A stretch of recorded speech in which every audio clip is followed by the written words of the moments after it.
Thank you so much for watching. Thank you. Have you subscribed? Yes, you. Have you subscribed? You. Yeah, before you go, click. It's free. Click. Just that's it. Have you subscribed? You're laughing. Have you subscribed? Have you subscribed? Thank you. Thank you. Thank you. Hey, madam, thank you so much. I can see you. We have to get to 100,000 subscribers. By the end of the year, how are we going to do that if you don't subscribe? Yes, you. Yes, you're about to click off. Why? Have you subscribed? It's free. If you don't, ask your son, ask your daughter how to. Just one click. Thank you. Thank you. I see you. Aha. Thank you very much. Thank you very much. I'll see you tomorrow. Hello, my people. LEMFI, the International Money Transfer Service, is here to provide you with a simple and efficient money transfer experience with no fees and the best rate in the industry. If you are in the US, UK, and Canada, LEMFI is here to serve you and help you transfer money to over 21 countries. In all ramifications, they are better than their competitors. We at the Dr. Damages Show are happy to partner with them to satisfy your needs. To that end, anyone who signs up with them using the referral code DOCTOR will get $30 cash back the first time you send $100 or more. From now until July 10th, 2024, LEMFI will enter your name into a raffle draw where you can win an iPhone, Apple Watch, MacBook, gift cards, and others. For an icing on the cake, the first 20 people to use Dr. Damages code DOCTOR will get a signed copy of one of his books, This American Life Safe or Chimamanda, The Adventures of Little Mermaid's African Cousin.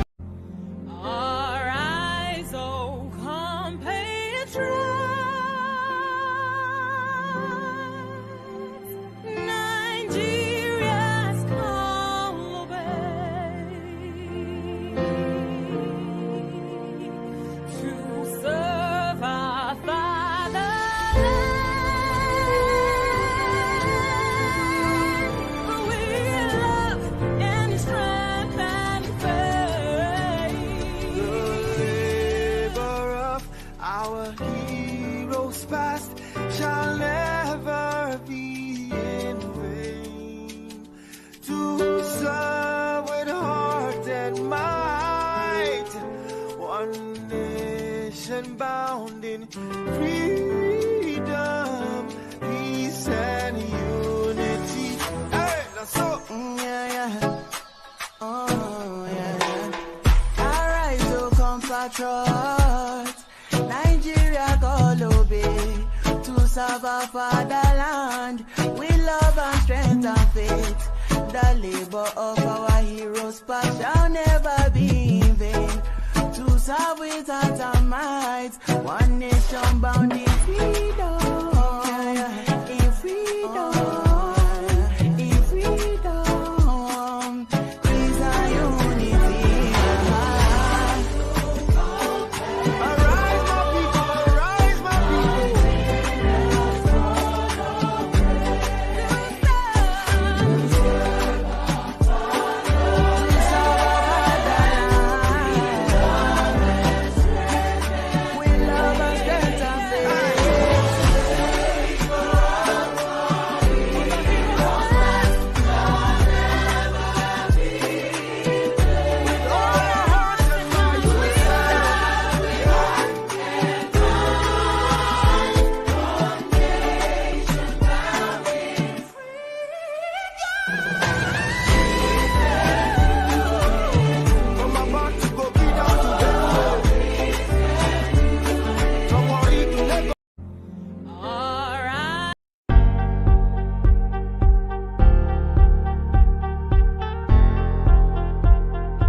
Yeah, good morning, good afternoon, good evening, depending on your geographical location. My name is Andrew Oyinkro, aka Electricity, and welcome to this today's a special broadcast. And as you can see on the topic there, it is Hamish, incredibly supportive.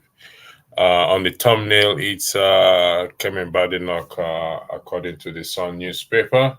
As a general knowledge, who is what is in contention or contending to be one of the Tory leader and a potential prime minister. She's a Nigerian, uh, and she is doing very, very well. But she wouldn't have gotten to where she is today, according to the newspaper, if not for the what for the support of her husband, and his name is Hamish, who has been incredibly supportive of her. She's made the black woman, Nigerian, proud, and that is the what we look forward to in our women, to have their voice, their opinion, for them to get involved in politics. But this will not happen or cannot happen if we don't create that enabling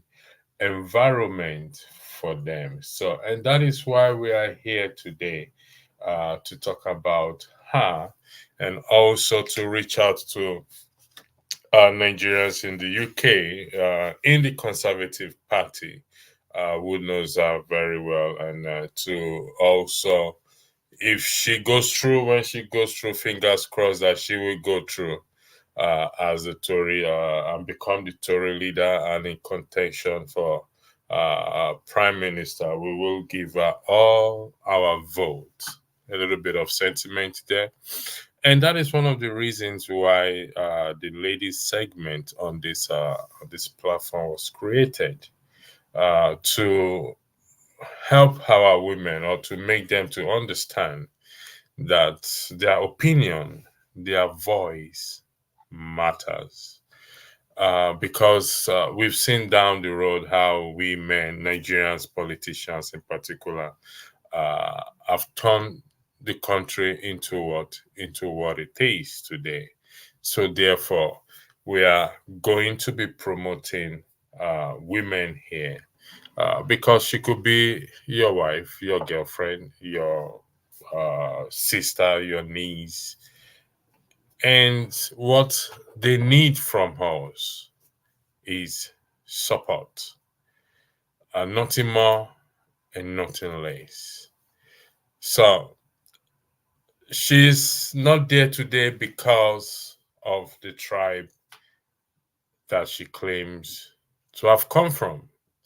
She is there today because of that enabling environment that was created. I want my own daughters to have that opportunity.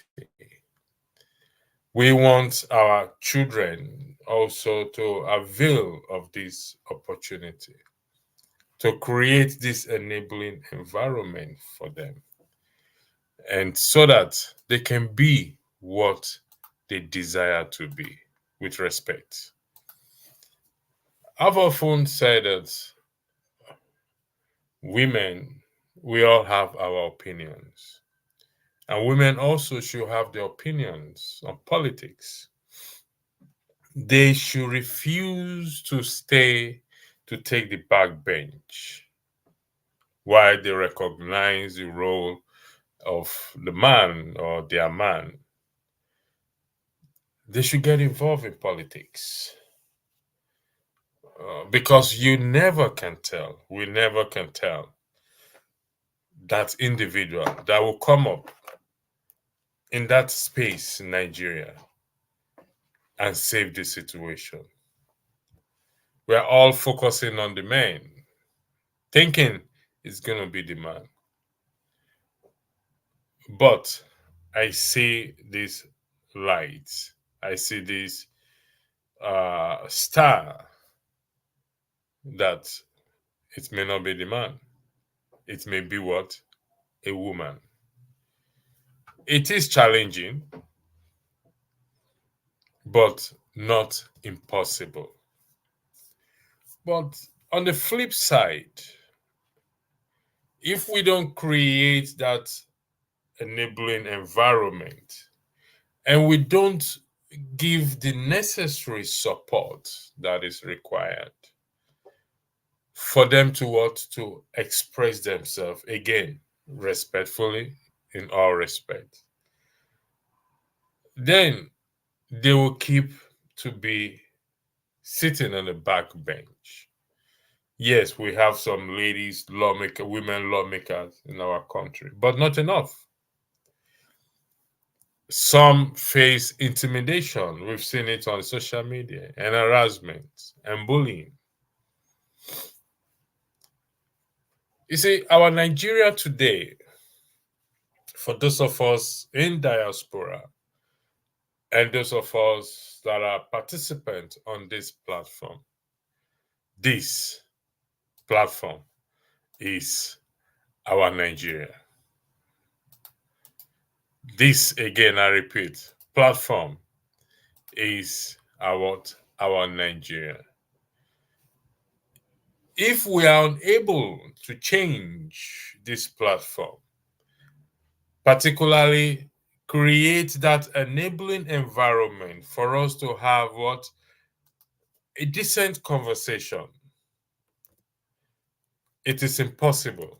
I repeat for the record, it is impossible for us to be able to create, to have that effect, to touch anyone in Nigeria.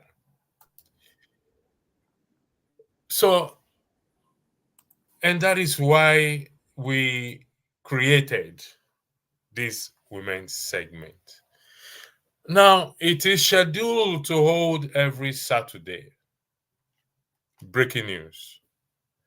Why Saturday is the scheduled day, original scheduled day? There are other days the women's segment will also come up during the week. Because why? It's very important. We can see, it doesn't matter which side of the aisle you are in the United States. We see Kamala Harris, a woman.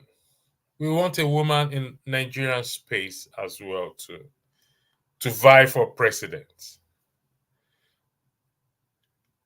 If we don't create that enabling environment, if we don't support them, it will not happen.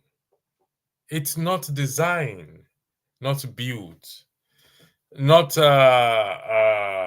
there's a word I'm looking for the man. No. It's an open play field for everyone. And as such, like I said, this is our Nigeria. This platform is our Nigeria. So if I can't impact on you, if I can't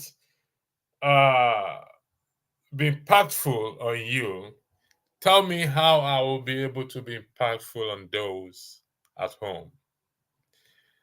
If I can't obey simple rules and regulation in this Nigeria that you and I are in, by interpretation, this platform, I'm going to take a short break. I will be back in 2 seconds. I just need to adjust one thing on this. I won't be long. Just a short break. I'll be back soon. Just stay there, please. Our eyes, oh, compatriots, Nigeria's call obey,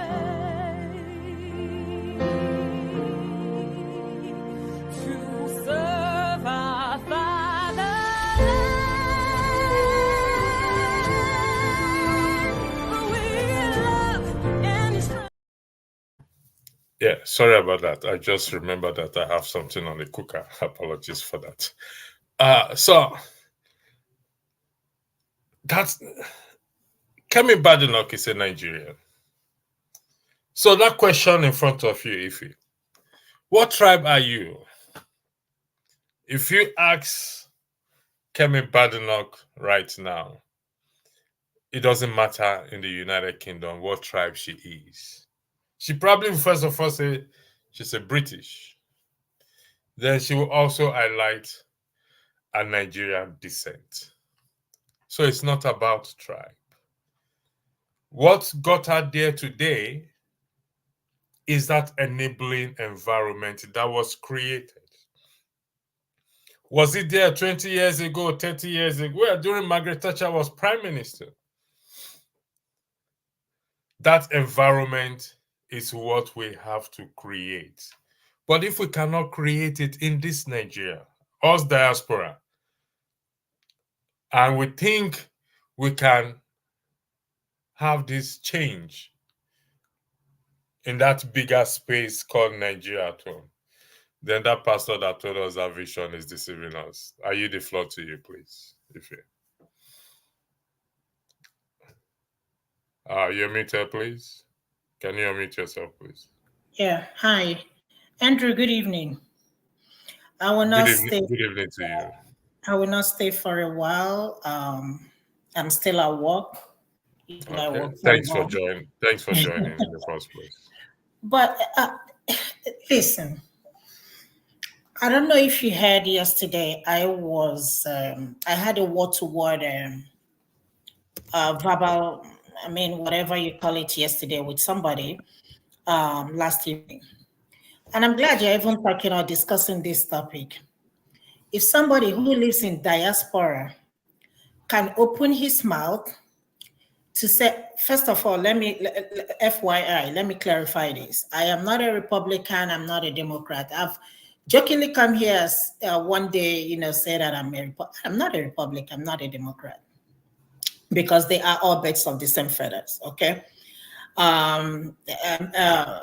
Republicans and the Democrats, they have the same foreign policy, so you can't tell me otherwise. No, nobody's going to do anything different from what is happening now. The economy, nobody's going to do anything from what is happening, nothing different. But if a man can open his mouth to tell me that somebody like Kamala Harris, who has been elected by American citizens as an attorney general twice, and as a United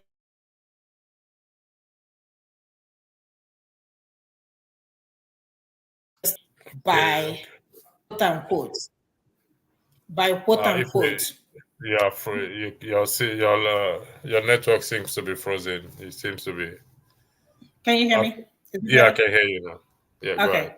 So I said, if somebody, a male for that matter, just because supporting Trump does not mean that you have to bring a woman down. If a man can tell me or blindly come to this platform to say that Kamala Harris got where she is today by sleeping around, I have a problem with that. I have a problem with that. And if anybody is hoping that one day we're going to have a female president, you are delusional. In Nigeria, Nigeria, you are delusional. Because even in this 21st century, somebody can still have this mentality that if a woman, in order for me to get to a position where I am, that I have to sleep my way up to that position. I have a problem with that. So there is no position meant for men or position meant for women. The position, there is what they say what a man can do, a woman can do it better. So there is nothing a man can do today and a woman cannot do. Why? Men are not the most intelligent people in the whole world. They are not. I don't know who brought this idea that men are better than women. But I have a very, very, very, very big issue. If we don't start, having this discussion over and over again, you will still have men out there who believe that women can never be in a Senate, women can never be a president, women cannot be in politics at all. Our education ends in the other room, just like Buhari said. But anyway, I want you to continue. I will see my patient. But Okay. yeah, It would be nice if you come back because I need to press on you on what you said, your argument. But I will let you go since you need to attend to your patient, and hopefully you will come back during the when the broadcast is still on. Then I need to press on some issues sure, that sure, you. sure, So sure. Um, I hope to see you back soon. Okay. sure, I'll sure. let you go. Okay, thank Okay, you very much I'll be back. for stopping by. Well, if he just said she doesn't see a woman becoming a president in Nigeria. Now, that's our opinion, and she must have a reason for taking such a position. She also said uh, a panelist or whatever it is claimed that Kamala Harris got to where she is today by sleeping around. I need to press on that for her to state if exactly that is what the individual said, or the individual just made a remark without stating such. Is the onus, the burden of proof is on her and not on me as the moderator. But you see, the idea that a woman cannot be president in Nigeria is what I'm going to do a serious pushback on. Now, there is no denial of the challenges that women face in Nigeria. We can't deny it. I won't be an ostrich to say or put my head in the sand and think the problem won't come or will go away. No. But if we just stay in that mentality and say the woman can never be a president, we are equally saying a woman cannot be a moderator, cannot be anything, because this is our Nigeria. And we're seeing the same attitude or echoing our voice or our concern that women cannot be anything in the Nigeria. This is our Nigerian space, and I understand that the women's segment is facing its challenges, but we have women who are outspoken and have their opinions and respectfully. Let me cite one example here. In the course of this broadcast, I will cite an example as we go along in this podcast. A woman can become a president in Nigeria. Nothing is impossible. Now, it may take years, and it may be even sooner than we expected, if that enabling environment is created. And it's left for you and I to create in this our Nigeria that enabling environment. And this is the mission of the ladies segment. We talk about anything and everything. Initially, it's about what? About family issues and other issues outside politics. But truth be told, politics also affect the women. It's part of life. It's part of the family life. It affects what? The family life. It affects individual. Myself and Janaba was here yesterday, and he made a very, very profound, which some of us are very aware of. Because of the rate of poverty in Nigeria, women, including married women, some of them have taken into what? To prostitution and what? And sleeping around just to make ends meet. You see, this is where we have to understand that when things don't go right, it affects mostly the woman and the child or the children. Women will flock around, but they cannot flock around as we do. So that is why that enabling environment will be created. This is our Nigeria, and our Nigeria is this platform. So if we cannot change this platform, and we think we can change.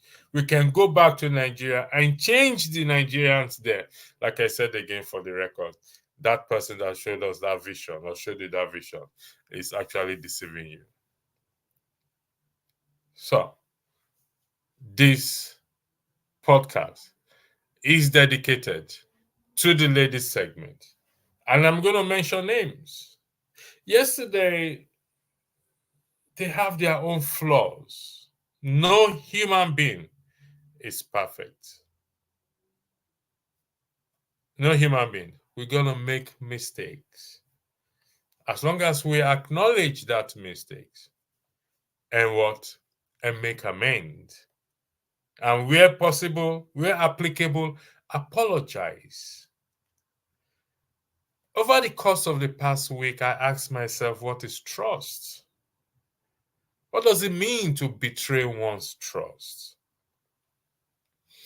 And I searched, and I came to this conclusion. To betray one's trust is if I betray your trust, and you betray my trust in return. I'm going to repeat myself again. If I betray your trust, you are not to betray the trust I have in you. You have to be the better person. And that is what I define as trust. Is it a good thing for me to betray your trust? Never. But should you betray the confidence I have in you? Also, the answer is never. It shouldn't be, because I have to be the better person. The women's segment, again, will show us the way. Trust me when I say so. Will show us what the better path in how we will proceed to change this, our Nigeria. Hamish was incredibly supportive, according to the Sun report. Her husband, even before they met, recognizes the talent in her. Is also a Conservative Party member and took a step back, allowing her to move forward because he recognized that talent in her. And today, she's one of the movers and shakers in the British politics. She's a woman. She's a mother. She's a wife. She's a mother. And also a career woman. So it is possible. It is what? It is possible to achieve. And that we will achieve on this platform. I'm saying it emphatically. That here today,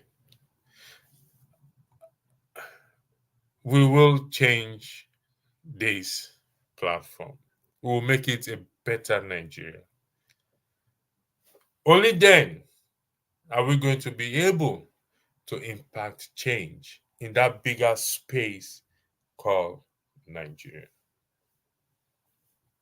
Enough is enough.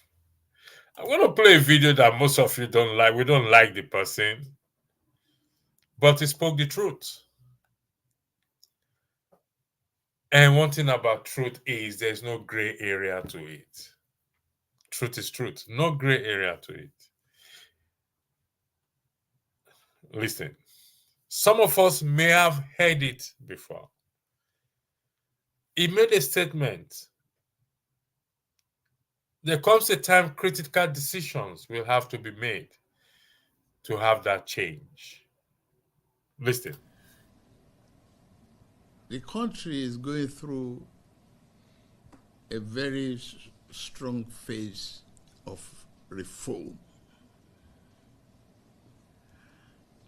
And this reform is taken a very bold and hard decision. For example, you might be hearing from home now in the last few days about fuel prices. But can we help it? Can we develop? You use their good roads, say,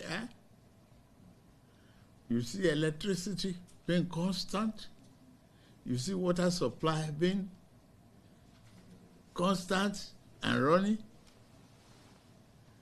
And you see their good schools. And we say we want to hand over a banner without staying to our children.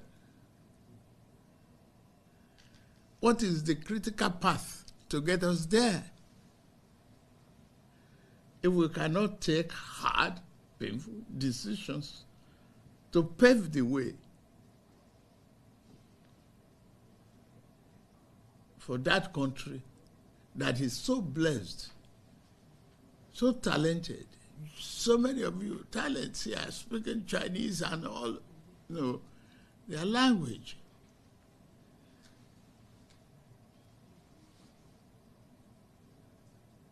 It is what you equally contribute and tell them at home that we reflect in the attitude of our parents. What is the critical part to get us there? That is one statement I picked from what he said. Like I said, not every one of us like him. Hate him, like him, he is the president of the Republic of Nigeria.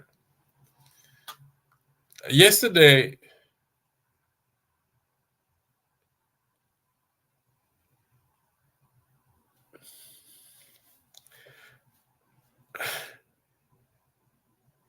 let's be clear here, or let me be clear here.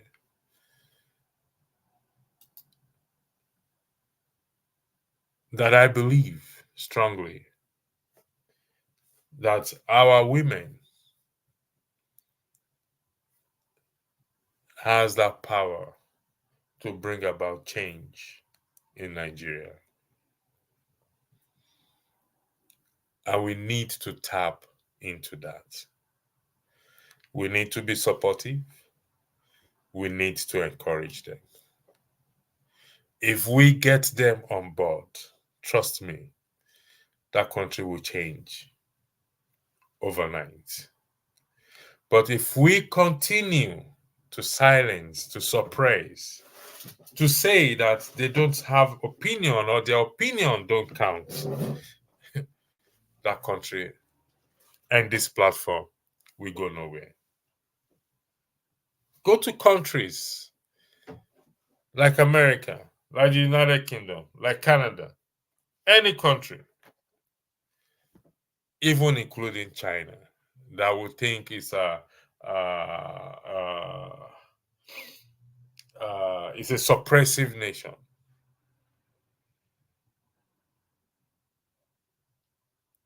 They give room to their women to participate. They encourage their women to be part and parcel of politics with respect. Respect is reciprocal. Respect. I'm not going to respect you because you're a man or you're a woman. I'm going to respect you because what? You are a person. Not because you're a man or you're a woman.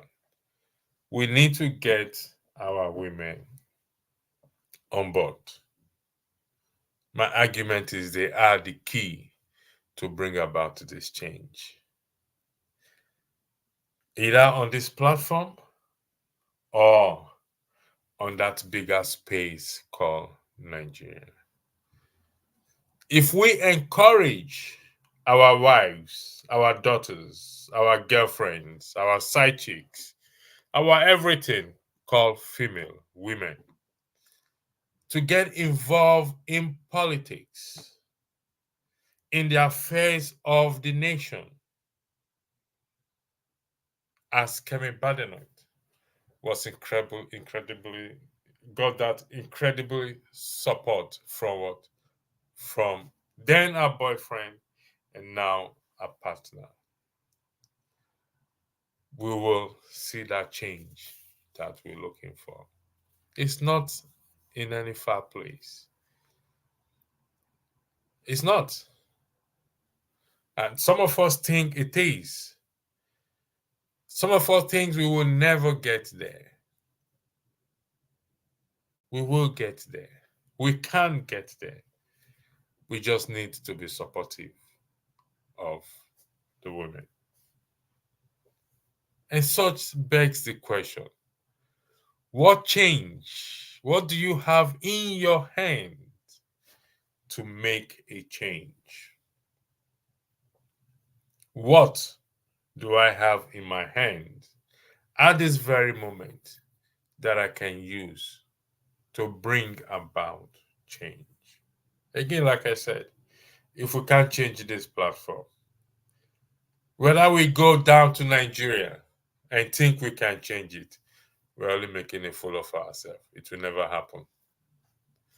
If we can't change our behaviors, if we can't encourage our women, and all we want to do is to siphon them, to suppress them, to say they don't have opinion, they should take the backstage, it will not happen in that bigger space called. And that's what we're saying today. And that's why people like Akpabio, people like Oshomole, people like Wike can come up and say things about women, derogatory statements. People like even Buhari can say she belongs to in the kitchen. Of course. But beyond the kitchen, they can. So, and on this platform, we will separate the men from the boys. We want to grow it. It will grow. And we will get there. I would like this is a comment by Nwachukwu. He says, you are running down this platform. It's a conversation we're having. Thanks for joining. I said we're going to separate the boys from the men on this platform. So if you can say specifically, if I know, if it's brought to my attention with evidence that I'm running down this platform, I will gladly take a step back and not run, because this is my Nigeria.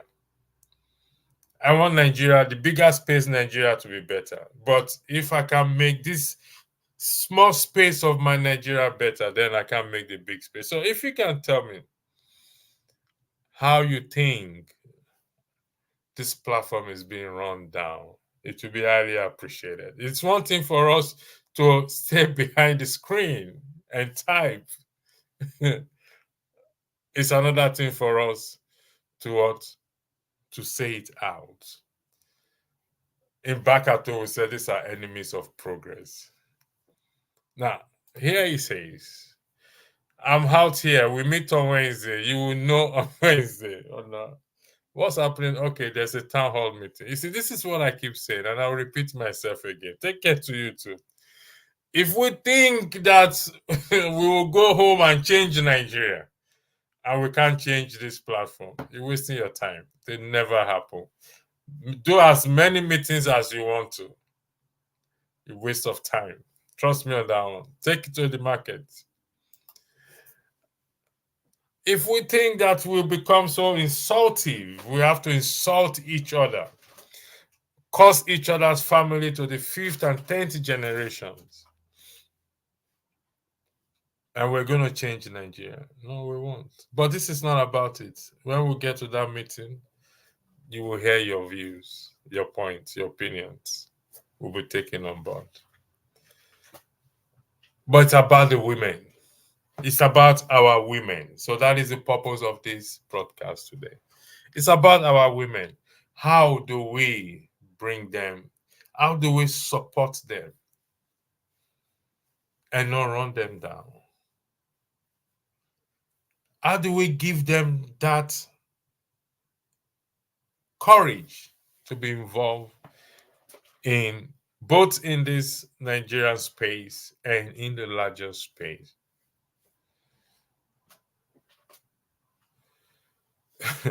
You're free to come on the platform, brother. You said I need to learn administration and human relationship. Take it from me. I wish I would talk to you. I will talk to you. I'm coming because of you. We love and respect them. Just come and talk. You love and respect them. That is a change. That is good. Keep it up. But you've not made any valid point. If you can make a valid point, it will make sense. But if you can't make a valid point, then it doesn't make sense. This is an open space, like I said. It's a podcast. It's a special one. Dedicated to the ladies segment and to some individuals I will mention towards the end of this program. I'm glad you love and respect them. Please keep it up. Because like I said, going forward, we will separate the boys from the men. We will separate the boys from the men. Going forward on this platform, like what Tinubu said, what is that critical part? Let me repeat it again. Let me bring it up again. What is the critical part to get us there? Trust me, we all know that critical part. We're only pretending not to. He himself knows that critical part to get us there. He knows. And you and I knows that critical part as well too, to get us there. So we shouldn't be under that pretentious spirit that we don't know the critical part. In fact, it's not even critical. It's so simple to get there. If we become supportive of one another, that is the path that we need to take. If we stay on this, what tribe are you? I am a Nigerian. That is the critical path we need to take to get there. If we say, look into your hands and say, what do you have in your hands to make a change? That is the critical part we have to take to get there. So you see, there's no mystery in it. There's no mystery in it. So if we think we have to go to heaven and get that critical part of that answer, we're fooling ourselves.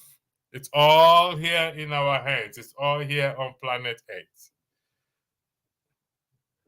According to the Yoruba adage, everything is here. Everything we need to make that change is here.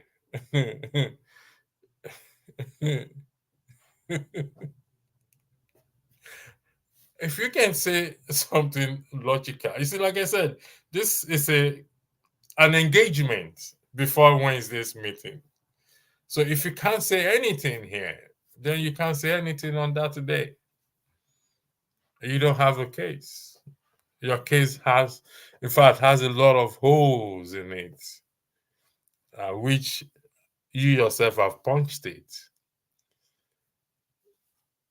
You yourself have punched hole into it. So thank you for engaging me anyway. It's important.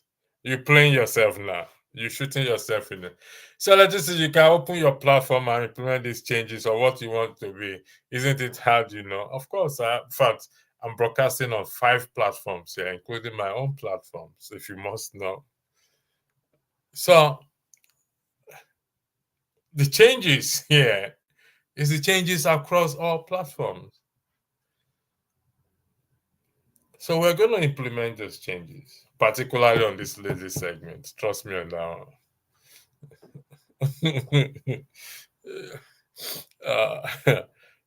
Thank you, Lighthouse. We love and appreciate you. You're amazing, especially how you encourage the women on the platform. God bless. God bless you too. Mwachukwu, are you saying that? You don't know anything. We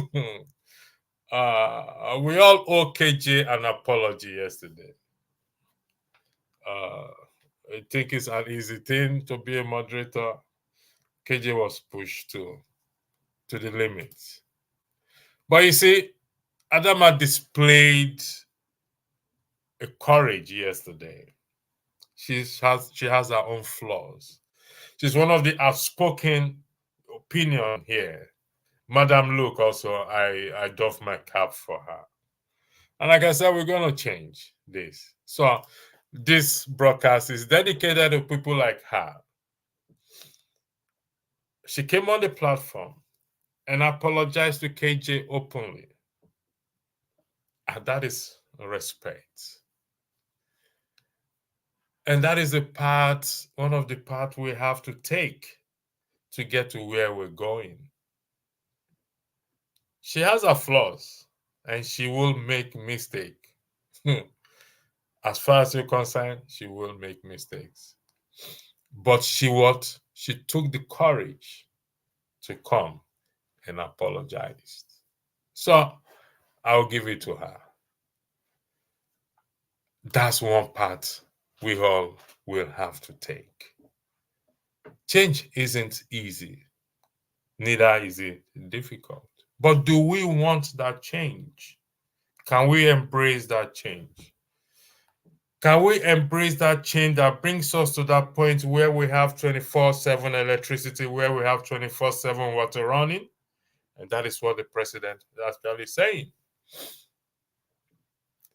The critical part is not difficult. Look into your hands. Open your hands and look into it.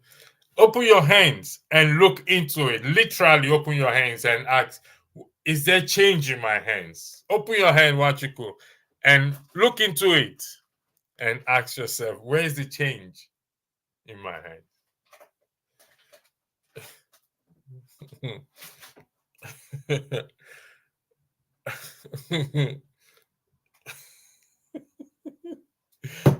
You can't even look into your hands.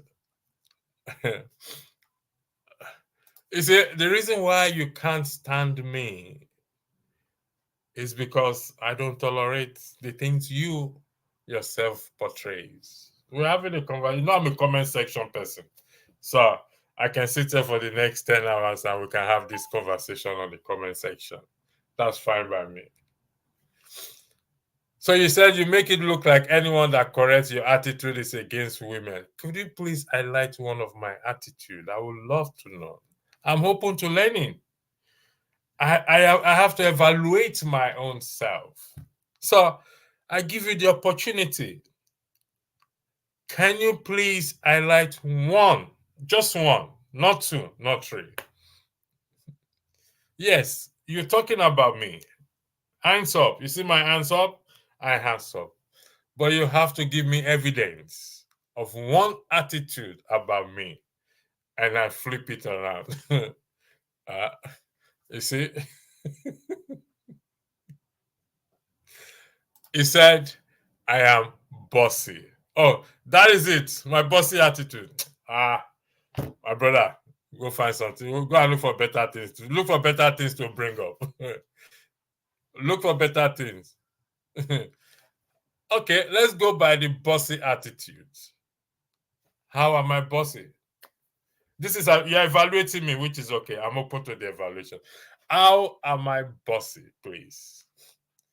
Because I requested or asked for decorum? It's a question I'm asking you. How am I bossy? You must be able to pinpoint one thing out that I like that I am bossy. Did I siphon your voice or anyone's voice here? Did I say people should not speak? Or did I say don't interject? You consider that bossy? So tell me, which for you to say somebody is bossy, you must be able to highlight one thing. I'm a man of the law, so you need to tell me which of the attitude. Which of the attitude? Thank you very much, Gabriel, for joining the platform. You said electricity, my observation, you have anger issues sometimes. No, something triggers someone to be angry. No, Gabriel, tell me, be honest with yourself. Have you ever gotten angry before? A yes or no will suffice. AB Gabriel. AB, I believe you are a Nigerian man. So you are from my place. My sister answer AB, my nieces and nephews answer AB. And part of my daughter's name is short into AB as well too. So tell me, AB, have you ever in your life gotten angry before? Be honest with yourself. If you've not, we need you on this platform. We need you on this platform. If you welcome back, I'm engaging my family in the comment section. They said I have a bossy, I have anger issue. I'm a bossy person. But so this is interesting. Like I said, I love this. It's interesting for me. I can sit there the next 5 hours and I'm enjoying myself. We're getting, like I said, going forward on this platform. It's going to be a different ball game. I'm being honest here. I'm not making it up. I may agree with them because sometimes I listen from behind. I'm like, oh my God, electricity, calm down. Calm down. It's not that serious. Yes, Really? I don't have anger issues, but I hate when people put out a false narrative, like what happened yesterday. I totally logged off. I'm like, I'm not gonna deal with this foolishness, and sometimes you expect people to reason like human beings, and you feel like even animals can even reason more than these people. So thank you. Let me highlight something. You see, where we push lies, here it is. It's an electricity doctor. Damages does not request for decorum.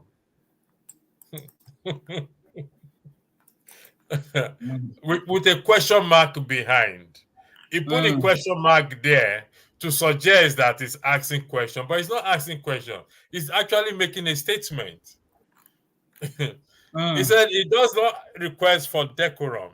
I don't. Rudolph will be laughing where he is.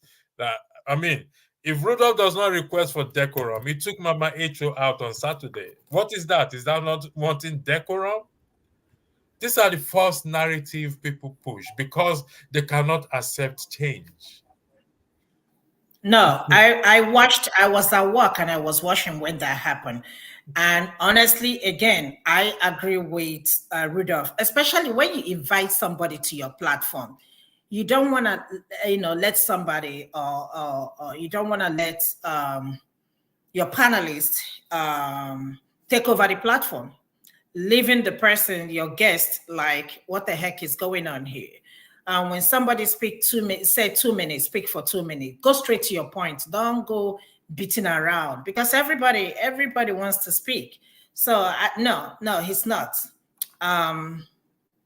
I agree with Rudolph 101%. He made the right decision. So, we have to get it right. We need to put all these sentiments, aside. And just it's like I said, it's about now. If you've been listening to me and the comment they've been making, saying, these are the questions. They're going to have a town hall meeting. So this opportunity to announce the town hall meeting for those who wants to come and attend, and those who say, what you could have said, Rudolph does not request for decorum. If Rudolph says it doesn't request for decorum, let me tell you something, Nwachuku.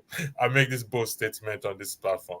I walk away from this platform for good. If Rudolph ever opened his mouth to say he doesn't want decorum on this platform, but he will never do such a thing. So continue to live in that bubble that you have, and it's going to burst one day. Okay? Bless us, sure. Abby, thank you for your response. He said, yes, we all get angry. It's just that sometimes when the chaos starts on the panel, you all go bas. That is why we need decorum. It's bound to happen. It's bound to happen. uh, Dr. Dayasho are the only one that control their emotions. Wow.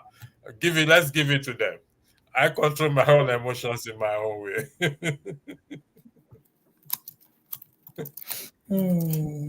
Yeah, if we welcome back. Yes, I want to push on two things you said or three things you said. You said someone made a statement about Kamala Harris. Was the person? Did the person made a direct? And I mean, I will use the word allegation, accusation. No, he Was didn't that the even use the case? word allegation. He didn't even use the word. No. He not only that. He now said, "Oh, what Trump said about the Haitians." Something is you're frozen Said, again. "Oh, Okay. it's all over the." I say, just show me one proof. If you can prove it, but if you cannot prove it, you can't just like accusing Nigerians of something you cannot prove. I said, we constantly come here and criticize our government, right? And when somebody criticizes an American government because the person is because she's supporting that candidate, you have a problem with that. I don't get it. How can Trump, even J.D. Vance also said that is not true. He clarified that on Fox. No, is it CNN or NBC? One of those TV stations. He clarified that. He said that's not true. There is no proof to that. But you have run away with this narrative and say, yes, these people in Springfield, Ohio. No, what happened is that people in Springfield, the Haitians in Springfield, Ohio, are moving. They are leaving. They are afraid of their lives just because of this. If I'm not sure of something, I will not talk about it. Yes, because I was up and out, I needed to get ready and catch a plane. So I came in then. When you said you thought he has a better sense than that, to me, that was a big jibe on someone. And I think when you see him, both of you should make amends, whoever that person is. No, we're not making amends. No, we're not. fine. You see, we want to create. Hold on. Listen, we get to that point that, like I said earlier, Adama came on the platform to apologize for whatever happened. It doesn't take anything away from you. It's not about me. Wait. Let's say you speak. Let's say he makes that allegation. I'll go back and watch the tape. He makes that allegation, and it doesn't provide evidence. The onus is on him, not on anyone. People are not going to believe him for that.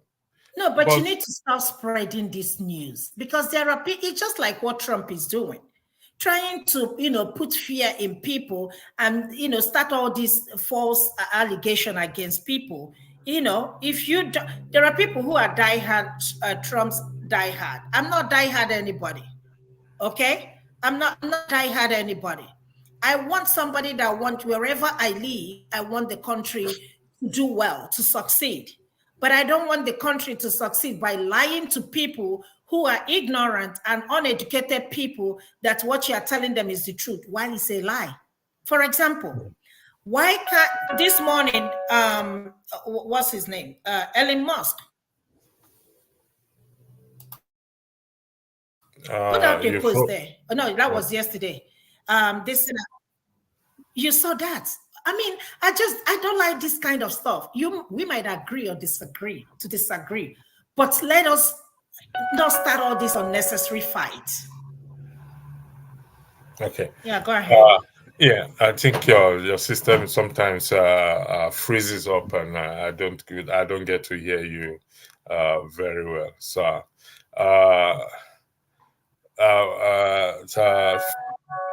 if you are one man, you are the backstage. If you want to come in, please turn on your camera, please, and Thank you very much. Listen, let me highlight this. Yeah, Fumi said in the comment section, same person said Aris was Olosho. What does that mean? You said you. Why can't you please turn on your camera? Do you mind explain to me, please, why you cannot turn on your camera, please? Thank you. Just 1 second, if you. That was exactly what happened. Fumi said that. That was what Fumi, thank you. That was the comment I was actually referring to. Or rather, the statement I was actually referring to. So thank you, Fumi. So Fumi saw that. And so that's what it is. Okay. If the message, one man said he came because of you to say hello. So he has said hello. No, see one man, I'm running away from him. Oh. Tell one man so, to leave me alone. I'm running away from one man. whatever love is between both of you, keep it up. one man doesn't like me, so I'm saying. But this is it on the comment section. He said he came because of you to say hello to you. One man, leave me alone. You want me to highlight it into the whole world? I mean, you find somebody who finds you attractive and go Fumi, for it. Come on now. Fumi, come on now. Fumi, come on, my sister. Yeah, she's gonna hopefully talk. So yes, let's like I said, regardless of the aisle we stand on. If he said that is incorrect, that is not correct without evidence. And your jab at him also, I will say it emphatically, it's also not good. I will say it. I'm not gonna pick sides here, but it's left for both parties, like I said, to meet each other and make amends. So can you're driving, so I'm gonna bring you in. So if you can pull over, I'm gonna bring you in. Let me tell you, know me, I get my bad mouth. No, I get bad mouth too. No. If you let me say this. This is, you say, we all Did she have sleep with your brother? No. Did she sleep with your brother? Oh no! Has anybody come out? No, calm down. No, calm down. I said, has anybody come out to say that they slept with this woman? That is me. If you cannot prove it, don't talk about it. Yes, I don't have anything against Trump. I don't have anything against. As I'm talking to you, I don't even know who I'm gonna vote for because they are all birds of the same feather. And with that, I'm leaving. We're not gonna have in this platform. Good. Well, if you hold on. Oh goodness me. Fumi, don't be nervous. Please come on. Trust me. I'm the one asking you to come on. Don't be nervous. Just come in and you're covered. Thank you, Festus, for joining. Fumi will join us soon. I think she's dressing up as well, and so she will join us soon. So, Festus, in respect to, I don't know if you've been listening from the very start. Could you? So Kenneth Sparks, Kenneth, thanks for joining. Festus, the floor is yours. Thank you. I'm just joining. I didn't hear much. Okay. If you look at the topic is Hamish incredibly supportive of Kemi Badenoch, the one of the contestants for the Tory leadership in the United Kingdom. She's a Nigerian. Yeah. And the bottom line is to see how we can support our women to get involved in politics and not try to shut them down. They have opinions like us. Sometimes some of the opinions are strong, but nevertheless, it's something that we have to help, because I strongly believe that if we can rally around our women, they have a role to play to bring about change in this space, which is this platform. This is our Nigeria, and the larger space back at home. Okay, because they tend to take care of everything, manage. So, and that is one of the purpose or reasons for this broadcast. So, I'll yield the floor to you if you have anything to say. I don't know who she is. This is in the UK, right? Correct, please. Yeah, I mean, what I would say is, yeah, I totally support wherever she's doing, and this whole women contesting. If she's the best candidate, then yeah, I'll be happy to support whoever it is that's the best. I won't support anyone because of their gender, sex, race, country, or whatnot. If they are the best person for that, then yeah, sure, like people should rally around her and support her. I don't know her because I'm based in the US, so I can't really speak for issues I'm not particularly aware of. How about in the context of our women, supporting them to get involved in politics, even whether it is discussion, because you find some of our women shy away even from talking about it. And how do we give them that support? I mean, so from my own story, I grew up in Lagos, Nigeria, with four sisters and one younger brother. And I went to school in Lagos. Half of my classmates were ladies. Some of them happened to be the smartest person there. And I'll probably just speak on my own, I guess, story. I saw my dad and mom support my siblings, my sisters, wherever it is I wanted to do. So I wouldn't say my own like orbit they are being hindered. But of course, I won't be shy to say, society tends to keep women down, and we should definitely do our utmost to uplift women if they have been suppressed. But from my own experience, so nursery, primary, secondary school, and even colleges here in the US, med school, law school, MBA, and whatnot, it's women are just as smart. I have to compete with them, and sometimes like you apply for something you don't get because the next smartest person gets it, be it a lady, be it a guy. We should all do our best to encourage women. I don't know if you have kids, if you have daughters, but I'm sure you want the best for your daughters. So I would expect all other men out there to expect and to want the best for their daughters as well.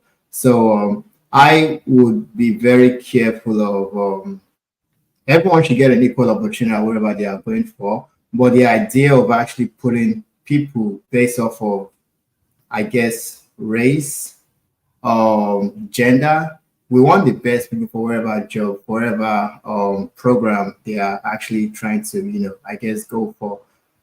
And no one can say women aren't capable. Women are very, very capable of whatever they are doing. My mom, she's a wealthy, let me not say wealthy, but she's a very successful businesswoman in Nigeria where, she's had to compete with men.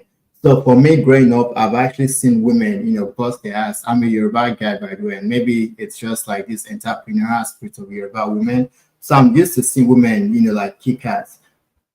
So when these debates of women are being, I don't know, like held back down and whatnot, which I won't say it's not there, like society tends to do that, but from my own experience, so I wouldn't want that to happen for my own kids. I'm here as a man. I'm working out to make sure like my kids, be it guys, be it girls, they get the best out of life. So we all have to do our best to, I guess, look out for everyone. If they are good at what they are doing, we should push them to attain greater heights. If he argues about a woman becoming a president in Nigeria, before we go there, let me bring back Kenneth. Kenneth, unfortunately, if he has left, I was trying to broker peace between the both of you, and but she has left, and she made a statement that you said was her name? Kamala Harris is Olosho, meaning she sleeps around without evidence to support that. But she's not here, and it seems you went to get a shave today, Ken.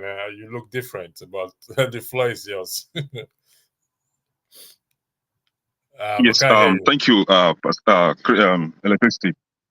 Yeah, can you hear me? Yes, I can hear. We can hear you now. Okay, good. Festus, good to see you. Yeah, I called him because I was on the background and she was saying something about what happened last night. And see, if we really want to have a conversation, we should try as much as possible to be honest at all times, even if we are at fault. Admit that we are faulty. That we are at fault, and if there is need to correct our wrongs, we should go ahead and do it. That makes us human beings. Now, for several occasions now on this platform, somebody like Mazi Prince, while having conversation between Democrats and Republicans, Mazi Prince has accused Donald Trump of sleeping with his daughter. Donald Trump is not my father. He's not my uncle. I have nothing to gain from Donald Trump. I have no stake in this election. And that is the reason why I will not insult Mazi Prince. I will not tell Mazi Prince that I thought he has sense. No, I can't do that. Right? Whether if he has a proof or not, that is not my concern. That is not my business to discuss. My business is to talk about the reason why I am supporting Trump. And nobody can gag me up. Nobody can shut me down. Nobody can make me to change my position on this. You know, I have my way of reasoning different from yours, and that should be respected. Same way I respect theirs, right? So yesterday, we are having this conversation yesterday. You can go back and replay that recording. A lot of them, I don't know if she was the one directly, accused Trump of being a criminal. Matter of fact, she was the one. That Trump does not pay tax. They even went ahead and accused Trump of frolicking with his daughter. And now when it was my own turn to talk, and I said, when they were saying that, oh, she climbed, she was AG, she was da-da-da-da-da, and I was like, did she got that through merit? If you want us to have that conversation in the first place, did she get to that position, to that height based on merit? And they were like, oh, how did she get there then? And I asked them, did you want me to say Olosho? I did not call her Olosho. I said, did you want me to say Olosho? And that was it. If he took it upon herself that I insulted her auntie or I insulted her mother, that Kamala Harris is her mother, I called her mother Olosho, and that was the reason why she should insult me. Everybody was on this platform, but only if he is smarter than every other person. If he is the chief defender of Kamala Harris, and that was why she could come on platform like this and insult me. That tells a lot about her. Honestly, before yesterday, I was having a great respect for her. I thought she deserved my respect. But she could have said that. And for her to come up here today again to defend what she did yesterday, tells a lot about her. And I want to ask her hold on just a minute, during the P2B and Tinubu's campaign, she herself on this platform told us that in her workplace that our colleagues were rooting for Tinubu. And I know how she detests Tinubu. My question for her that I intended to ask her was, did she insult them in her workplace? Did she insult her colleagues? It is she finish that made her insult me. But I have no response for her. This is one of the reasons why she come back to defend her nonsense again. But it's okay. Can I hold on? I understand you're upset. This is the reason why we're on this show, to make sure that we try to focus on the argument. Exactly. I'm not trying to interject you. On this platform, I have defended women. I have defended ladies on this platform. And nobody should discredit me for that. I've defended ladies on this platform. Can I hold on? Ewa, can you mute yourself, please? Okay, can I go ahead? So what I'm trying to say is this. On this very platform now, I have defended our women on this platform, times without number. But I hate a situation where one would take advantage of privileges or right and begin to insult the other.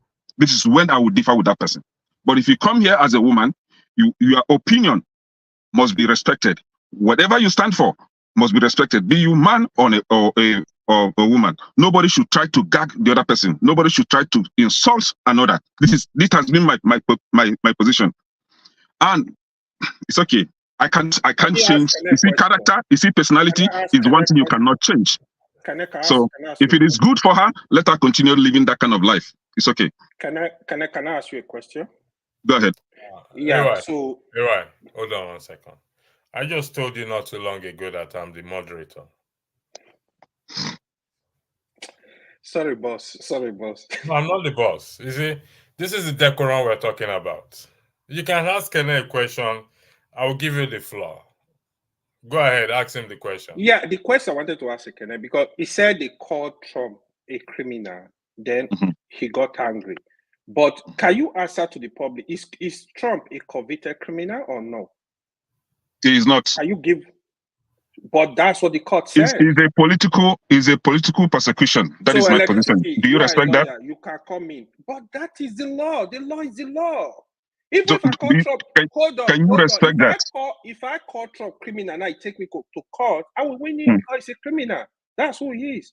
Okay, so what is the point? I want to know what you want. What you're trying to justify. You are insulting somebody for calling somebody a criminal that is a criminal. I've never insulted anyone for calling Trump a criminal. Okay, I just want us to deal with facts. No. Can you state how and when I insulted anyone here for calling Trump a criminal? Can you state that, please? It's you that said it, right? You said she called Trump a criminal. Did I insult her for saying that? No. I'm just trying to correct you because you are trying to say Trump is not a criminal. That's what I understand. That's my position. But that's what the court said. In everybody in America, I must not agree with the court. Criminal. No, it's not. Oh man, come on, man. It's not. Deal with issue. Okay, no problem. It's okay. It's okay. Festus, let Festus come in. All right, Festus, go ahead. Kenny, I think you and I have met at an earlier, I guess on this channel. Okay. Yeah. So what I was gonna say with this whole Trump-Kamala issue, right? Yes, we understand that Trump was convicted, but let us actually rewind. Before Trump was president, was he ever convicted of anything? No, he wasn't. Trump basically came to usurp the order of things in the Republican Party. I mean, he ran against the Bushes, the established Republicans. So I'm not really sure if the Republican establishment actually liked Trump, but he was president. And this issue of everyone hating on Trump, right? Let's break things down. When Trump was president, did we hear anything crazy as far as immigrants were being deported or racists? Did anything happen? Like, did the world fall? Did the sky fall? Like, nothing changed. In fact, inflation was low. There was no war. Do you live in America or you live in the mood? If immigrants are deported, wow, that's, man, I give up.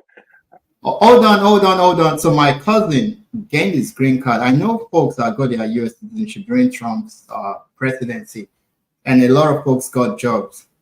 So this whole narration of Trump is this. I understand the public embarrassment with Trump. We get that. But let us understand that, yes, for us to really think the U.S. law is this law set down by God, no, there's corruption on both sides. And let's talk about Barack Obama, right? He preached about hope and this and this and that. Do you know how many houses that guy has? Do you know his net worth? It's as if this guy preached to Americans of a good future. You know, he has like 2 houses worth around $8-point-something million. He has another one that's like in Hawaii that's like 1-point-something. He has one in Chicago that's like 1.8.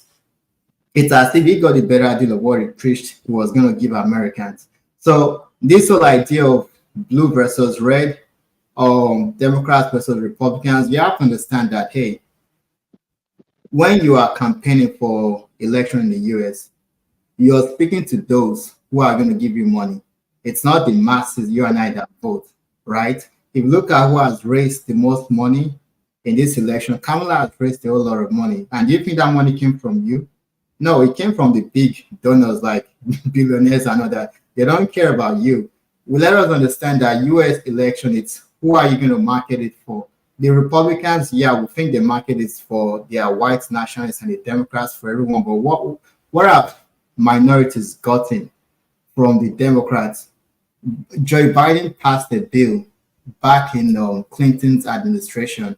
It's like a three-stroke bill, like, that actually got a lot of blacks locked up in prison. Bill Clinton signed that in law.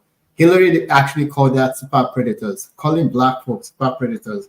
So this idea of Democrats are good and Republicans are bad, I think we need to revisit that. And the ideology of the Republican parties, if we take away this stigma that we think Republicans are really bad, but we as Africans, most of our moral values is actually quite aligned with the Conservative Party. Are you in favor of rainbow union, rainbow people, rainbow dancing everywhere? The Democrats are trying to push everyone to be guys can be girls, girls can be guys, woman and woman. Is that really does that align with African values? No.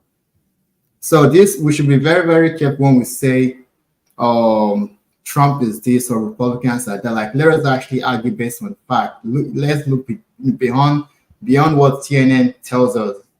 Biden went to he's giving Israel weapons to kill people. No one's talking about that.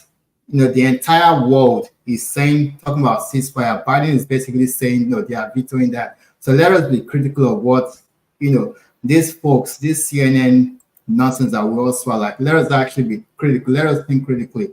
The Democrats haven't actually particularly done anything good for Africa. So if that would be another conversation for another day. I'm not really, No. Festus, you said something that I think if we welcome back, you said the Democrats have not really done anything for Africa. Am I correct in what you just said? I mean, yeah, I have facts to. Okay, this is it. This is what I want us to do right now. Let's go on this. Are we waiting for Democrats or Republicans to do something for Africa? Can we not do something for ourselves? Well, Gaddafi tried, or Barack Obama got him out. And what about Boko Haram? Festus, you're not listening to me. I listen to you. Listen to me, please. Okay. Listen to me carefully. Recently, my daughter is taking interest in Nigeria. In fact, he asked me to contact Rudolph. I contacted Rudolph. I got her some Chinua Achebe's book and that which she's reading. And she said, what is wrong with us? Why can't we fix our problem ourselves? Why do we have to, she's just 19, why do we have to keep blaming people, others, for our problem? Just what is happening, the same thing that is happening on this platform. This is our Nigeria. Are we expecting Jimmy Carroll or CNN to come and help us fix this platform that we can't fix it ourselves? The same thing with Nigeria. Why do we have to wait for Democrats or Republicans for us to fix our own country? This is where we are going now. This is the discussion now. Let me go, Mr. CN, welcome first. Let me go with Ife. Ife, the floor is yours. Then I go to Mr. CN, then I go to AY, then I go to Festus who raised it up. So go ahead. Hi. Ife. I didn't hear most of what Festus said, but Festus, good evening. Hi, AY. Hi, CN. But first of all, I don't understand you. So are you waiting for Americans to come to Africa and fix that? How is that even possible, my brother? Come on now. Is it the election that they will help us fix? Or is it the corruption that they will help us fix? So what part of the Africa are they going to that they're going to help us to fix? I don't get it. See, let me tell you something. If we cannot fix our country, if we cannot fix our continent, nobody will ever. In fact, the West will help us destroy itself. If we cannot fix it, what is in your house? What you telling me that in your house, that's your house, that room where you are staying with your family, you are expecting somebody, third person, to come in there to fix it for you. They will not. Instead, they will put fire on it and run away and leave you. So anybody expecting the West, we are the one that will fix our country, our continent. It is our responsibility to drive them away and to tell them that enough is enough. We are not cowards. We are not stupid. We're not foolish. We are humans. The same brain they have is the same brain we have. Why are they not intimidating China? They are afraid of Chinese people now. Because sooner or later, these people, China, to take over the world. Why are they not intimidating China? So I don't understand this issue that we are relying on the West to come and do what exactly? What are they going to do for us? That the common sense we have in Africa is no longer common. We sold our sense, we sold our brain to the West too. That we can't fix electricity, we're going to call the West to come and fix it. That we cannot even fix our currency to be strong, we're going to call the West to come and fix it. That we can't even manufacture in our continent, our country, we're going to call the West. What exactly are we calling them for? And tell me what they have done for us that have been of good interest for us. I haven't seen anything. Maybe I'm not seeing well. Please tell me, because for now, I don't see it. They don't even need to involve in anything in Africa. They need to leave us alone. Let us fix our country. I don't get it. Somebody says something that they are Democrats are giving let me tell you, whether Democrats, whether Republican, whoever that is in power, even if Trump wins this election on November 4th, he's not going to stop this war. I bet you know that and no peace. If you live in this country, American politics, whether you're a Democrat, whether a Republican, they are the same thing. They are best of the same feather and they fly on the same high. So nothing is going to change. It's all these campaign promises, all these campaign promises people are promising us that they're going to do this and going to do that. Trump is good at economy. But what happened during COVID? Economy was doing good when Obama was there.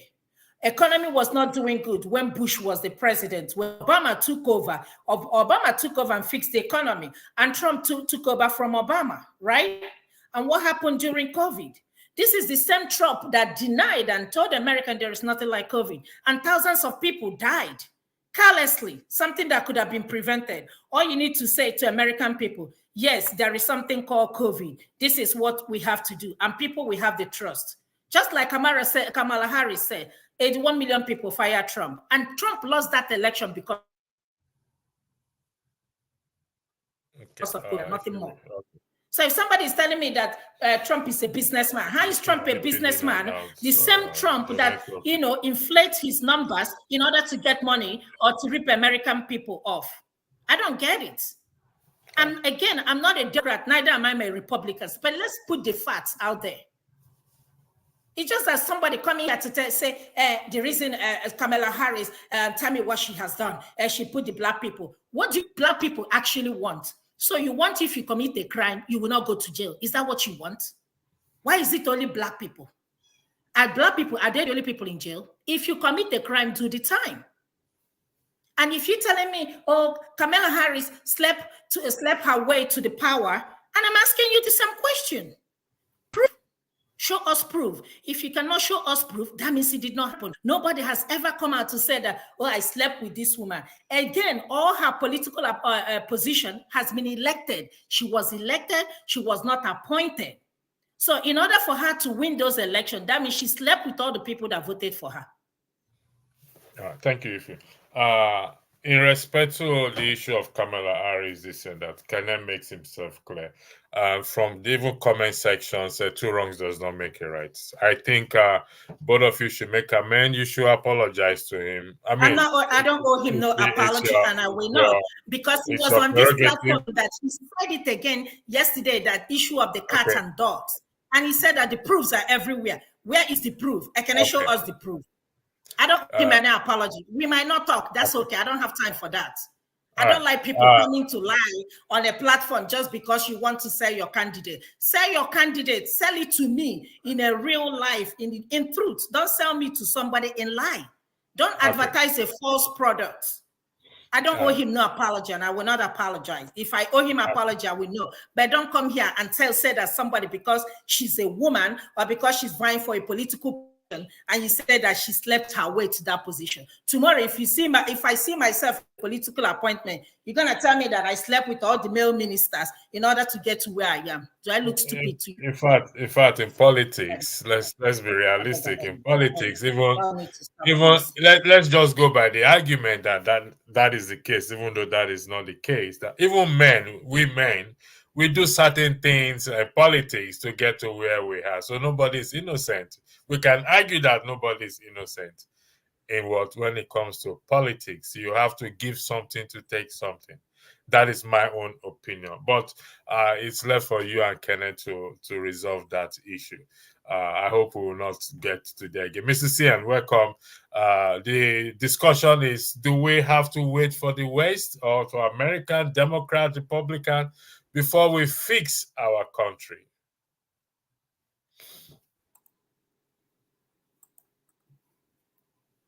Mr. Cian, are you there? Yes, good evening, and I also extend. Can you hear me? Yes, we can hear you loud and clear.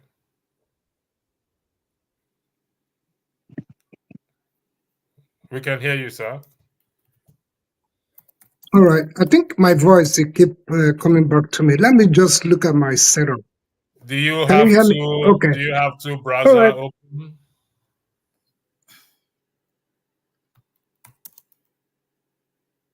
You can go out and come back, probably. No, just one. Okay. Maybe it's the network then. Okay. It's just quite unfortunate. It's unfortunate that we Nigerians, it's all over when it comes to politics. I don't think sometimes we just make ourselves to look stupid discussing about other countries, political space, arguing, and whereby when you look at it properly, most of the people that come here to abuse themselves and argue on American politics, they are not even qualified to vote.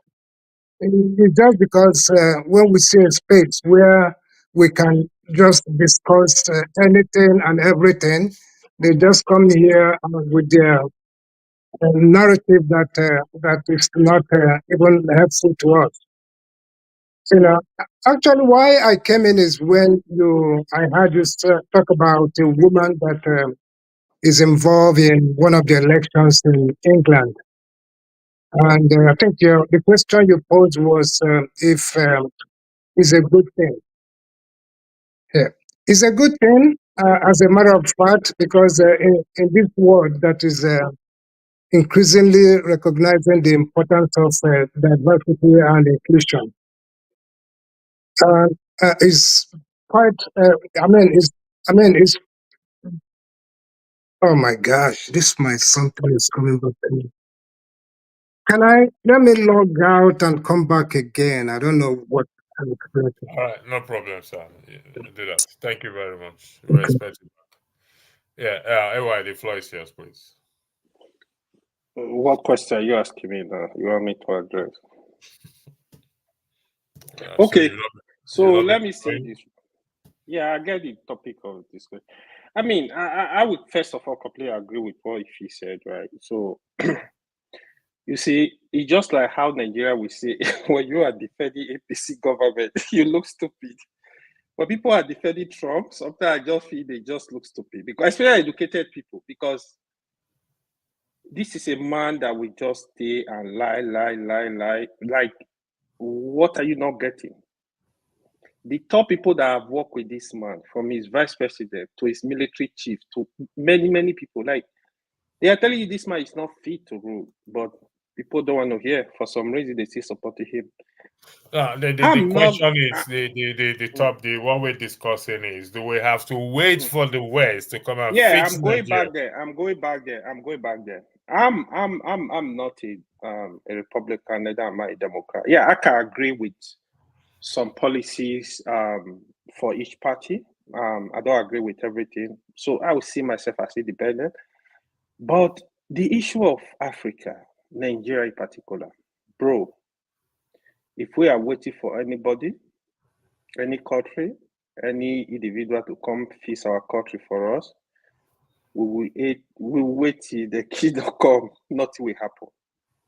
We have to define our problem. I continue saying it.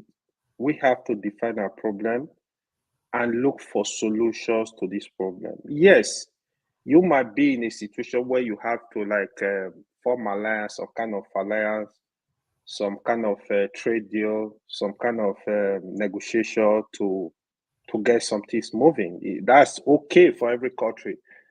But the problem of Nigeria, the problem of Africa, the solution is with Africa. We got to look inward and start solving our problem. It's very hard for me to think of, when I think of my whole family. I'm not going to allow anybody to call dictate in my whole family. Like, for example, even if it's my mother, if it's my mother, if it's my father, you can't come and dictate. Why will I allow you? So talk less of a country. You go and sit down and be thinking where you have all the tools with you. You just sell your people out. It's just like we're talking of a country of over 200 million people. You are still waiting for some kind of miracle from somewhere to come and help you. No, that time has passed.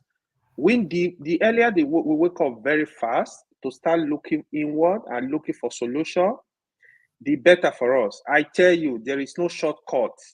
If we are looking for shortcut, we will never have it. We have to solve our own problem. Thank you. I don't want to. Yeah, I think that's enough. You know, I don't like taking time electricity before you come. So, yeah, it's in our cultures that we'll find the values and strengths that will take us into the future. So this reliance on other people, no, we have to look inwards. I think until us as Africans, nobody will respect us Africans or Black people until we actually elevate our culture to the level that can compete with the rest of the world. So, well, that being said, I'm not particularly sure if he heard what I said or if she even attempted to understand what I said in regards to America or Democrats helping Africa. Because what I said was Obama's administration in Libya was disastrous to Libya and to Africa. I didn't say that she come and help us. So if she had paid attention to what I said, she won't say, oh, we are waiting. No, I didn't say that. What I'm saying is the Democratic Party under Obama, what they actually did. Let's go back to the Boko Haram issue. If people want to keep voting for the Democrats, they are all free to vote for whoever they want to. But I think if you look at the Boko Haram issue, or actually before that, Goodluck Jonathan and China, they had like a plan to link up all of Nigeria's largest cities with rail. Obama was against that, almost threatening Jonathan, and the project was shut down. Equally so is the fact that we trade a lot with China, and they had this currency swap. They will hold Naira, we would hold the Chinese yuan. Obama scrapped all of that, bullying, threats, or whatnot. Goodluck Jonathan to scrap all of that. Obama is a Black man, he's a Democrat, but they are the ones infiltrating our own society. So I'm not saying we are asking them for help. We have to fix our own country ourselves. But I think she didn't really understand what I was saying. So she went on this rampage of, oh, we should stop waiting for others. I didn't say such thing. So I just wanted to clarify that, including the assistant Goodluck Jonathan wanted in fighting Boko Haram. It was the Obamas that basically pulled the plug on that. I'm not quite sure if she reads a lot. She can go and read Jonathan's book, For the Love of the Country, and it says so much about what's going on, what the Obama's Democrats actually did to, to enhance the power of Boko Haram. So I didn't say we should be begging them for no. It's they're actually the ones infiltrating our country to actually stifle our growth. So I just want to clarify that. All right. Thank you very much. Kenneth, before you go, I believe you were listening in the background. And so I want you to, this is me appealing to you to take it easy. Two wrongs doesn't make a right. And hopefully both of you will come, or if you will see the need to reach out and you guys will embrace in peace. Imaginary embracing in peace and settle your differences. The floor is yours, Kenneth. Yeah, thank you. I will just go straight to the point.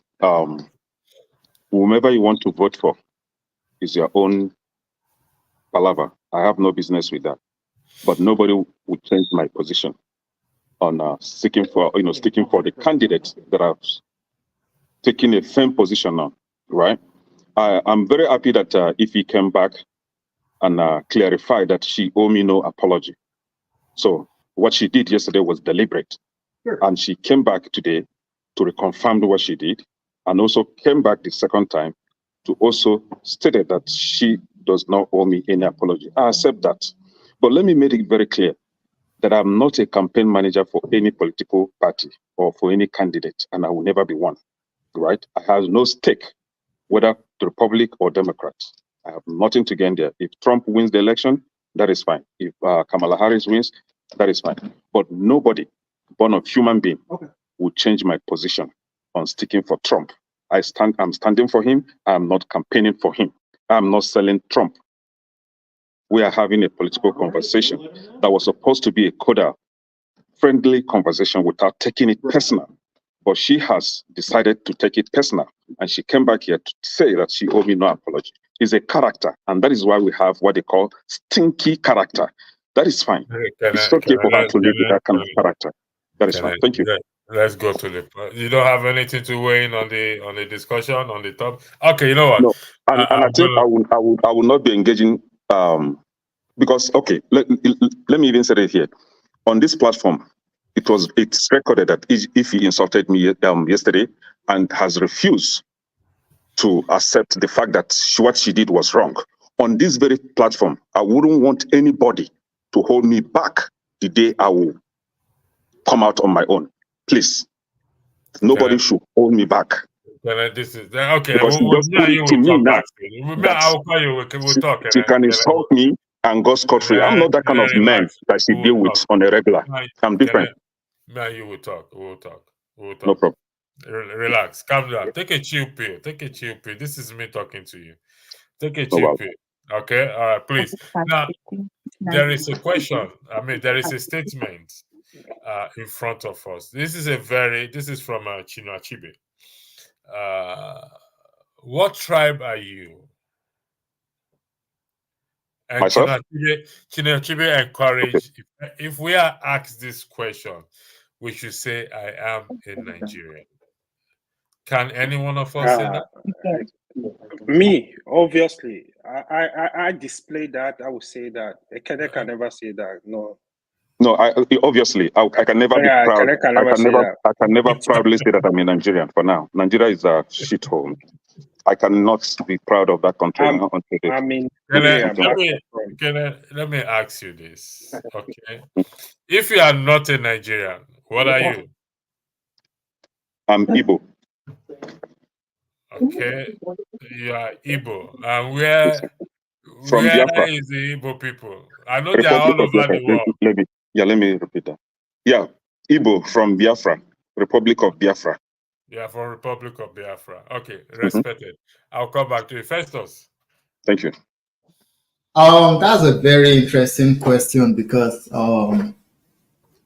when you look around the world, if you go to Japan, the countries for Japanese people, 129 million people are there. If you go to Sweden, there are about 9 million. It's for the Swedes.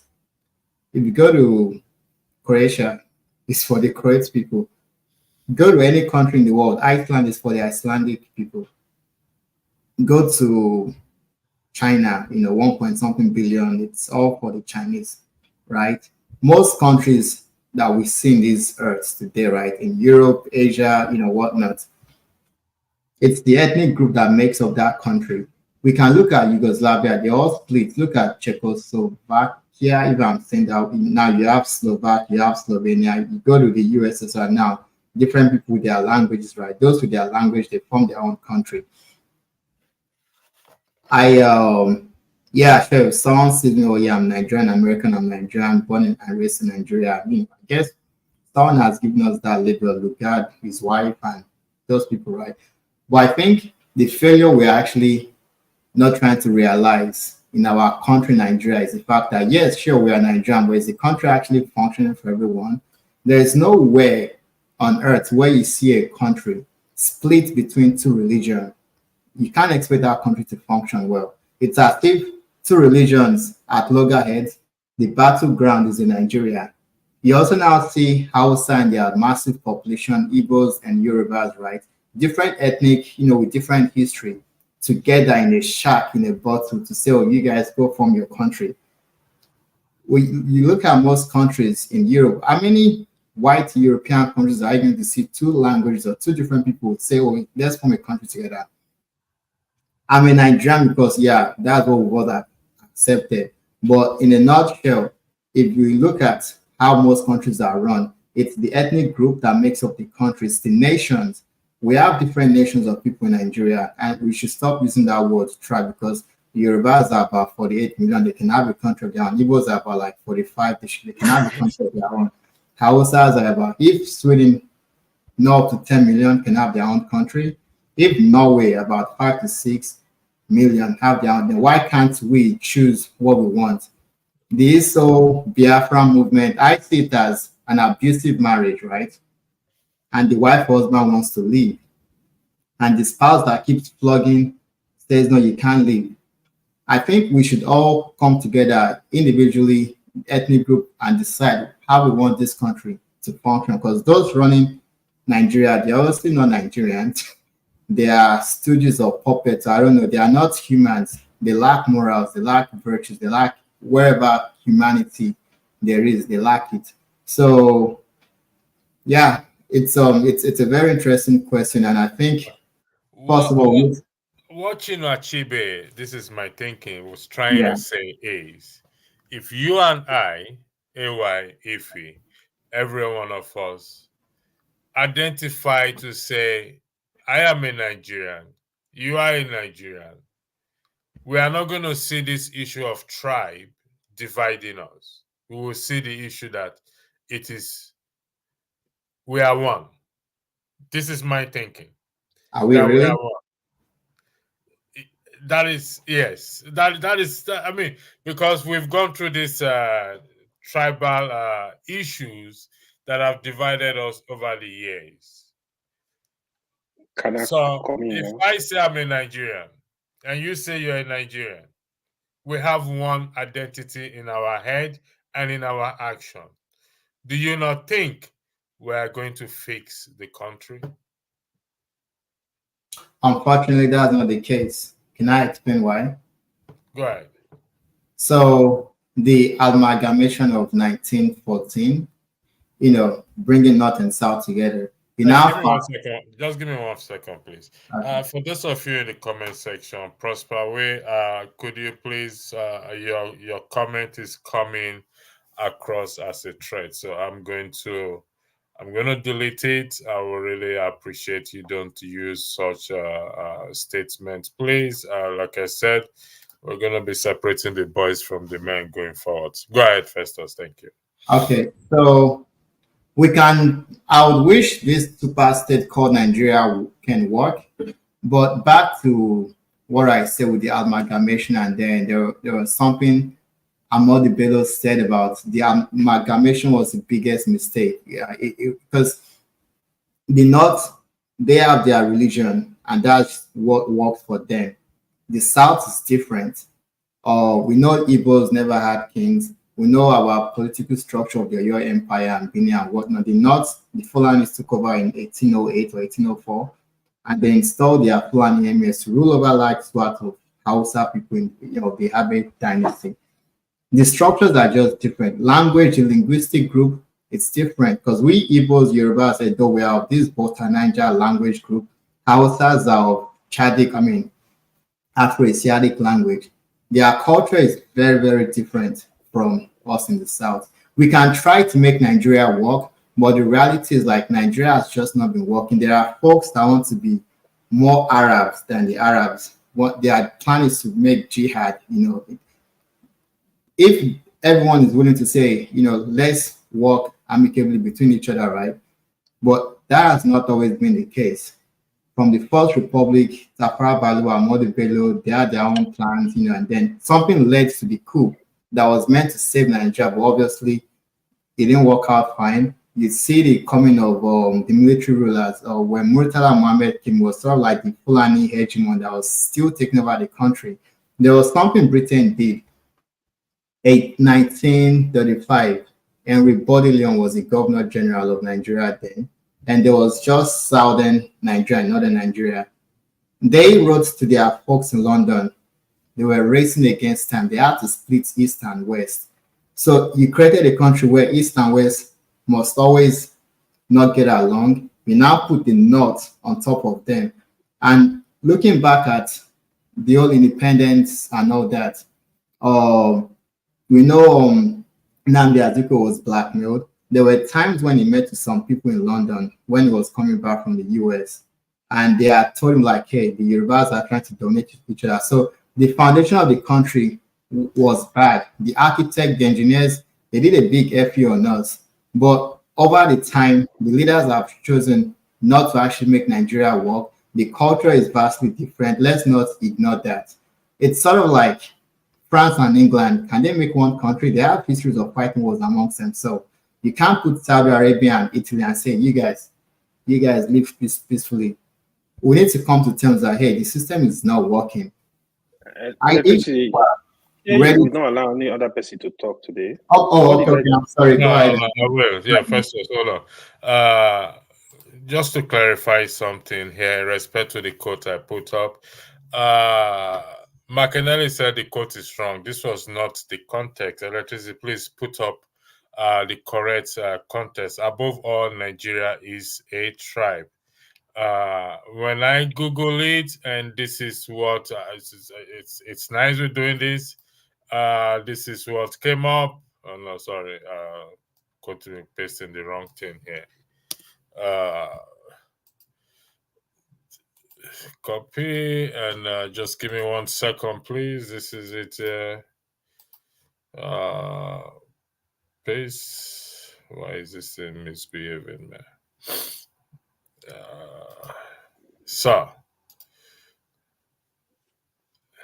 here it is.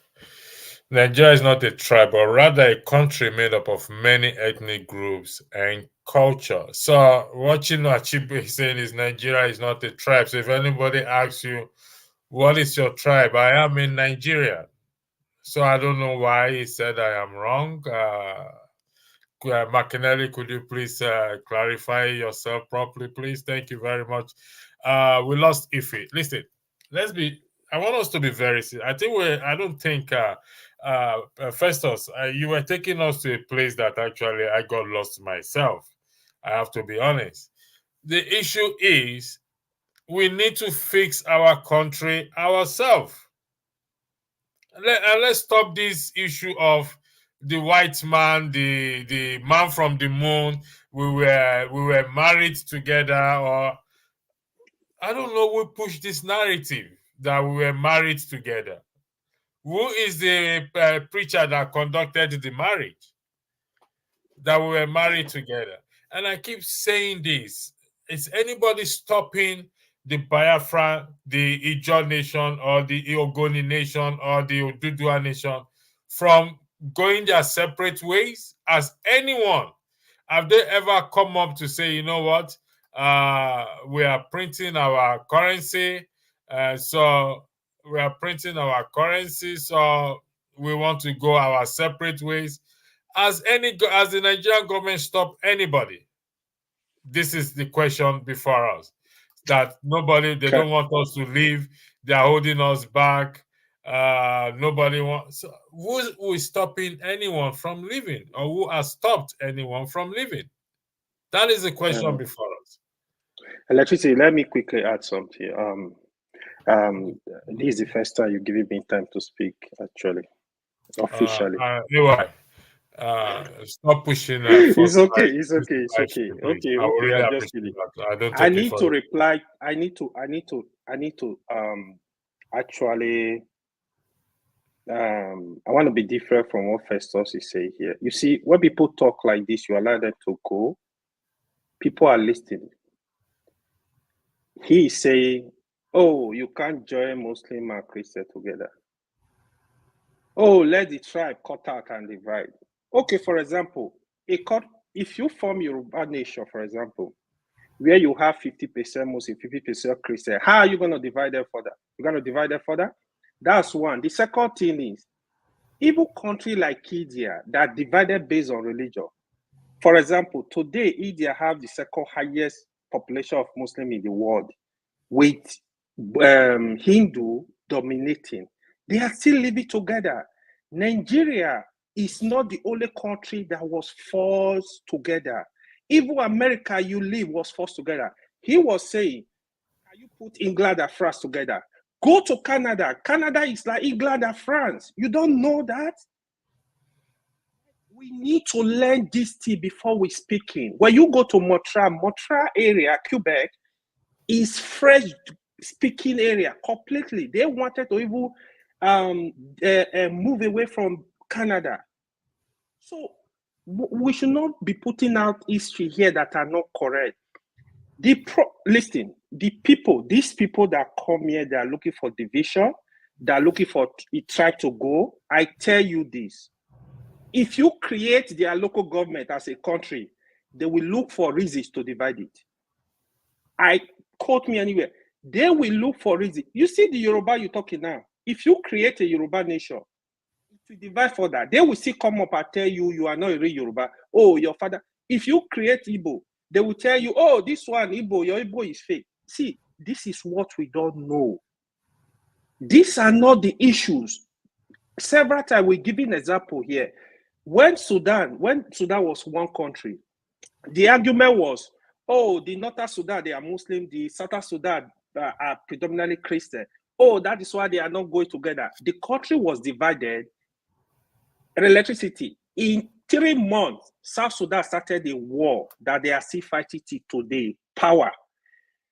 Last 2 years, North Sudan started a war between themselves. They are still fighting now. They are all Muslim, 97% Muslims. These are not the issue. We need to look above religion and try to fix our country. I don't know why it's so difficult for people that are making this argument to come here. You are just distracting the whole country. We have issues to face. We got to face this issue. If there is any reason for any part of the country to separate, do it in the right way. Call your leaders, your political leaders, your governor, your senators. Tell them to go to Abuja and say, we are not part of this country if we are not getting this. Put the pressure there. Don't bring non-state actor you want to dictate for the government. This argument, to be honest, sometimes I get tired of it, but to be honest, we have to do more. See our neighbors, our brothers and sisters, and fix Nigeria. Let me to can it all. The criminals that are stealing our resources in the country, I have said it. Disagree with me. They are from every tribe, every religion, every part of the country. The poor people, the people suffering in every local government. It's so difficult for us to understand. Tinubu has his gang. They're in Abuja today. Are the poor Yoruba benefiting from what they are doing in Abuja? They are stealing for their family. But people don't get all these issues. People will come here. It's all about, oh, tribe, we not solve our problem. We are wasting our time until we completely come together and realize that the people suffering, they are suffering. Either you are from east, you are from north, you are from west, you are from, no matter where you're from. The suffering is there. There is a problem that needs to be solved. The gang, the criminal gang, or the political criminal, they are together. If their son want to do marriage today, all of them, all over the country, they are flying private jet to that venue. We should stop deceiving ourselves. Thank you. Thank you very much. John Abba, John Abba just stepped out. John Abba, this issue of tribe, let me throw a spanner into the wheel. if we are saying tribe is our problem, we can't move forward. That means if you are married to an Igbo woman, yes, if you're married to an Igbo woman, and if he's married to a Yoruba man, and Festus is married to an Ijaw woman, and Ewa is married to a northern woman. So that means every one of us should get divorced there, since the issue is a tribe. Jonaba, you are the pastor that conducts these marriages. So you should be the one to tell them to divorce them, because we keep saying it's a tribe, but we keep marrying each other. Why do we have to keep marrying each other if we are saying tribe is our problem? So when it comes to love or seeing a fine man or a fine woman, we don't we see the money, we don't consider tribe. Is it, Jonaba? The floor is yours. Thank you, Electricity, for having me. Sometimes it's very depressing to come here because it's expected that Please to whom don't let it be depressing, Jonaba. Please, I'm looking at because the Bible says, guide your heart with all diligence. Because if you come, I agree with go get out of here, go. you. Why are you fighting? Jonaba, you're fighting your dog? All right. Ify. Jonaba, why are you fighting there? Jonaba, you want to make pepper soup? So, sorry about the distraction, please. It is very difficult to see young men and women that are supposed to look above the phrase and stay caught up in this mess. And we can't have a respect for those. If our mother, our father, being called a name, how do we react to it? We're all going to grow old one day. Do you love to be called a certain name? Will you want to be attached uh, to a value of tribe or languages? And then when you see Nigerian space and you see young people or even a little older people get caught up in this mess, and then you have nothing than to say it's a long walk to freedom, because this is not the way society works in 21st century, whereby through media like this have bring us together as a town square, like a village, the whole global village, that we can see what is going on. And to politics aspect of it, Democrat or Republican, that is not what we come here to discuss. Most people, the Nigerians and so many other people in this part of the world, they are mainly independent. If you appeal to them, they will vote for you, regardless of your tribe or your party affiliation.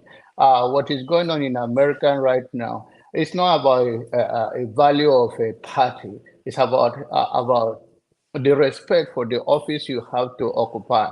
The highest office in the land, you cannot have people who have no have no their utterances is very divisive and very polarized, and somehow whether he left with surplus or left with anything, and that is not the issue. Everybody will work to pay their taxes regardless of who is in the power. But this is not about being a Democrat or Republican. And I don't think anybody have to come here defending this person or insulting this person. That will not fix our country. Our country, and these people will not going to fix our country ourselves. And the most painful aspect of it all, those people in Nigeria that are supposed to see that this is a elite that are dividing us in order to have a control over us perpetually, and they don't see it that way. They say religion, or I don't think God is a Muslim. I don't think God is a Christian. God is God. And the issue of Barack Obama, that those people in Nigeria, you cannot even fight for your basic human right. This is about right of humanity. Nobody asks you to be gay or no gay. It's about also, it's a social issue. So it's not about the religion offer you anything. Where you are very cultural and the religion is driving you. How many progress Nigeria has made since independence based that they have a good culture? And our moral value is attached to Republican. On what base? On religion? or what? Or Democrat. Both of them, their party, they play game of who will be in power, and whoever succeeded will continue to live the way we live. And we cannot continue to be calling each other name here or call this person name here. We have to have a standard. And if anybody that come and few things here, it tells deeply who you are in your own life, in your own private life. You reveal who you are. There is no, you can't hide it. And well, let's have some respect for each other, respect for ourselves and for others. We all can feel our anger, but in a very respectful way, and be substantial about it and have proof of your issues, not because we have a camera rolling on us or before us, then we just utter anything because we know we have to talk. Nigeria is my heartbeat. But when I see young people and people in America and here and any other part of a developed world who is supposed to know better and act better, and they are not, then what do you expect from the people in Maiduguri, Guatemala, and the other remote area who are looking up to you? What do they in Kumshi, in Bama, in a remote village of my own village? What do they expect from you? Then to them, they watch you and they say, wow, our hope is dashed. Because the people that have in a system where it's working are not campaigning for the same system to work for us, rather they are doing a petty thing. There is nothing being a big person or well exposed or well educated when you cannot conduct yourself, or you cannot have all the factual, or you cannot love your neighbor as you love yourself. And that is backwardness. And I think we should move forward. And that is when I see electricity. It encourages me so that we don't let them have their say all the time, because they are very eager to have their say. And a word, if you let it go, word is very contagious. And we come here to make a substantial argument and have a fact about it. Thank you.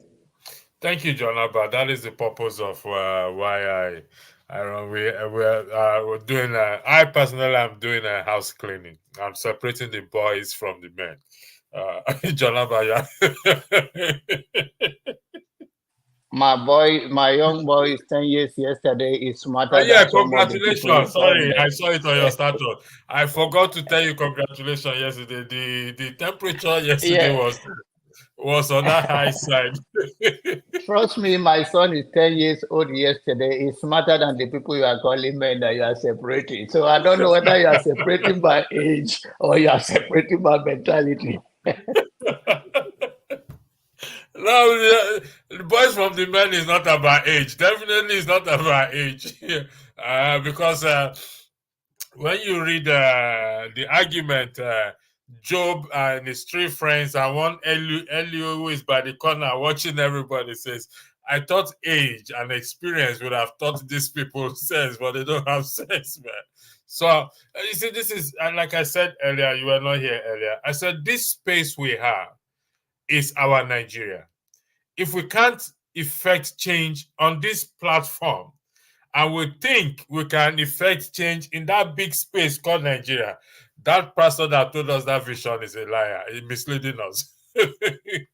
So this is our Nigeria, this platform. If we can't fix it, if we can't apply decorum, and then we now say we want to go and impact Nigerians that are there, that their head is bringing smoke. You want to go and impact them, they are wasting your time. And that is why we're doing, that's why we're doing this. And some people have said that bosses, some people said Rudolph doesn't want decorum. Rudolph never requested for decorum, this and that. But we will get there. We will make it we will get there as far as I am concerned. Thank you. I'll be with you shortly again. I just want to take a break, but I'm listening, and I was with you from the very beginning. So I listen to everything. Yeah, thank you, John Abba. I appreciate it so much. So I want to make this a more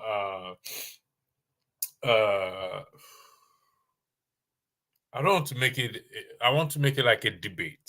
Let me put it that way. But we don't have for or against here, because okay, I think we have for and against. Festus, let me see if I can make you for or against. do you believe, going by your argument, it appears, I stand to be corrected, that Nigerians cannot fix Nigeria by themselves. They have to depend, or we have to depend on external factor, the West, to fix it for us. Would that be your line of argument? I never made such line of argument. What I said earlier was to criticize the Democratic Party of the US for destabilizing Libya. I never said we should expect them to do anything. I only said No. I didn't say you say so. I'm just trying to get if that is your line of I'm trying to do for and against. okay. But since that is not your line of argument, Okay. that means we are all on the same page. Would that be correct? To give a good response to that statement, I want a Nigeria where we speak our own language and not Igbo people's language. Because China, they speak Chinese, Japan, they speak Japanese. We need to look inwards. There's so much richness in our culture that we've just completely abandoned. We don't really know much about our history. For us to think Oyinbo man is going to help us, they're not going to help us. Our idea of embracing Western values is sort of like you go to a zoo, you see dolphins in the zoo because their habitat is being destroyed by humans are actually putting dolphins in the zoo. So it's as if we're embracing Western culture, we emigrate to the US, UK, and whatnot, and our country is in a mess. We have to look inwards and address our issue. No one's going to do that for us. If it's not the Americans, someone else will come and loot. We have to find ways to fix our issues ourselves. If it's regional system or whatever it is, no one's going to do that for us. We have to do that ourselves. In fact, we need to completely cut out the old Western culture and embrace more of our culture. Learn our history. Promote our heroes of years past. That's all we need to do. Thank you. Ewa, the floor is yours before we call it a day. Yeah, I think Festus is coming close to us now. So, well, he said he never disagreed. Yeah, I agree with what Festus just said, right? So, Festus, this is my whole belief. To be honest, especially we the young ones, right? Maybe forefather and electricity, I don't know, till they're like 65. So, we the young ones, we have to come together to build our country, because look at how many tribes do we even have in Nigeria. It's a lot. If you want to deal with these people, say you want to split the country into 200 places, for example, I really don't think tribe is our problem. Why I think we toy this line is because of the failure of the leadership. I strongly believe if we have a good leader that we fix every part of the country, try to be just, we have laws that are equal in every aspect, I think the country will be more united. But whatsoever, nobody can tell me otherwise. I still believe Nigeria needs to come together. We don't have option. We have to come together to build our country, because we are better as one. I mean, look at countries that are even divided. Eritrea break out from Eritrea. How are they doing today? From Ethiopia. How are they doing? Look at the country. I just named Sudan. How are they doing? Like all these countries, how are they even doing? Because the greed will still come in. That is what people don't still understand. Even if you break out Yoruba today, trust me, the greed will come in. If you don't have that good leader, the greed will come in. So it's not a solution. It's never going to be a solution. The solution is we need to change our thinking, our mind as regard the nation. Like we have to build this country for the people, not for the all these criminal that we are jack power and do what they like. What is going on with Dangote refinery now is sufficient for us to learn. Nobody needs to tell you right now that NNPC, it was deliberate, that they never wanted our refinery to work. That is what it is. With the control they still want to have over Dangote refinery, just to punish the people. That is to tell us that some people don't just want this country to work. It's not about if they are from the same tribe. I mean, NNPC MD is from the north. He could have put out with Dagote and said, you think they care? They don't care. That's not their problem. Their problem is their interest. Their greed is satisfied. That is their interest. We need to really look at this issue. Assuming the NNPC was Igbo House or Yoruba, they could have said, oh, because it's not from the north. That is what you will hear. But look at the fight they are fighting internally. So these things need to teach us that these people, the elite, they are not interested in this our fight. And the funny part, they are not fighting. I give example. If one governor, one of the son or daughter want to do marriage today, all over the country, all of them will show up. That is just a common. They don't quarrel. They APC, PDP, Labour Party, all of them. They will gather in one place. How come? And you see them laughing, eating together, smiling. You think they are fighting? They are not fighting. The common people need to stop and face these people. Let's look for a way to get our country working. Thank you. Thank you. Forefathers, do we have to depend on the West before we solve our problem, or can we not solve our problem ourselves?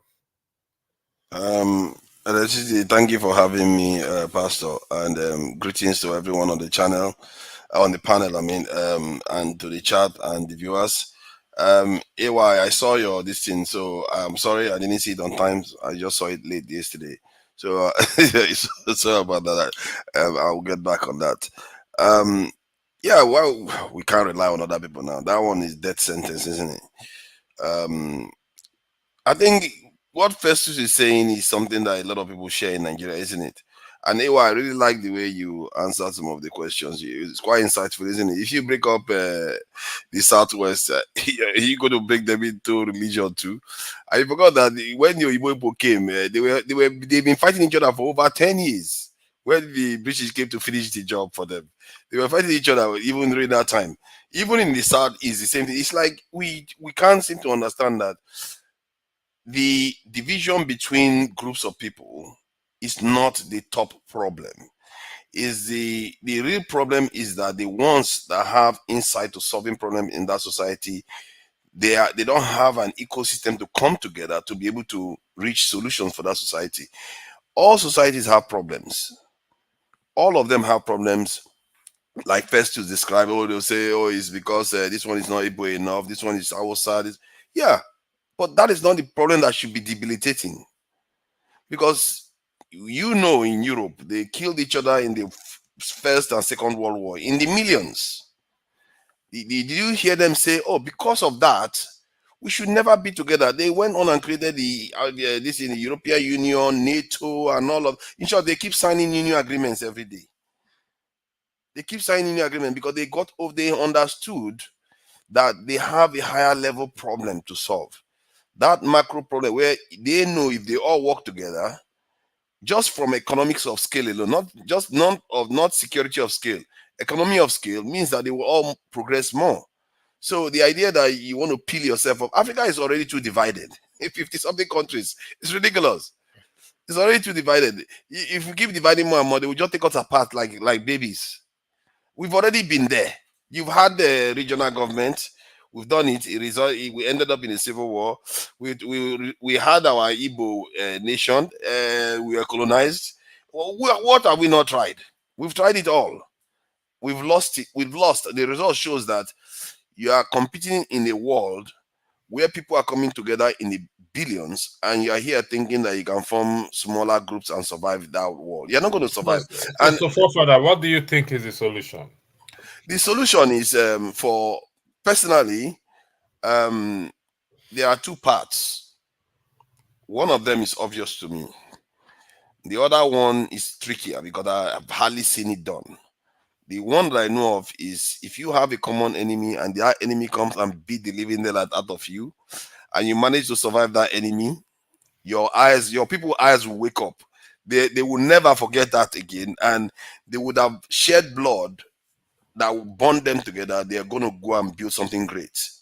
Most of the nations you see in the world today was forged like that. Most of them were not forged from peace. It wasn't because they loved each other. They just say, you know what, let's just come together. We love each other so much. No. And in the case of Nigeria now, that is the one that is hard. How do you do it in such a way that doesn't result in some big event that leads to massive conflict. For me, you have to have an ideology first that people sign on to, that's actually has a vision that people can see, and it's also realistic, and they know it's actually good for them. And if you convince them that that is the right path to go, nobody is going to shake them. The only person that can shake them is the person that will fulfill it. No, nothing is going to satisfy them. And I've seen it happen with the Bolshevik revolution, because the Bolsheviks, I thought people mistake them to think that they just came in and took over because of military. No, the idea was there. They were the one that first created the 5 days working week, because during that time the Russians were slaves. They were serfs. Most of the Russian population were serfs to the elites. So they brought so many changes to the system, and when they spelled out this vision, the people were with them. By the time they came to take over, they had already dominated the system. That the whole idea, they've already won the idea of the mind. Anybody that tried to rule failed until they came in and they succeeded. And that's what I believe we need as a country. And what makes that good is also that it doesn't have a figurehead. It's an ideology. It doesn't have a figurehead. If you take one figurehead out, the ideology will leave. And if you take another figurehead out, the ideology will march on until it is fulfilled. So that's one part. When you get the ideology, then you get the right people pushing the idea on the ground, not just talking on YouTube alone. You go on the ground, support people, help people, and every single step you take to make advancement, the other side will be struggling to maintain their power. If they don't fulfill it, they will fall. Okay, you said something important on the ground, not just YouTube as we stay here every day talking, but being on the ground itself.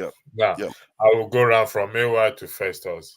So, how can we in diaspora be on the ground or have a unit on the ground to spread this ideology that forefather just argued on? Anyway. Yeah, so spreading the ideology. I we say it's a lot of fun, but with the advent of technology, right, we can pass this message very fast in terms of using all the social media, even the news media. We've been really, on the social media all these years. Yeah, but we gotta do better in terms of really going like through some kind of like viral messages on Facebook, on TikTok, on Instagram. Anyway, can you attend to that child? That child is coughing, please. Yeah, I'm coming. No. Go and attend to the child. Yeah, what he said there is true, because I know of a Nigerian young guy. The people in the West, they will be advertising courses to them and jackpot videos to them so that they will apply to come to the West. So a lot of our young people are getting these sort of videos this in Nigeria now. So you could target them. A lot of people have smart devices. Sorry, Festus, go ahead. So what was the? Oh, I guess Ewa can go if he needs to finish what he was saying. If you will let me finish. So Yeah, I was talking about this. I was talking about social media. So the issues I'm seeing with the government in general, they are not genuine. They are not deliberate about what they are doing. I feel generally, personally, if you are genuine, you are deliberate about what you are doing, even God will come and assist you in that way. For example, if the government are genuine, even the history we do in school or government, you can appeal these courses somehow from even elementary to to university. Really, I mean, university we do GST, right? Kind of like teaching the unity of the country. You know, the togetherness. It's just like the phrase of America. Think of what you can do for America. You can bring a lot of things, and the government on their own, you do your own part. They do their own part in such a way that encourages the populace. Oh, this is our country. Let's love our country. but we don't have it. So that love we don't have for our country and the understanding of this common goal. Instead, you can see a particular tribe will easily like draw their people and said, oh, they are against you. You see the child start thinking along that tribal line, not thinking of the whole country. Even the other thing, right? One thing that make me sad about Nigeria is a country that called itself like, oh, a religious country, for example, where you have millions of Muslims, millions of Christians. This religious center on their own, what are they teaching? You understand? Like, you will expect religion to even say, for example, be your brother's keeper. It doesn't matter. Like, so what this means is, if I have food, for example, forefather don't have food to eat, electric don't have food to eat, I will not be wasting my food. No, that should not be message. Oh, my brother don't have food. Even my neighbor, you don't need to be my brother. Oh, you don't have food to eat. Oh, you need food. Oh, take food. All the money people are making, for example, even if you are a billionaire, like how much are you gonna eat? Why can't you think of developing community, developing the nation? That is some of the things that get me really frustrated. But trust me, it's gonna be better. We look for a way to pass this message across the nation, even if we have to translate it into different languages and pass this message through. Hausa, Yoruba, Igbo, other pass it across. Let the people understand the value of a nationhood. Thank you. So what we're gonna do going forward is we're gonna make it a free flow discussion, meaning that you can talk interjects, but we have to maintain decorum. So meaning I'm not doing much of moderating. We are just, it's an open flow discussion now. So for further, the floor is yours. Anybody can interject. For further, you can interject. Why you can, but we have to maintain decorum, please. Thank you very much. I'm not sure Festus, go ahead now. Let him say. I want to hear his own because it's a bit funny sometimes. So what was the question, the initial question?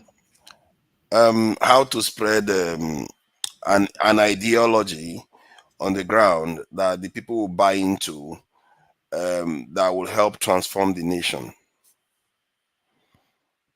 So I think in an hypothetical situation, when Nigeria became a country, independence and all that, what the government or the founding fathers or those leading them needed to have done is to actually come together, sit, talk about like the common goal of what each regions wanted for their people, how to actually better share the resources, however way you want to create more regions or states, wherever you want to. But I think what's critically important is you have to start from the primary school in educating all the students across the country about like a shared identity. There's this in China where they have like this Confucianism, right? It's more of like an ideology that we as Nigerians we set rules for ourselves. As this is who we are. This is our world outlook. We should have like a one definite stance on wherever it is. But I think you need to like do that from like kids need to be taught that in school. Right now, with where things are, it's going to be very, very hard. But at least if you actually start that early on, if all the leaders, weren't bickering about, because then they all had different ideas on how Nigeria should run. Awo had his own ideology, Zik had his, Tafra Bello and Modibo, they all had their own. They're all speaking different things here and there. I would have probably thought, although this may sound very controversial though, is a benevolent dictator or like maybe like a movement, like what the first school was. I mean, the first people read the books about the first school, they had like an idea of how they actually wanted the country to run. The first school wasn't an e-book, it was educated soldiers that were going against the mess that was going on in the country. But I would have wished, if you read this book, Why We Struggle, there are lots of books written about the first school, but I would have wished a group of people with one single ideology, right? And they enact that on what everyone has to follow. Either we choose Igbo as our official language or Hausa or Yoruba, we should do it with English or learn it in school, but we should all be speaking one language that someone else don't understand. how we grow our economy, self-reliant. There's so much that we can learn from what other great countries have done. But we need to stop trying to be Oyinbo. We need to stop trying to be Arabs. We need to stop trying to be more Europeans than Europeans. We need to look. Jesus, quick question. I need to stop you. Quick question. So you think if they had wanted to choose one language, for example, among the three Nigeria languages, Hausa, Igbo, Yoruba, right? What do you think will happen? You think the other tribe is going to allow it, like the way Nigeria was structured? You think they'll never allow? Well, that's something that I've actually thought about, like, quite often. But that would have caused big problem, I think. But look at it this way. In the old colony of Nigeria, right, north and south, southeast, southwest, the south lingua franca was English. The north isn't just Hausa and Fulani. You have different Kanuris are there, Tiv, people Nupe. But England, England basically created like one north where Hausa is the official language of the north, and that worked well. But so, like in the north, for example, I know Hausa language can work in the north, the way the north is structured. But in the south, it will be even more difficult. Will Yoruba work? Without Igbo work? Will Joe work? Okay, so if someone like Abacha, as brutal as he was, had said, hey, everybody, if you have to go from primary school to secondary school, Hausa is a language that you have to learn or else, would anyone oppose him?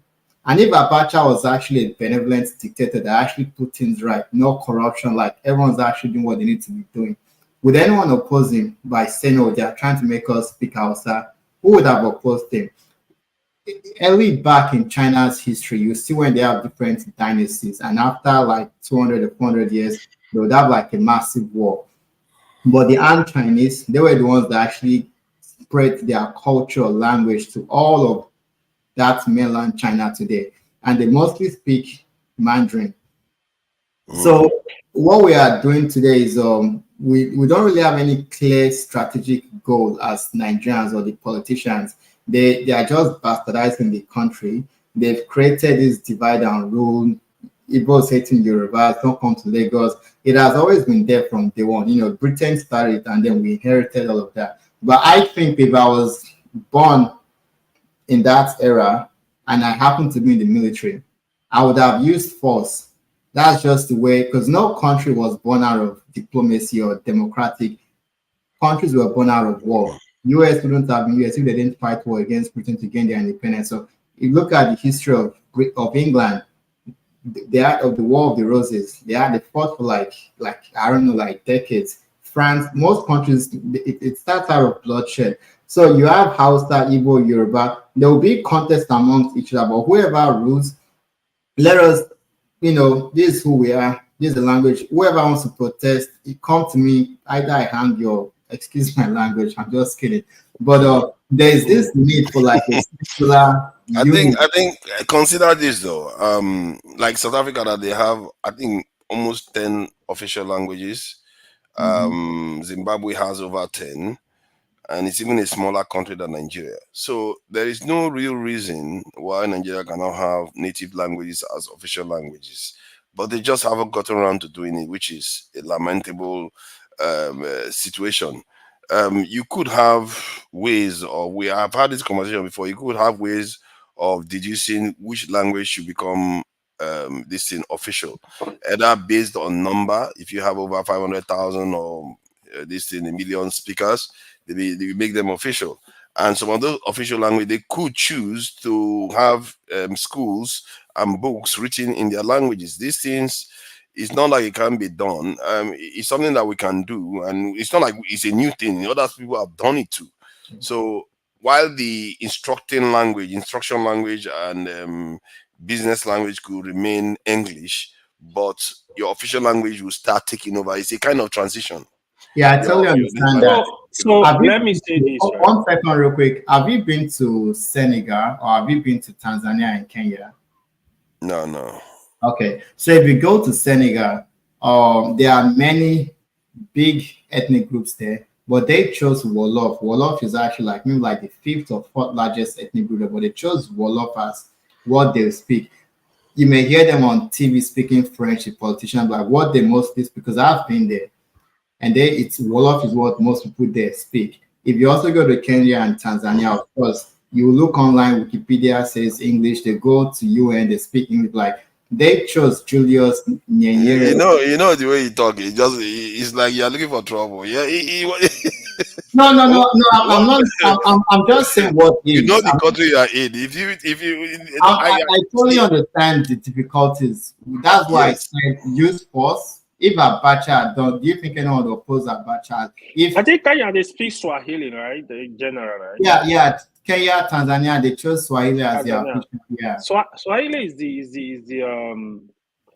the biggest language, the most spoken language in Africa, right? Yeah, it's the most widely spoken language. But not that it's I say about maybe 20-30% of Africans that speak it. But the military dictator, right? Yeah, I mean, if it is a temporary thing, I love it. But I have issue with military dictator because they are the real definition of power corrupt absolutely.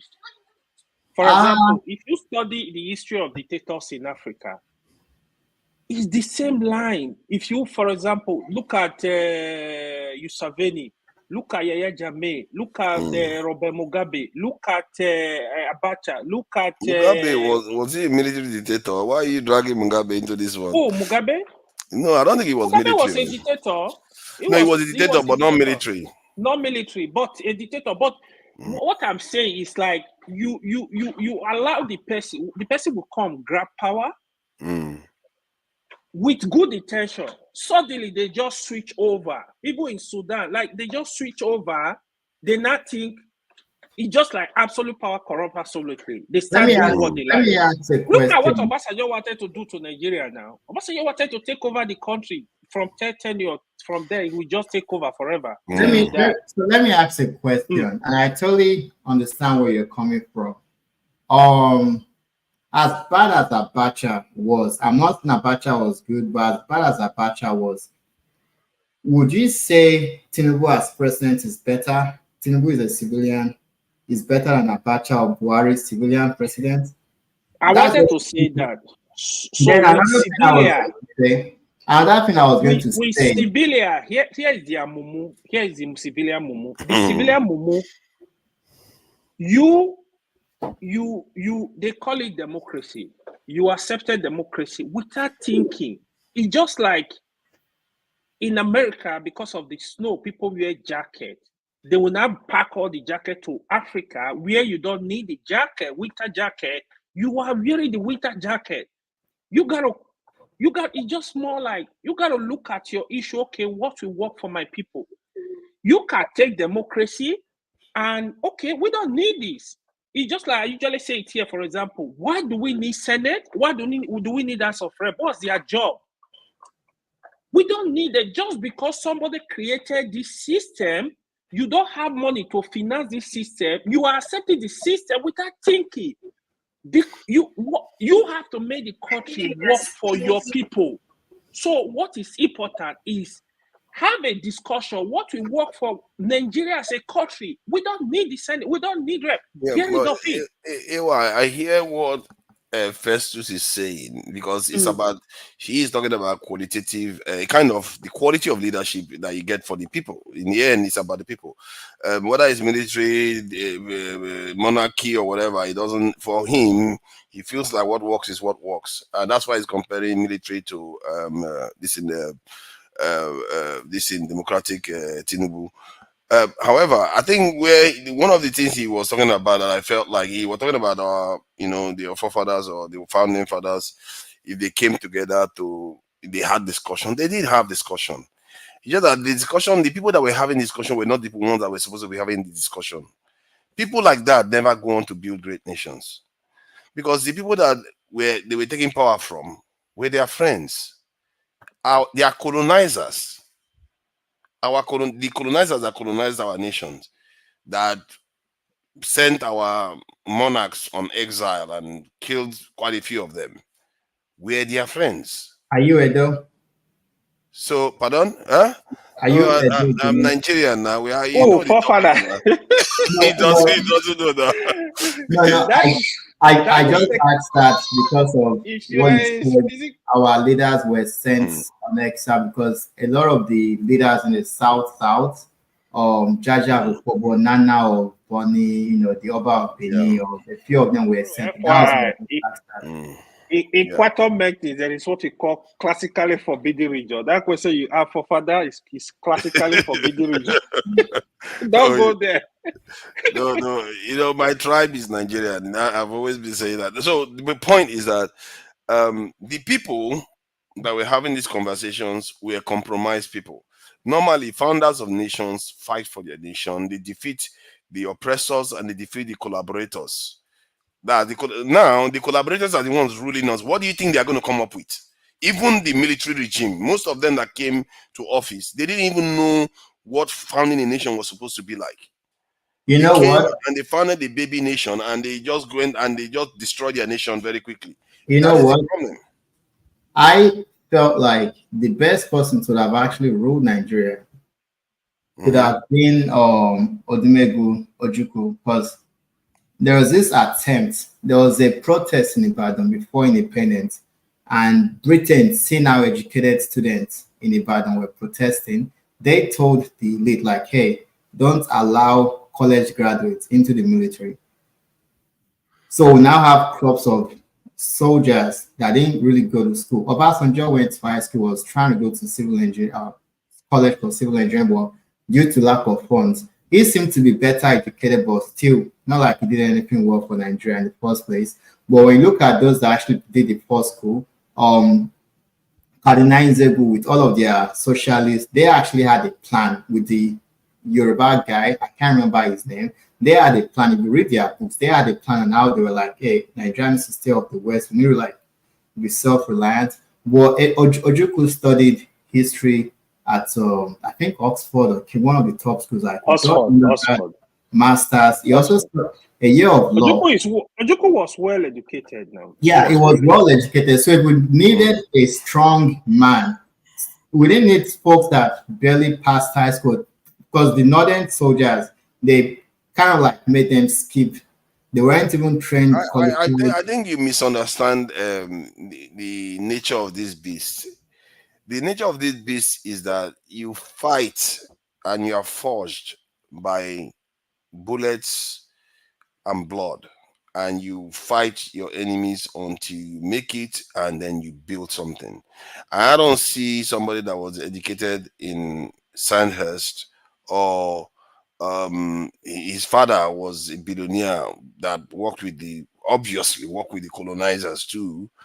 I don't see him breaking away suddenly and say, let me fight the British in a war. No, he's not going to do that. And this is why sometimes I find it hard to blame these people, because it's the way history unfolded. The way history unfolded is that Nigerians didn't get so cross with the colonizers that they fought them. It was the reason why they left was because of what happened in the Second World War. So it wasn't because of us they left. They left because Germany almost took over their countries. And America was like, enough of this nonsense. Go back home. You're completely right. The way Nigeria won it, we didn't win it. We didn't fight for it. It was given to us on a platter of gold. Like folks like Kwame Nkrumah, Sekou Toure, Jomo Kenyatta, they were all locked up. If you see Nnamdi's action when the Zikis movement was going on, he actually dissociated himself from them. So if you read books about, there's a book called The Fatherless People. If you read his own book, Zeke's book, My Odyssey, he actually said it himself. He was working for the Brits. It's in his book. If you read The Fatherless People, you see so much. Zeke was actually blackmailed by the English, because he won the election. He had the most votes. Awolowo said, hey, you be the prime minister, I'll be minister of finance. They called it the summit of the Niger. They were going to meet at Asaban on Onitsha, and that was the plan. But you now gave power to someone that actually got the least amount of votes. That was Tafawa Balewa. He is now the prime minister, and he was even now asking for they should give him like a suit with medals, like those British, like he won, but he basically there were times that you should have seized the initiative at critical moments, but Zip didn't. He studied in the US. He could have been the Kwame Nkrumah of Nigeria. When they said they will give us independence at 1956, our said Western region is ready, like we're ready to go at our own. Zeke was sort of like, we are not sure. Okay, let us wait for the North. The North is like, hey, no, we are not ready because they feel like they'll be dominated by the South. So there's that triangular, they weren't really speaking the same language. Because they thought they had a choice. This is the failings. Well, they had a choice, though. But they didn't. See, the thing, let me finish what I'm saying. If you look at Kwame Nkrumah now, the problem with him he was facing was that he took over a country that didn't fight for freedom and want to put them on a collision course with a power that is outside his control, and he didn't even put his country he didn't change the security posture of Ghana. The security posture of Ghana remained the same. It's like, because they don't understand. For some reason, it looks like they didn't understand statecraft at all. You can hardly see any nation that changed their security posture, and you want to take on a superpower that has just dropped 2 nuclear weapons around the world. You're very right. I think Kwame Nkrumah's feelings was the fact that he was talking too much. This whole charisma. He wrote a book, Neo-Colonialism, the Last Stages of Colonization. And everything he wrote in that book actually got to the attentions of the US State Department. And it was then they got rid of him. And this Asokumbo dam that he was trying to build with an aluminum plant, he was telling the Americans for money. The Americans were sort of like playing, so it almost like a threat to bring the Soviets to. So that was like, this guy is costing. We need to get rid of this guy. As far as him governing Ghana, like he did a lot for Ghana. And when the coup that ousted him came, the military folks basically undid everything that he has done. He's actually started atomic energy plants for nuclear energy, which he had started. But when the stooges of US came, everything they had done, they gutted everything. They read. Why do you think they had so many stooges that were willing to do the US bidding? Because they didn't fight and remove them. They were there. They were just there, and they were like, why are you changing everything? Now you're making us gonna face war and all those things. I think the mistake was a lot of countries fell for this, right? It was they saw Europe as the imperialists, and they saw America as the country that actually fought against the imperialists. So they felt like they had a lot in common with the Americans, but they knew that America was actually in cahoots with their former colonizer, because like America. They see, how can you say they should know? And personally, I don't even think that is it. I think it's just the conditions. Because if the British left, you didn't fight any war. You didn't hate them. They just, as a matter of fact, they were celebrating when they left. Then now suddenly you have a leader come and say, we have to have Pan-Africanism. We have to do our own things. Like, why are you doing these things? People won't understand it. They cannot follow you. It's hard for them to follow you. They have to have felt it. Like most of the nations that were transformed, they felt it. They saw it happen to their people. Like when the Japanese invaded China, they saw it. When they invaded China, the Chinese saw it for the world. Nobody needed to tell them. So when this Mao Zedong came to power, they were like, tell us what to do. We will do it. And nobody will stand in their way. That is how it works. That's how it changed people. Our people still think, like Nigerians now, we still think we have a choice.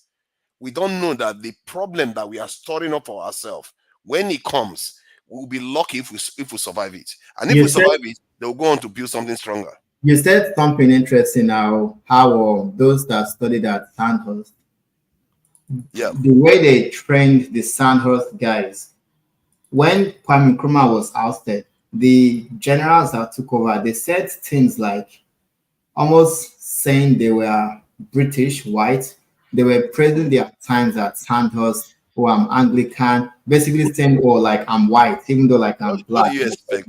Then something interesting was I can't remember the military. So Nigeria gained independence 1960, but the head of Nigeria's military up until 1965 was a white man from England. People don't really know about this. There was issue that Ojukwu had with Gowon when they felt like this infighting about this whole civil prime minister and all that, soldiers were just having this conversation amongst themselves. Yakubu Gowon went to go and stitch and tell the Oyinbo guy, like, hey, these guys are planning some things. So people don't actually know Yakubu Gowon was actually being groomed or prepped by Howard Wilson, the British. Yeah, like it was thought that they were trying to mold to take over Nigeria even before the first coup actually happened. And before that Kaduna Nzegu coup happened, the North was actually planning, they call it Operation No Mercy, to get rid of the Southern intelligentsia, the Southern Michael Okpara, and this Akintola was actually a mess for them because Yorubas didn't like the guy. But the Kaduna Nzegu coup happened like days before the coup, the military takeover that the North was actually planning to get rid of all those noisemakers in the South. Something interesting, funny too, is before independence, Afra Balewa wrote a letter to Richardson, the last Governor General of Nigeria, asking for like 10 points of what the North needs to hold power indefinitely in Nigeria. This Oyinbo man said, you don't need 10 points. We'll give you guys 50% of the parliament seats.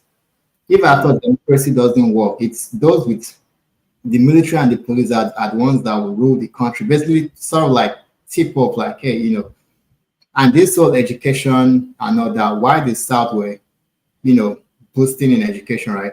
Britain had told them, hey, Western education is incompatible with your religion, almost like Boko Haram, because they needed the Fulanis. It's like you have a company, right? And you are maybe retiring. You have to hand over your company to someone that would actually handle it well for you. The Fulanis are colonizers, just like Oyinbo people are. So their interests are aligned because they've colonized the Hausas. If there's going to be a revolution in Nigeria, the North will need double revolution. The charade of Islam to dominate the Hausa people like has to go. They need to be writing. You have to be careful though. I think you are painting this narrative that they saw the Fulanis and they thought the Fulanis were going to be more subservient to control. What I find when you go back in time, and I will urge you to look into it, you find that you said it yourself. The North didn't want to join the South. They were concerned that they were going to be dominated, and the British needed these territories to be one nation, and so they had to find ways to incentivize them to join the nation, and that is why they did some of the things that they did to get them. So, because if you look at in terms of betrayal of our people, North and South, they are all doing it. They are it. It is not only the North that is betrayed. As a matter of fact, the North betray their people far worse. They are poorer in the North. So you are answering what I'm saying because the northern elites that run things in the north, they are from the families of the emirs that Usman Danfodio that actually ruled. Those were the ones that actually went to schools. As likes of Nnamdi Azikiwe were going to like Howard and Lincoln University, right? The kids of the elite, they were going to like to the best schools in England. Yeah. So they were actually grooming them on how to actually govern because Fulanis are few minorities in the Hausa land. Yeah. Britain actually expanded Islam and they gave the caliphate a breathing space. They also made sure like all the minorities, Hausa is the official language. When they were trying to create this NPC party, they had to pressure a lot of people. The Kanuris, there is some, yes, Amino Kano is Hausa. It was more of like how the South was doing theirs. They had to silence them. So it's like Britain's interest aligns with the ruling elites, with their absolute monarchy, authoritative. It aligns with, and it's like, hey, you guys, if you go alone, you guys don't have any resources up there. You guys will suffer. The wealth is literally in the South. When they joined the country together, Lugard said they were joining because of the Southern Lady of Means. You are not looking at. I think you should look at it from the point of view of the British. If the North is separated from the South, the resources of the North making it to the ocean so that they can end up in the hands of the British will be harder. If they have to go to the North, they have to go to Francophone countries. So the British had an interest in making sure these two territories came together. And remember, the North was larger too. It's like, why would you want that side to go on its own? And when they had a major interest in making sure, you see from the point, if you read what the British will write, you see that it's not about favoring one side against the other. Both sides were betraying our people already. They were collaborators left and right. I beg to disagree with that, because when you colonize a region, you are the one that call the shots. If you want to build a rail from the north, from Merida, Sokoto to Port Harcourt, right? You're the one ruling. You can do whatever the fuck you want to do. And the north being made deliberately larger, right? If Kwara it's mostly Yorubas there, Kogi mostly Yorubas. There are Igbos in Benue State, but they because the north extended. Did you say they made it not deliberately larger? Oh yes. No, No, that's not it what was just as a it's coincidence just of the way the whole thing unfolded. So I can recommend books for you to read, and the books I'll recommend are not what Nigerians wrote based off of what they saw happening, but books that they kept records of what they were doing. The white folks, they kept records like, letters, documents, telegraph of how they intended Nigeria to be. What they do, look at Sudan. They left Sudan in the hands of the few Arab-looking blacks. South Africa was left in the hands of the whites to control. Even Rwanda, Tutsis are fewer than Hutus, but they will identify fewer people to actually govern. Nigeria was left in the hands of the Fulanis, but to make the Fulanis dominate the country, Fulanis dominate Hausa land, but now. But it's funny how you picked a few countries, but you don't pick all the others that the majority of people control. It's funny how you just did that, isn't it? Okay, yeah. How about Ghana? How about the Republic? How about this thing, Cameroon? They have so many people like this in many of these countries. See, you have to be honest. Don't start with the conclusion, then use your knowledge to furnish it. That's what I like to. I like to start with a blank slate. At least I try as possible, so that then you start. That's when the truth starts coming out. That's the way I look at it. So let me challenge you with this, right? There are Yorubas in Kwara State and Kogi State, but Kwara and Kogi was added to the north. Benue State, which is actually below the river Benue, right? There are Igbos there, but Benue, those parts were added to the north. We should call that part Middle Belt, but Middle Belt was added to the north. So if you look at the seats in the parliament and how to control, if the Fulanis dominate the Hausa land and then the north under the Fulanis rule, there is nothing the southeast or the southwest can do, because the north has been artificially made larger than the south. And like they did, let east and west be at odds with each other, then you have the bigger north dominating. So nothing could have. What do you mean artificially larger than the south? You use some terms. You do use some terms, man. Let's talk about something else. Let's move on to another topic. Okay, I get where you're coming from. You see, we've had this debate before, where we are saying that there's no way Benue is in the north. The north, for me, when people say north, they are talking about political north. The truth is that culturally, most of the states that are below Abuja are southern. They tend to be Christian. They tend to be culturally Christian. Geographically, they are in the south. So I've had this conversation with Northerners. The only reason why they call this place north and you claim their population is because of political reasons. It doesn't, in their lifestyle and everything else, is southern. It doesn't add up. Hold on. What are you saying? After Abuja, it's literally like two states after Abuja, right? And this state, actually, it's not about religion. When you talk about religion, they're actually dominated by Muslim, not Christian. But the culture is Benue? Like Kogi and Kwara, right? I'm referring to Benue mostly. If you start coming down, yeah. Okay. Even Benue. Yeah, the culture. I think we should focus on culture more. I understand what Festus is saying, but the way he said it there, that's why I came out like they made it artificially, and then it is actually accurate. It's actually correct. They said they made it artificially. I think the idea, because he was trying to marry the geographical north versus the political one. That's why he says it's artificial. So the Hausas, Fulani, they dominate the extreme northwest. That's Kebbi State, Sokoto, Zamfara, Kano, Katsina, maybe to some parts, Ethiopia and northern Kaduna. Then the Nukwe people of Niger State, Then Plateau State, you have the Berom, you have the Koro people. Abuja is actually on Bagi and all that. You have the Idoma. There are also Nupe in Kwara and in Kogi too. Yeah. Notwithstanding, then you have Taraba. You have the Jukun, you have Tiv, you have Jakama. There are lots of ethnic groups there. Historically, they fought against the Fulanis in the Usman Dan Fodio's jihadist war. They were largely populated during those, because they go there, they take them as slaves, but they were willing not to convert. They were like, we're not going to convert to Islam, we'll fight you guys till death. All the way to like Adamawa and all that. So the real core north, the Islamic north, and then Yobe and Borno, but they are mostly of Kanuris. They have their own history of Kane Borno Empire, and they fought against the Fulanis also. But it was expedient for Britain, for their own interest, to gerrymander the whole map of Nigeria to something that will favor them. And the population that they've told us of the north is this. When last, I don't know if you guys are in Nigeria, but the only time I experienced census in Nigeria was 2004. I left Nigeria 2006. But this Hausa people's population is this. There are documentaries, there are books written by Oyinbo people about how they manipulated the population of the north.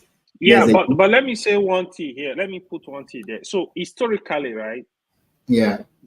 Kanuri are supposed to actually dominate the north. The Kanuri were not flexible. They were not really accepting other tribes. So somehow the Hausa Fulani came to overthrow them. It's just like how you Can have... you expand more on that? It's just like how you have Israel, right? As a religion, Judaism, they didn't really allow it to be flexible. Their Christianity and Islam came in to dominate them in kind of extent of population. That was what happened in the north. So the north are supposed to be actually speaking Kanuri today, the way you speak Hausa. Because of that, there is this strong animosity between the Kanuris and the Hausa. You go see some Kanuri that will say, my son cannot marry from the Hausa. So the animosity is so huge. what I know from history books and from friends I have who are from the north, though, there is a Kanem Borno Empire. It was about 1,000 years, and it centered around the Lake Chad area. That Lake Chad area of Nigeria, Cameroon, Chad, Niger, that area, that has always been their empire. You can Google all this. And they fought, and then you have the Abe dynasty, or Hausa Bakwa, like the 7 Hausa city-states. It was in early 1800s when Usman Dan Fodio did his jihad, infiltrated Gober, which is now Sokoto, right? From there, he launched his jihad. Then they fought against the Kanuris. They fought for a very long time, but they couldn't, dominate them. They are both Islamic empires, right? But they had a guy, Al-Kamini or wherever, who said, this your version of Islam. Al-Kanemi. Yes. Yeah, he said your version of Islam is not compatible with what Prophet Muhammad and what's in the Quran. It is just like an ethnic takeover. You guys are just gangsters taking over, pretending to be true Muslims. You guys are not. But they've infiltrated through Ilorin, Nukwe land and all that. But even during colonization time and all that, towards the end, Britain actually had to force their hands to submit to Tafawa Balewa, Ahmadu Bello's, rule and all that. But as far as like population, Kanuris are not that much overall. No, they are not much. But one other big thing I need to put in here is actually the British, right? So they actually admire the settings of the northern system. It was very easy for them to control. So they didn't really have that battle with them. So they just feel like, okay, we can talk to the leader that can pass it. So they had this feeling. Hello, can you hear me? They had this feeling like, so we can talk to the leader that can talk to everyone. So the system was very well designed. So they didn't really have issue with them. Where the British really have issue was in the south. They were always like, oh, more these people, they don't want to hear words. So, but in the north, it was easy for them to control. But it's very interesting we say that though, because if you look at the southern leaders, like when they were kicking the King Jaja Bobobo to exile, his child was I think in London or somewhere in the UK studying, And these people, the southern leaders, were very like cozy with the West. And during the colonization too, you find that when they came to the South, they sent their leaders on exile. But in other ones, they killed many of them. They actually had to kill them because yes, those they really people. opposed them. Sorry, let me quickly explain. Evil today. It's now I'm seeing the Northerners, they are kind of speaking up, revolting more. It used to be even politically. That's why you can literally go to one state. Let's say, for example, you can go to Zamfara State and pick like 100 persons in Zamfara State. Politically, once they align with you, the state will align with you. Even less than that, because of the control. So you see, like in the Southeast, for example, why the Igbo term themselves as Republican. Igbos in Nigeria quarter, they are very independent.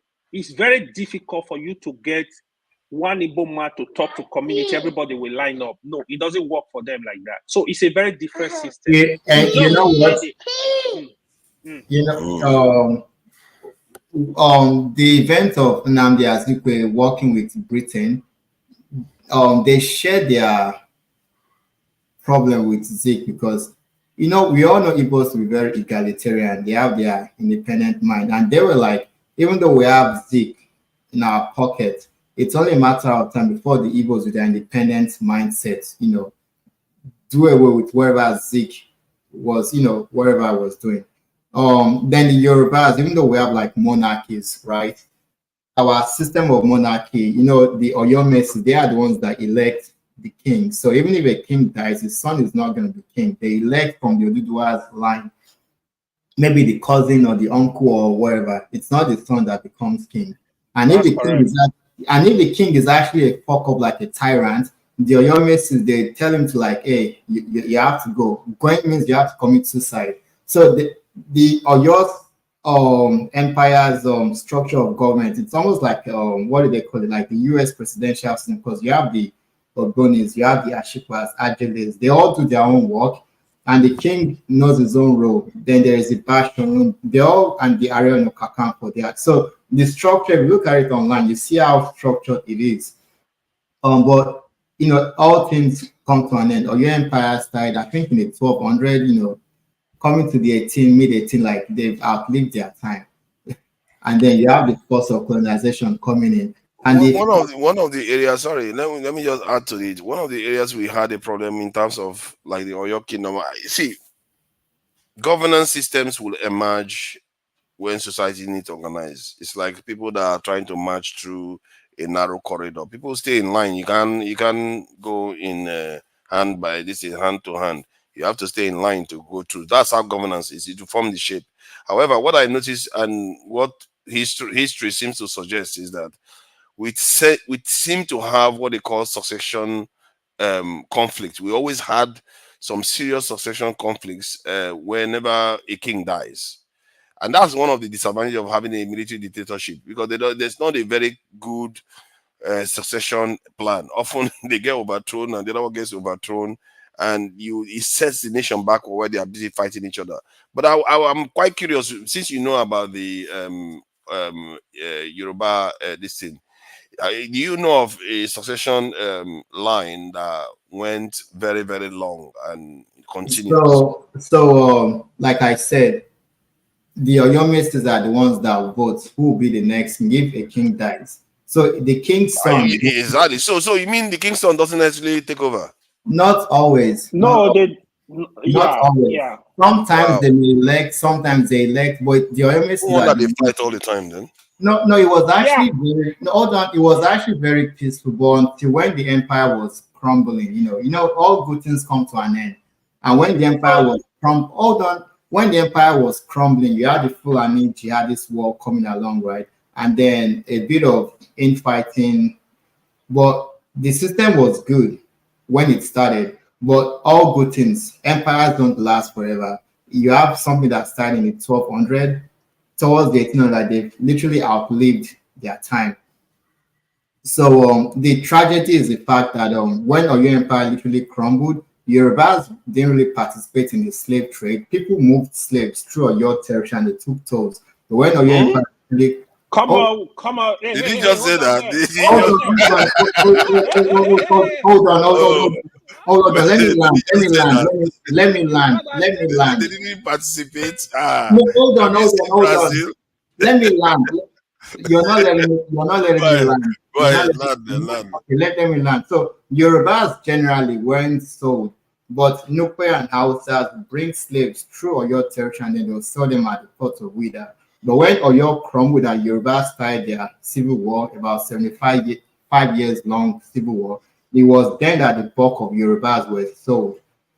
In the mid to late 1800s, that was when 85% of Yorubas sold in slavery were Festus, sold. sorry, how long was that Yoruba civil war?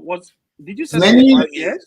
some say 75, some say 65. Was it as long? I didn't it even was know very that. long. It was very long. I know the war was long, but I didn't know it was up to 75. I thought like maybe 20 years, 15 years. Oh, it was a very, very long wow. war. And the thing is that during that time, they don't call themselves Yoruba. They didn't see themselves as the same people. They just saw themselves as neighbors, rivals. They never really saw themselves as Yoruba people at that time. So we didn't call ourselves Yoruba, but they, different dialects here and there. But the system of government in all the Yoruba, everywhere was the same, and all of their kings were similar. And all of their kings were the Oduduwa's children or whatever you want to call it. But the same structure of government, they all inherited it from Ife, and I don't. Okay, I guess the language, to me, fair. If you ask me, the language is the main part that really, because they spoke this similar language. I see, the thing about language, it changes so quickly too. That's another thing people don't necessarily understand. We think that language just take hundreds of years to emerge. You'd be surprised. You just keep people together within a couple of these decades. Boom, the language are completely transformed. You're very right. And scientifically, if you type both Niger languages, Igbo, Edo, Yoruba, Idoma, Igala, Ibira, Nukwe, and some tribes, fall under that language. Hmong and Ewe people of Togo, Benin. So it's like, if you look at word for like, how do Igbos say mouth or water or ears, nose? How do all these signs people they've said like the languages have like similar roots. So let's welcome Loco P before we start. Loco, welcome. Long time no see. The blunt. Let me quickly say something. Forget about Loco. Let me quickly say something. Okay, that guy. So I love what person was explaining, but the kinship, the inheritance, father to son, I really have problem with it, to be honest. I prefer a system where you have the kingmakers. If they work genuinely, they are able to look at the people and nominate people to make one of them king. Now shut up. Let me speak. Now shut up. Hold on. Let me. I just waiting me you start. I will remove you. Speak. I will remove you. So okay, now you can go ahead. Yeah, because you did. Meanwhile, brothers, I think the river is supposed to be the case. I should be the one telling you welcome from your exile. Or you exile. No copy was to the wilderness. Some days ago, actually. You fasted for 50 days and 50 nights. Exactly. I think for me, it's enjoyed this discussion. For me, give us some stars. Meanwhile, what do you want me to talk about? About the Yoruba or the which one? Which one first? I guess you can start from anywhere. The idea is to see how we can. We are trying to discuss about how we can get ourselves. What is the question? This in electricity asked was that how do we sensitize the people. In other words, in terms of ideology, a coherent ideology, not like they remove one person, the ideology goes away. How do you sell a kind of ideology to Nigerians so that we can be able to change the system? Well, first thing first, I think there's a word called common sense. And when it comes to leadership, I think common sense should be the first thing to do. And the Nigerians that we interact with every day, even the ones in the back home there, they are not dull people. These guys are smart. You understand? But the only problem is they are selfish and they are mentally docile. That they just, I think that's why they're easily gullible. You understand? We see them in politics, in religious, in tribal, whatever. Very easy to deceive, to dissuade. Why? All this because of selfishness, because of my own, because of oh, you spin a narrative to suit me and my tribe or my people or my religion. You want to dance with it. You understand? And you don't care about the other religion or about the other tribe. You don't care how they feel. But common sense will tell you, oh, why not put yourself in their shoe to see how they feel, to see how you understand better. And they'll tell you they know. But they don't want to do it. All this because of selfishness. So to your question, what you say, like, what do we need to do to make it? It's easy. You know the best thing to do, because if it's your household, you see, look, a country starts from one person, right? From one person, two persons, it becomes a family. Family becomes a household. Household becomes a street. A street becomes a neighborhood. Neighborhood becomes city or town. City becomes state. State becomes country. Country becomes continent. You understand? It starts like that. You understand? So if you can really have it, hold it together in your house, in your family unit, everybody, which they can do their own individually.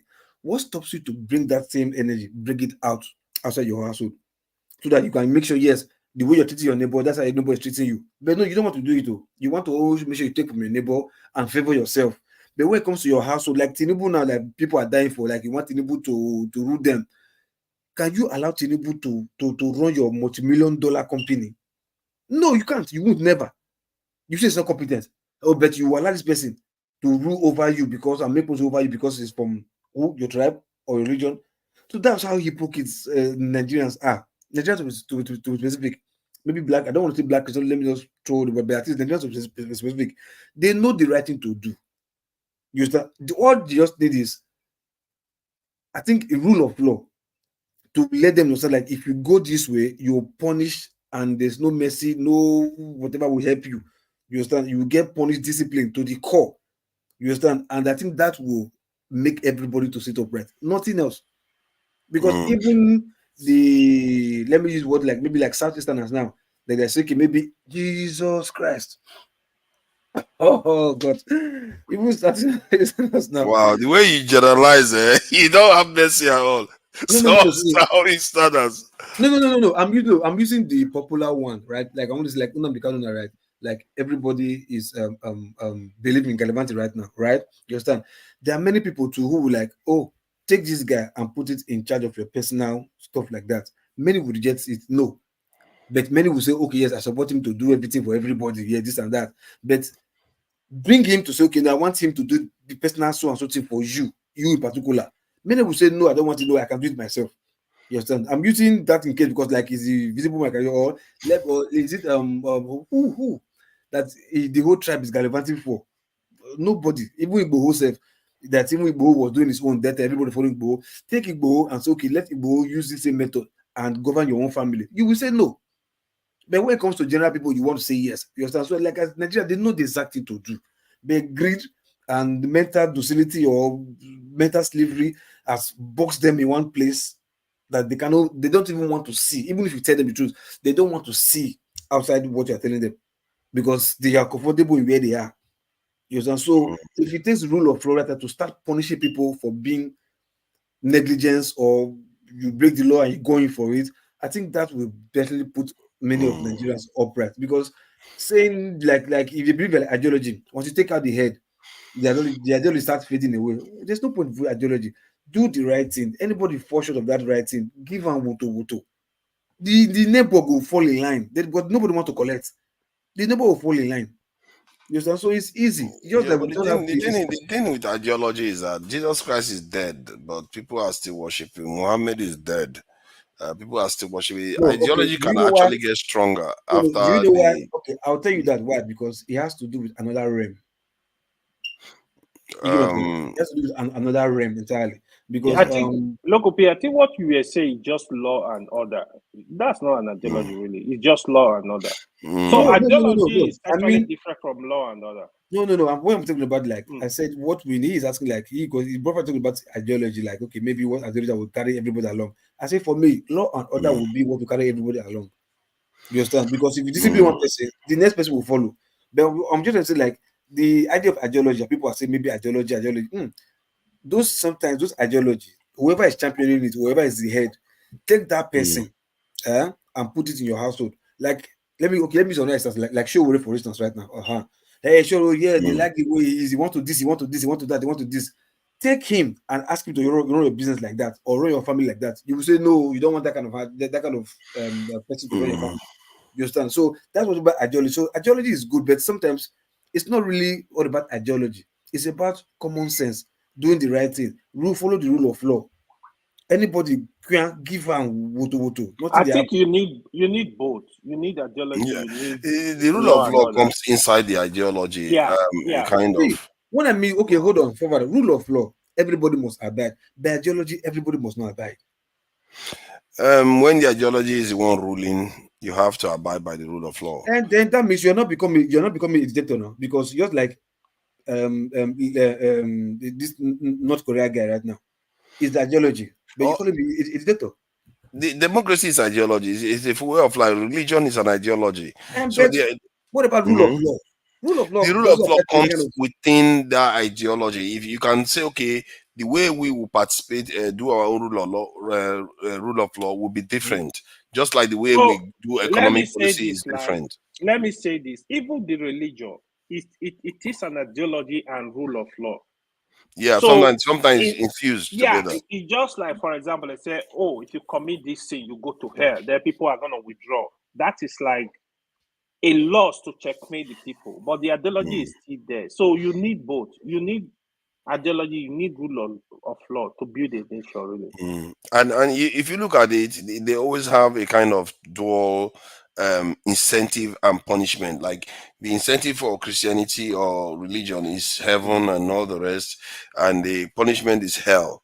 So the same thing with most Exactly. ideologies or rule of law. You obey the law, you progress, and you don't, you go to jail. And Exactly. so that's why. And but the thing about ideology is that you have to see. That's why he spelled out the part that deals with the punishment and aspect of the law enforcement a part of it, but the part of a vision, you have to give a vision. That's the thing about religion too. They give vision. Tell you there's heaven. Have you been to heaven before? As a matter of fact, it's far less realistic than actually telling people that your life is going to get better when I'm not trying to knock religions, but you can tell, you can paint a vision of the world that people are going to live in if they follow the rules that you spelled out, which is this ideology.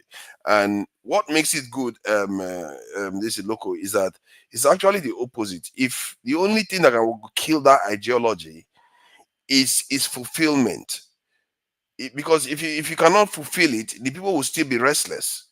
You have to kill all of them because they will still say, this future is possible. Why are we not going toward this is the direction we should be going? Because if they are living in something worse right now, why would they not want something better? They will always, people always aspire for something better. That's why they go to church. That's why they go to a mosque. They want something better for their children. That's why we even go to school, because usually Exactly. when we used to be in university, oh, make a first class so you can go work in the best company, do the in that way. That is what even encouraging us to work hard, man. I need to get this degree to go work in the top company, stuff like that. They are kind of incentive and encouragement. Yeah, and there was something local said that was actually deep, and it's deeper than that. I took it as being deeper because of some of the conversations I've had recently. That you know how I will often say that our people just think it's optional to work together because we don't understand. And I think I was on the panel. Somebody said, and a white man was talking to him and told him that if they just give a Nigerian 100,000, they are willing to do anything. $100,000. And what that revealed is that our people are willing to sell out too easy. And the reason why they do that, because they don't see any, there is no binding, they don't understand. And to understand those things, you have to see something. They don't teach you. You can't be taught. And maybe that is, we don't have a choice. That's why sometimes you can't blame the people. Because their eye have not seen pepper. They've not seen hell. If they've seen hell on earth, Nobody will tell them. Nobody will bribe you to attack your own brother or compromise your nation. You believe you will let them do that? You'll be like, no. I've seen what it's like when our people are not strong. I will never let that happen again. Your parents will imbibe that into you. Your government will tell you this, and you will not take bribe like that. If you want to bribe a British person today, you will have to bribe them a lot before they take it. But Yeah. Nigerian, Jesus Christ, the moment you give them a little bit of money, they will sell. They will sell. They will just take the money and destroy their societies as if it doesn't matter. If you say that, but you call that ideology too, right? No, it's not. It's not organized. It's more because they'll tell you, oh, but this is Nigeria. It's an ideology. Okay, okay, that becomes a culture, isn't it? I think. Yes, culture. You understand? Yeah, Culture, ideology. They go pari passu with each other. Mm. Culture, ideology, lifestyle, habits, or whatever. You understand? So they go. But when I single the word rule of law, is like rule of law will definitely be something that yes, everybody must agree to, or everybody will see reasons with, like, oh, this is the rule of law. You understand? And when it comes to ideology, I understand what you're saying. Like, ideology, they might impose something on you, and what is an ideology, and make it law, force you to abide by the law. Yeah, that will not be on the extreme. But the general common sense, like the common law, just you steal, you go to prison. What's God? You take risk, you bear the consequence. Just like law of karma. Like you said, like law of That is nature. governance. That is you're talking understand? about the process of governance. I agree with you. I believe in that too. So it's a kind of governance. That's what you are describing. But it's not necessarily to put that as the ideology itself. It's not going to be sufficient because all the people will be like, all he cares about is this. What does that do? What is the future like? What are you telling me that? What does that mean? They want to understand where they are going with this thing that you're just doing. You see that? That's why people follow religion so much, because the religion paints such a brilliant picture of paradise. All the virgins and That for what do the Ayo. women get even? I don't know what the women get. That was Father, I hate religion. I don't hate religion. I'm just saying You will go they and got it right, man. stay with No, they got it right. I don't hate Beyonce religion. in the hell. No, it's very brilliant. It's very brilliant idea in religion where they said, was it not one of the philosophers that said something about when man discovered hell, he discovered heaven on earth, because now he's willing to suffer because he knows his tormentor is going to be punished in the other world. So ideology, what that is telling you is that ideology can motivate people to do so many things. Is that not why we are following religion? Many of us are Christians and Muslims. Why do you think most of the black people actually converted their people? It wasn't Arab that came to convert them. It's because that ideology was strong. If you create a strong ideology, it's like bulletproof, and it's like a weapon actually. Yeah, and ideology is a weapon. But people can also die foolishly for that. Oh yeah, that's why it's a weapon. It's dangerous. The rule of law, you won't die foolishly for that. No, rule of law is just a kind of, it's a subset of ideologies within an ideology. Its approach is the most this religion ideologies have, especially political ideology, have their own method or approach to rule of law. I don't know what Festus thinks about it regarding how our people are too easy to sell off, kind of compromise their own people. You mean being a sellout? Yeah, being a sellout. In $1 million, I'm not sure you can buy any Nigerian. No. Yeah, so you buy the Nigeria for $1 million. So to me, that's like a double-fisted issue. So the current situation in Nigeria now, it's a mess. So if I offer someone money to do something, anything, they will do it, because poverty is just, it's bad. No one can ever idealize a nation where there is collective wealth for every Nigerian, where schools are there, good roads. They haven't experienced a functional system. It will be very hard for you to say you want to see a woman here in the US.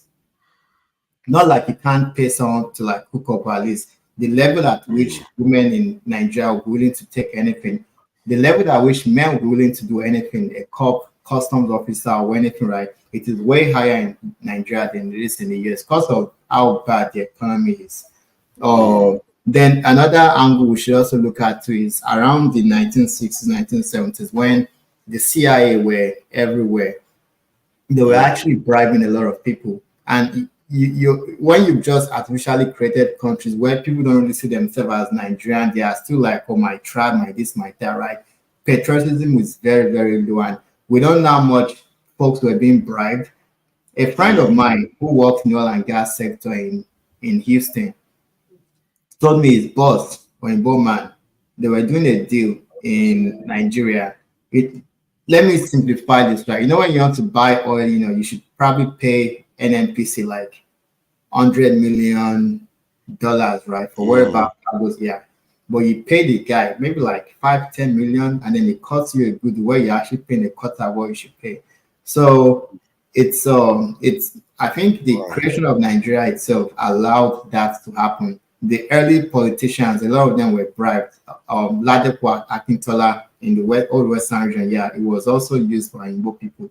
A lot of that happened. Those that did coup in Congo, Joseph Mobutu, yeah, there was a lot of CIA money. If you read a book called White Malice, Oyinbo woman wrote that book, and she said a lot about what they were doing, like, just bribing people, and yeah, they did a lot. So we all have a price. If a woman, 8 years old woman comes and say, hey, Festus, I want to sleep with you for 5,000, I'm not going to take it. If she increases that to like 20,000, I won't take it. If she brings like tens of millions, we all have a price. But it is unfortunate that outsiders would infiltrate our country and entice a few good men with money. We all have a price. When someone drops big money, but I think our moral standards as Nigerian has completely deteriorated from, let's say, the 1960s to where it is now. Now, anyone is for sale. No moral values, no code of conduct, no ethics, nothing. Will just bastardized. But is it because we don't understand the value of integrity? All those things, those values have been lost. And integrity is not for integrity's sake. It's also for the prosperity of the people. Because when people have integrity, society functions. In other words, collective consciousness and intelligence improves quite. This thing is quite high, and everybody enjoys. But like that has been lost. We don't even have it at all. It's bad. I mean, it's as bad as colleges in Nigeria where a professor, hey man, if you don't open your yash, man, you're gonna fail this class.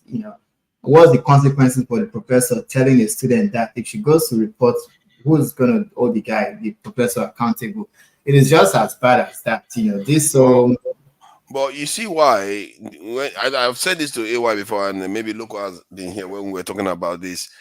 When the G20 countries gave themselves $18 trillion worth of loan, for me, I saw that as a big weapon because I know people are willing to sell anything for $1 billion. We're talking about $18 trillion. I was like, ay. 18 trillion? 18 trillion they gave each other in loans. Yes, you didn't know. They gave each other $18 trillion in loans in the year of the COVID-19. I was like, hey, this is a weapon, because you can't compete with that. And what does Africa have to show for it?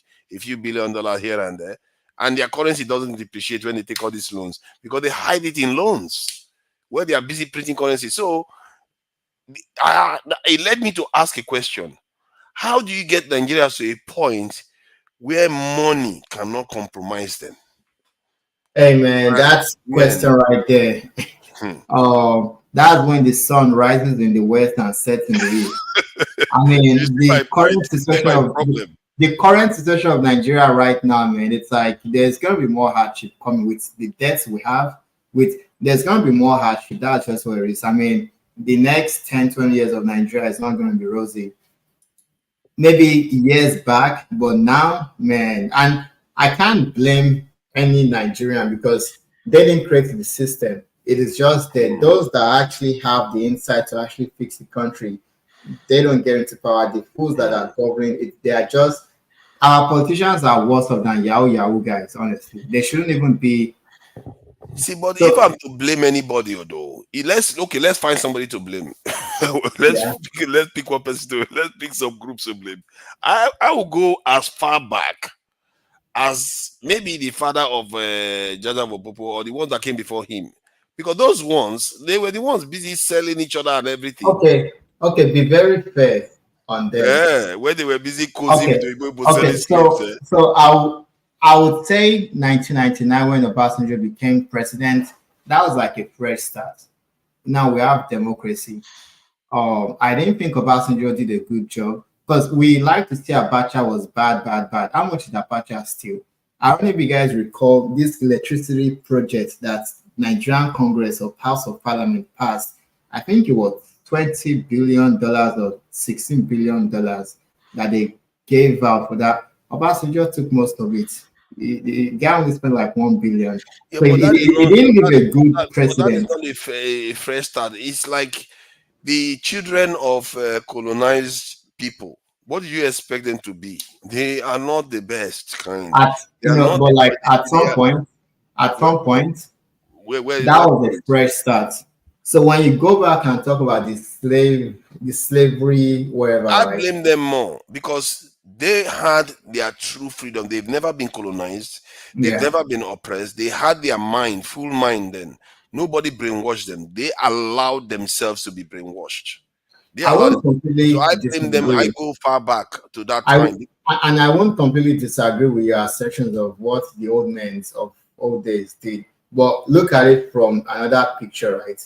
Europe were cut off from this trade with Asia, so they had to find another route. Somehow they discovered America. You discovered land, they enslaved the natives in America. If you don't know the percentage of Native Americans that died, it's about 95% of them literally went on extinction. You go to Australia, New Zealand, the indigenous died, but this huge people in Canada, this piece of real estate enriched Europe. They started enslaving Native Americans. Many died off because they didn't have resistance to disease, and some ran away. And many died, like a lot of them died. So they had to go to Africa. Either one king fought, they got rid of him because the entire coast of West Africa, all the way to like Congo and Angola, it was war that they took. They weren't playing balls. They got rid of you. They sold guns. So it's like you're living peacefully in your own house, and then a troublemaker with far more superior weapon is coming to like create. You're making it sound as if it just happened overnight. This stuff happened over a period of 300 years. There's no escape. It happened over a period of years. So that tells you the intensity that, okay, these Oyinbo people, they made a lot of wealth from what they were doing. So we can't blame, it was bound to happen because like a lot of kings died fighting, and it was just bound to happen. If you take England, for instance, England colonized Wales, colonized Scotland, colonized Ireland. If you go back in their history, they ruled France for a long period. Then they fought the 100 Years' War. They lost France. They colonized. So they have history in colonizing and ruling. We were just babies in this whole game of geopolitics. So that's your excuse, eh? That's your excuse. No. I'm not taking blame. I'm not taking blame. No, hold on. The Edos were expert colonizers too. It's not like the British invented colonization. They were colonizing. The Benin Empire was a very strong. They built a massive structure that even the Chinese can. I'm not disputing, but did you know Benin controlled this trade of slaves, unlike those in Ghana? They actually controlled. They didn't sell as much as other people did. If you read a lot of history of slave trade, though Benin people kings, they didn't. Of course, they sold a few people, but as far as like percentage or numbers or whatnot, they didn't sell as much as others. Okay. And I'm not saying they didn't. I'm not saying they didn't. So I'm But not they saying are they busy didn't. using the slaves themselves. They were using the slaves for their own. You see how AY is listening. They were, Okay, okay. I mean, they were and I agree, and I agree to what you're um, saying. Like even Oyo had their own slaves. mm, But yeah. if you see the conditions of slaves in Americas, there's a book called The Wretched of the Earth by Franz Fanon. Mm. Yeah, I So know an him. average black slave in the Americas had like a life expectancy of 6. So let's say you were brought in to Haiti or Brazil to work in the plantations, right? Let's say you were 20 years old. You were worked so hard that after like 6 years of working, if you died off. So it was brutal. And the fact That is brutal. and the fact 6 that years. That yeah, is and the merciless. fact that the Pope sanctioned, yeah, go and take them, they don't have souls and all that. And they deliberately said, yes, it's slavery is what doing them good. When they put slaves in those slave ships before taking them, they were raping women. After raping, after they'll Can give we them take it easy with the arrow word? I think I hear that YouTube doesn't like it for some reason. Sorry, uh, go ahead. yeah, so as they were doing a whole lot of, they were having them to sing Christian hymns, Christianity, salvation after death, obey your masters, but they were doing a lot of demonic shit with the slaves. So the horrors of slavery that blacks endured in the Mm. Americas was 100 times worse than what, because in Oyo, that I've read a lot of history, like it's most of the officers in your empire, right? Many were actually slaves because you couldn't hold any title. So at some point, you could marry, you could own lands, you could even own. So there's a bit of liberty in where we practice slavery amongst Who ourselves. are you blaming now? You're just blaming the children of the colonized. Eh? How do Well, you? They the don't know thing any is, better. that slavery, the way it happened, there's no other way it wouldn't have happened that same way because Europe found a gold mine, this huge land in North and South America, and they enriched themselves. This whole industrial revolution that Britain, I guess embarked on was So funded by. I'm trying to find somebody to blame. Are you going to blame our environment for being so nice See, that we Fogodas, hold on, didn't Fogodas. wake See, up so let me to? come here. Sorry. Mhm. You see, slavery is just because you are using your ideology of today, you understand, to judge what slavery used to be then. At that time, if you were existing at that time, you would have been speaking the same way you're speaking now. Then it was like a way of life. It was a thing. It was a yo thing. It was like, yeah, that's the shit. You get my point? And no, for real. Say, look. Places were Mm. conquered, villages or towns, cities were conquered, right? And when you conquer them, what those people you conquer, who are they to you? You understand? Many of them will not be prisoners of war to you. You understand? Many of them will just be like you don't need them because if you keep them around, they might also maybe gang up against you later and over maybe get their freedom and come back and fight against you again. You understand? So you keep them hostage for some time, and when you see that you can make wealth out of them, you can sell them off.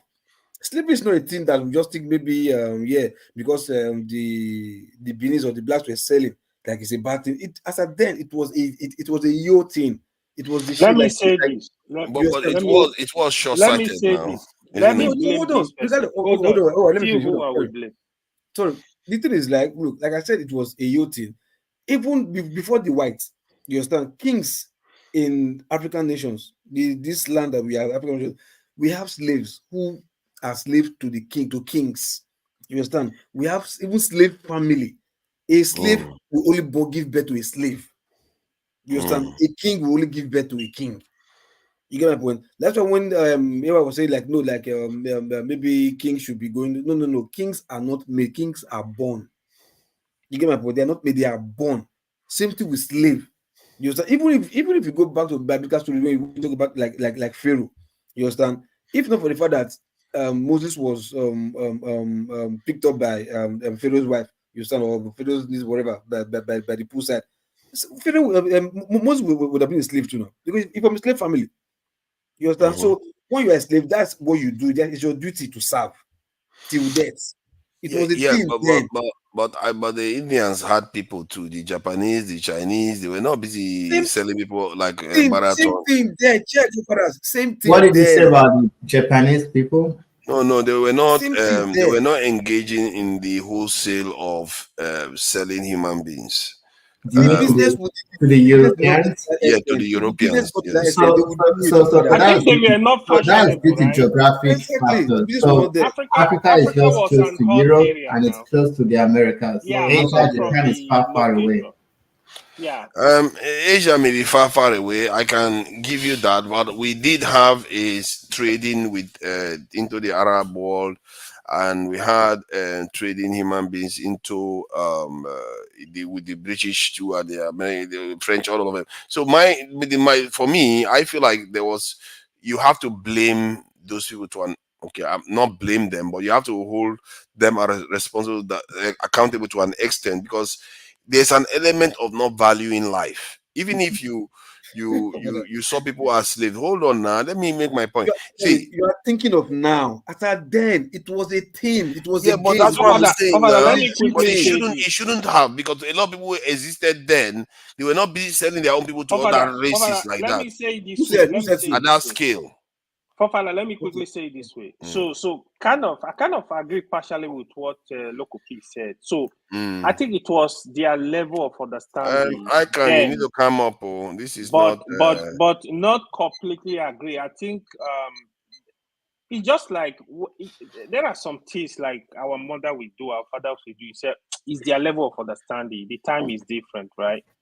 But I will not completely agree with them. That was the only option to be selling people for food. Yeah. Hey, let me. This one, I can find. Hold on. This one that Ike is looking at us like, let me wait and see when they will call me. The longer it stays, the more I get ready to pounce on somebody. No. I haven't been in the platform for a long time. It's been a long time because I was busy. But I just say, let me hump in. Yeah, I mean, slavery, if you judge it by what is happening now, you might not understand what happened then. But I don't think, even though we are still doing modern slavery, I don't think we can go to their mind and understand what was happening. The ones that was stolen by the whites and the one that was sold to them because of gunpowder and stuff like that. Then I remember as a child, they say, oh, some of our kids were sold to because of tobacco. Tobacco, they gave them tobacco and they give up the stubborn kids. The stubborn kids. So unfortunately, we read the history to judge, but I don't think we can really fully understand what happened then. But what is happening today is modern time slavery. Yeah, It's still okay. happening. Now let me ask you now, because you are touching on it. Because you said we cannot fully understand what's happening now. To an extent, I can understand, because I see it in our people now. It's just that it's in a different way. Was it not the president the other day that heard about his own people going to work for other people overseas? What did he say? Let them go. They are going to train more. And if they need more, we will supply them. He not say we will send human beings, we will supply them more. That is a psychological problem. You see that the mindset is still there. It's not missing. He learned that from his grandma. Yeah, sorry, I was just trying to get you to, because you touched on it, that there's modern slavery. In a way, that's what's happening now. He just changed the form. And I don't know if you want to carry on with your point. Yeah, but because he changed form. 50 years from now or 100 years from now, all right, the people that will be living at that time, do you know what they'll be saying about us now? That we didn't mess up, that we don't know how to live, we are this or that. Why would you understand? Yeah, but I'm talking about the people now too.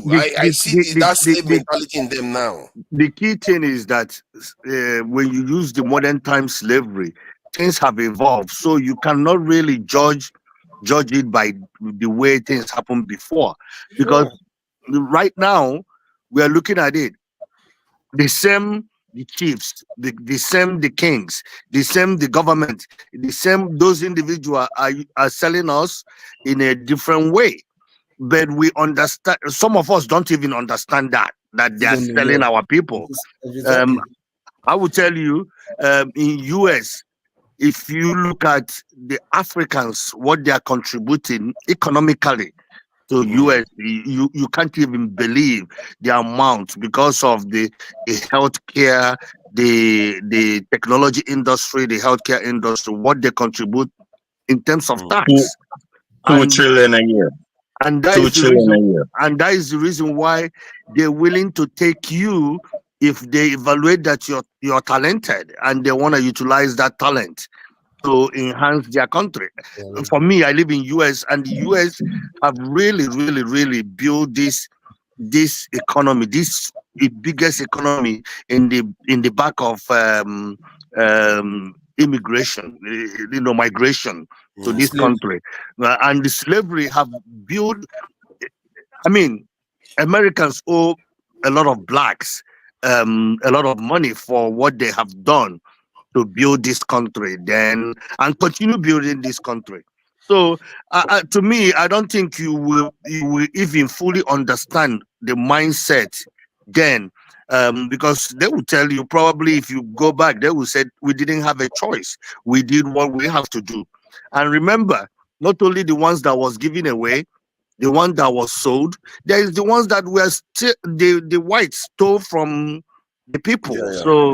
So there is so many arrays of it. So that is the reason why it's difficult to put the situation now to that 16th, 15th, 16th, 17th century. Okay, we are trying to. I'm looking for somebody to blame. Somebody has got to be blamed because children of colonizers cannot be expected to be so Do you smart. know who to blame in this modern time? Is the people that are the leaders of every country in Africa. Look at, for example, going to China to ask for money, and that money you're asking, you take it and you share it among you guys, and it doesn't trickle down to boost. Africa have everything. God enrich Africa with everything that is being used in the West. In the Western Can I say world, something now? No, hold on. Let him finish. He too has not been around. I think you are right, but I'm not trying to ask you, what do you expect from children of colonized people? How can they be smarter? They have been brainwashed. What do you expect from them? So To that's why I'm Niger, going back in time. how come you don't want to hear from the No, diaspora? I want to hear from you now. I want to hear from you. He's also a diaspora. Yeah, man. You always be cutting people. You as soon as I start talking, you want to cut me off. Though. Okay, let's You want to give this guy. I can fire. Don't start with me now. Don't start with me. I can fire. I know this. We miss you, man. We miss you, man. No, I know this too, Niger. He has some animal. He has some under the belly animosity going on. You need to Because stop it. Come on, don't do that. He don't like how blunt I am. He wants me to be diplomatic. No. I'm not. Okay, sometimes sometimes you go overboard, but that's not the reason Well, why. tell that to the people that just flooded out by the dam. Tell that to them to be diplomatic. I hear you. What's diplomatic about? What's diplomatic about? I can fire. Let's respect if I unfortunately for me, then you speak. Unfortunately for me, the way I look at things in this modern era is it's difficult to, because of the leaders that are not visionalists. A lot of our leaders, they don't even understand. I think they're not even leaders, because if you look at their background, they don't even remotely qualify to be a leader.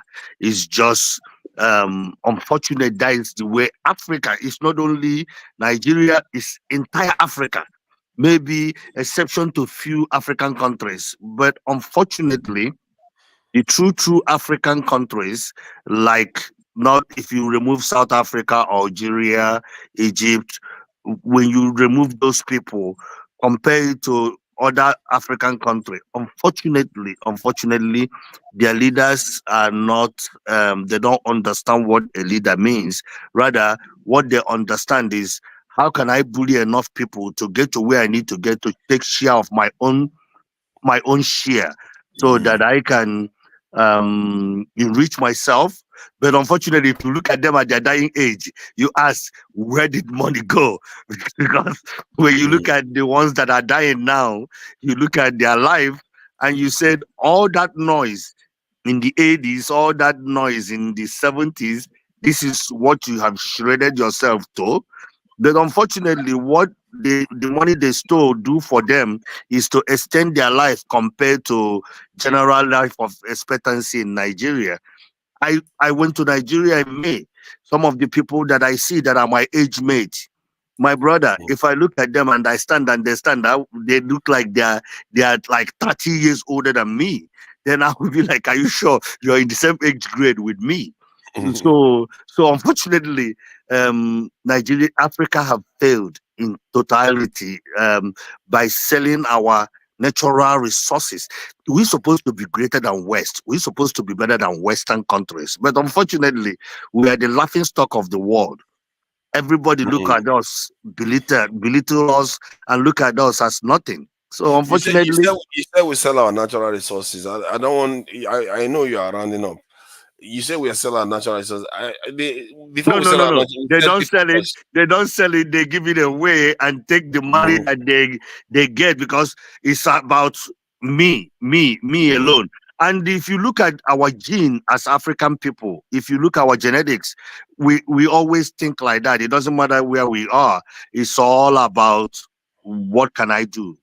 You know, maybe the West, we that live in West have kind of exposed us a little bit. But the gene in African people made it, I don't know, some people don't believe in God, but our gene kind of give us that idea it's all about me. I don't think about the fellow human, the fellow African, or the fellow black person, or the fellow brother. But that is why you can see a brother do everything to dupe his own fellow brother, but without thinking about it. So unfortunately, it's in our gene. We if you Oga, if you go to Nigeria now and they give you the presidency, even though you have been in the West, you're gonna take as much as you can take.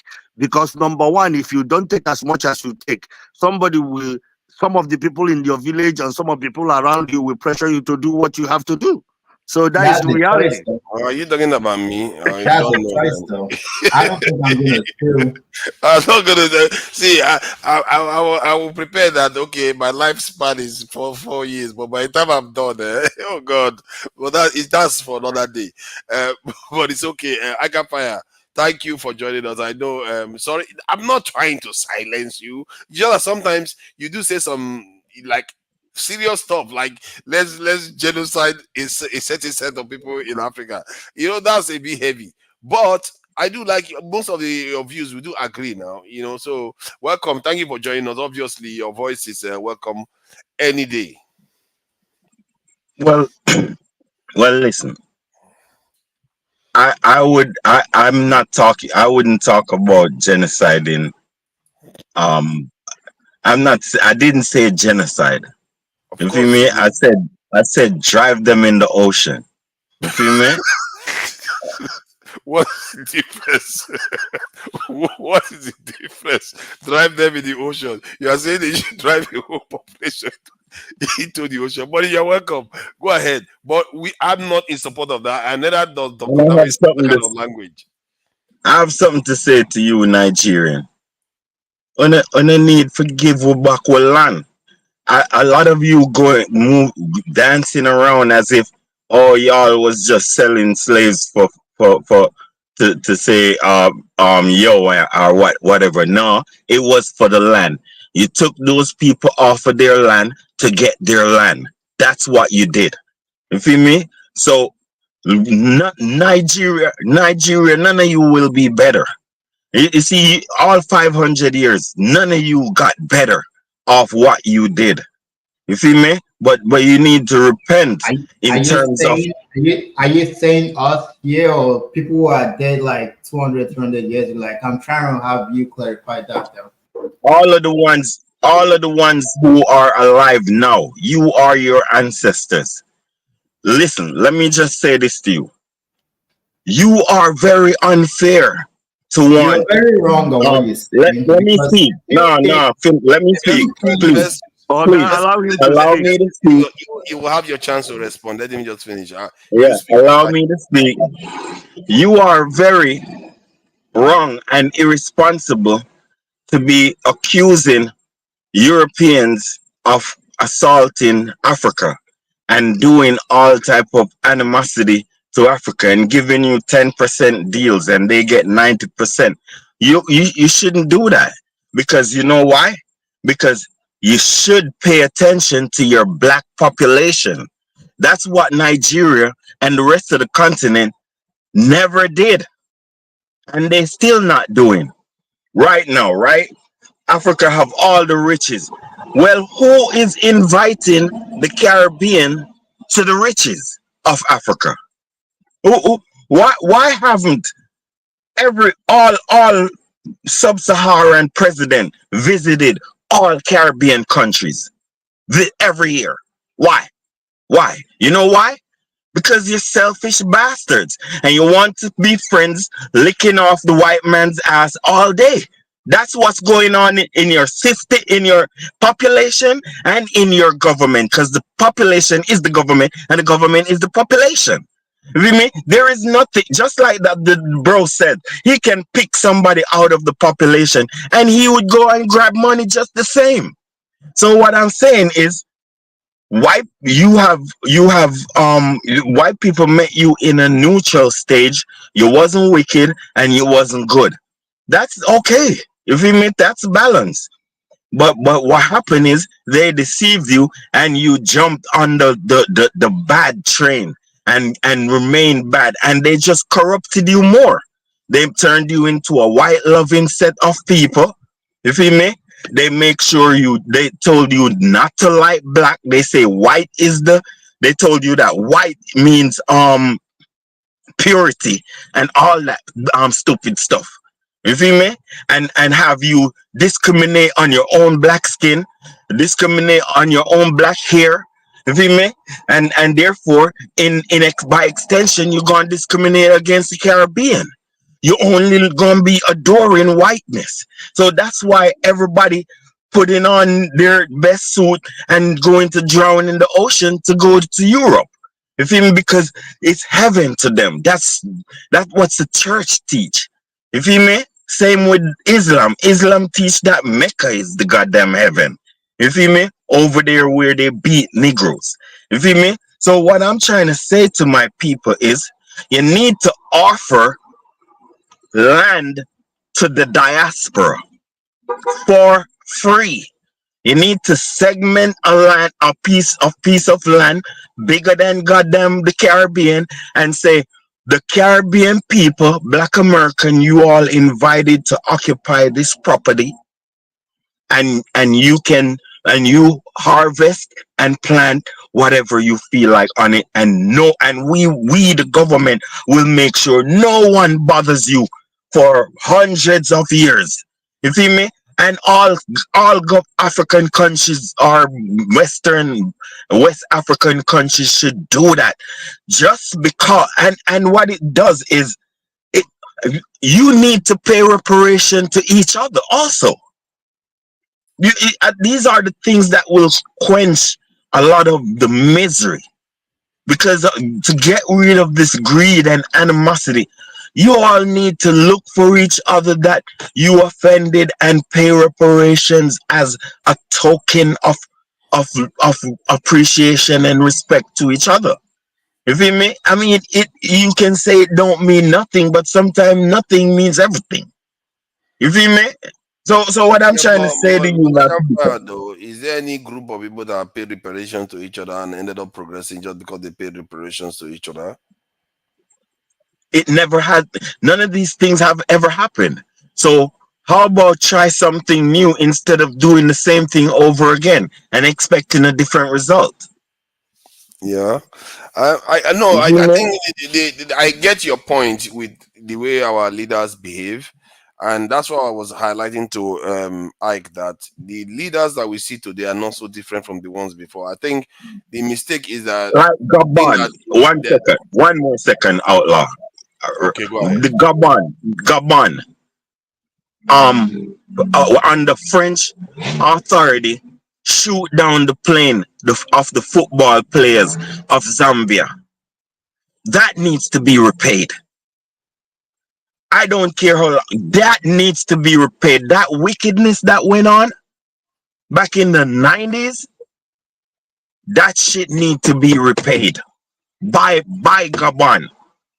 So They Gabon need, are you saying Gabon shot down that plane? I heard about the crash. I didn't know that it was brought down deliberately. it is the French that rule Gabon, and what I don't know what it is, but they were flying over Gabon airspace and Gabon shot it down with about 20 players from Zambia. Well, I think there was no You feel me? indication that it was shot down though. Can So I chip in? I don't know about whether it was shot down. Oh Okay. yeah, please, Yeah. Festus. Yeah, I know you guys are probably Okay. gonna go to So about the old slavery thing and having us to apologize, the thing is like there No, were you the don't have few. to Let apologize. me We let want me back our land. let me land. Let me land. So the kings, there were few. They were like the 1%, and then you had the masses, the 99%. The kings, the few, they were the ones enslaving for the Europeans. So you can't tell the masses to apologize for the actions of a few of the kings. No. And You then should have also, killed. You hold should on, hold no. on, You should hold on. bomb. Hold on, man. One solution. You should have bomb rushed him and killed him because he has discredited your tribe or whatever you come from. He I has want discredited. we So you shouldn't be should have bomb. advocating. You know, hold on. We can't be. You see, that's why you can't be saying these things. You know, it's on the internet. You are going to get the channel in trouble when he keeps. I hope that whoever is saying that they should attack is not alive. Yeah, he's talking about. No, they're not alive. Good. It was 500 years ago. Okay, it's a thought. Yeah. Okay, fine. It's all right. Okay. Sorry, I was just worried that you were saying So, something. I mean, I agree to a lot of extent to what you're saying. I mean, if you look at the Middle East, Saudi Arabia, Qatar, Kuwait, Bahrain, when they signed deals about oil and wood, they own everything. The deals that we signed 100 years, you guys take our resources, you give us like 10%. Yeah, that doesn't make any sense. We need to like overall those deals that we've signed, but the idiots that were signing that, they were not educated. And I'm not making any excuse for them. They were actually fools. But I think the intent is a superior people with superior weaponry. All they do is they bring violence, they laid waste to the Americas, Australia, New Zealand. That's all they do is they bring war. It's China made gunpowder. They use gunpowder to blast rocks, they use gunpowder for fireworks. Some other people use gunpowder as weapon of war. So Oyinbo people are very ruthless. And those that were caught in the is someone saying You are something? You are right. We have never seen African people. I never even expect and don't know that type of brutality. I don't the type of brutality that white people have. We still don't even have that. You feel me? We Yeah. still don't even have that. I understand they surprised us, but we're not we was never analytic, and we never correspond properly. You feel me?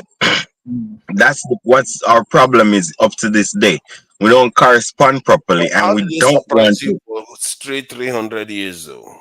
Excuse and me? we How don't does want to somebody surprise you correspond. for straight 300 years? They started What coming what here. did you say? Can you say that again? I say, how did they surprise you for 300 years? You know, surprise is when something happens unexpectedly. But this happened for a period of 300 years. Like they started coming at the 15 something, then around late 18th century before they started colonizing West Africa. Okay, so let me tell you about this is in the Nigeria space, right? When Oyo Empire broke apart. The idea of Britain colonizing that Nigeria area started when they lost the USA. They've lost a large territory, right? How about they go to Africa and actually enslave them there and have them do the work in their own land? So they've started the work with Samuel Ajayi Crowther and all of them, right? But France lost Haiti to the blacks that actually defeated France. Britain went to fight the Haitians, the blacks, they fucked them up. So the idea that there is Oyo Empire, right? They had to break it down. You know that black people, they are Yorubas, also Dahomey, the Fon people are. Britain and France were giving them weapons to break up that. So the war that Yorubas were fighting amongst themselves, enslaving themselves. Britain had basically said no more slave trade in 1804, 1810 or something. Yorubas were selling themselves into slavery in the mid to late 1800s, and they allowed that. They were giving them guns, kill each other. Well, let me ask you now. So they were not curious to say, all these Oyibo people, where they are coming with all these guns, maybe we should catch one of them or take their sheep and sail to their country and see how they live. And those are what ifs. Those are what ifs. But they brought war and they were pushing guns. I mean, we had foolish leaders at the coast, but it wasn't just isolated to Yoruba area. All of West Africa, Congo to Angola. If you go to Angola, you said those are what? What do you mean by those are what? Those are what people could have done, could have been smart, could have. Was they came with superior weaponry and they made a lot of money from the slave trade. Even the USA, right? The North didn't have slaves, South had slaves, but the banks, the insurance, the shipping companies that were involved in that slave stuff, they were from the North. England didn't want slaves there, but like they made a lot of money, like the sugar, the resources. You have a piece of land, someone has to work that land to enrich someone else. So that system that enriched Britain to even get into the Industrial Revolution. So they made up with it. Unfortunately or fortunately for them, they made up with it, man. And those that were on the sideline, I want to tell you something. The story of the gun is closer to Africa than you think. You just wasn't in that part to understand what's going on. You feel me? But if you was in control of North Africa, or you was tolerated in North Africa, you'd understand that the Europeans didn't invent guns. It was the Muslims of Turkey that invented guns. You feel me? The Muslims of Turkey was on the Silk Road. So those are the ones who understood the fireworks from the Chinese. That's the Muslim. So the Muslim was the ones who invented the gun, and the Moors introduced it to Europe. The Moors, they're the ones who introduced the gun to Europe. The Europeans capitalized on it to do serious warfare. Yes, of course. And I hear what you are saying. To be fair to I Can Fire, when you said we were surprised, I think you meant we were strategically surprised. We were not ready for the kind of conflict and cunning. You have to say, because part of conflict, the cunning level of cunning that was involved was astronomical. And the Barbary, because you see, you even didn't understand what slavery was. It was like sending your people, or you thought your people was going to be treated maybe how you treated them. You feel me? But you didn't know what we had to go through. You feel me? Because most Africans that go over here did not come back to tell no story. You feel me? So is that true though, that they didn't know how harsh it was going to be? I'm not see.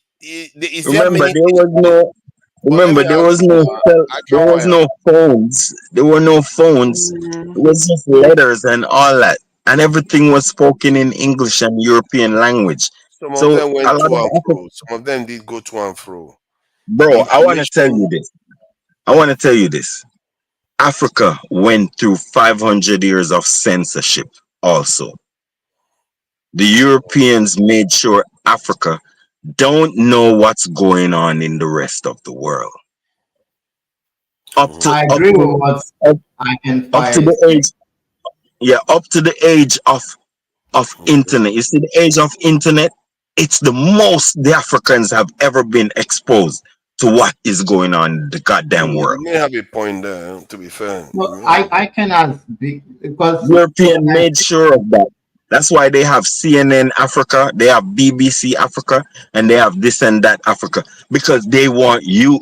That is their measure of censorship.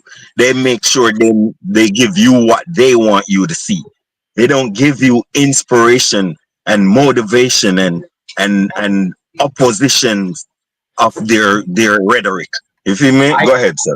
I completely agree with you, man, because let us say there is one leader, one dictator, Festus, military general guy. I'm ruling Nigeria the way I see it, right?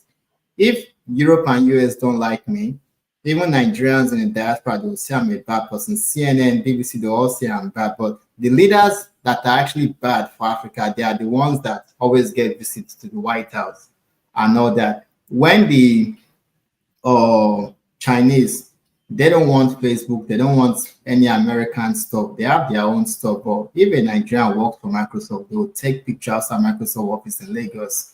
Facebook, like it is a pride. When the Chinese, they've created their own Chinese equivalent and they have their own business in their own country. We were always happy. We love the white. We love the white. Just like I can say, we love the white man.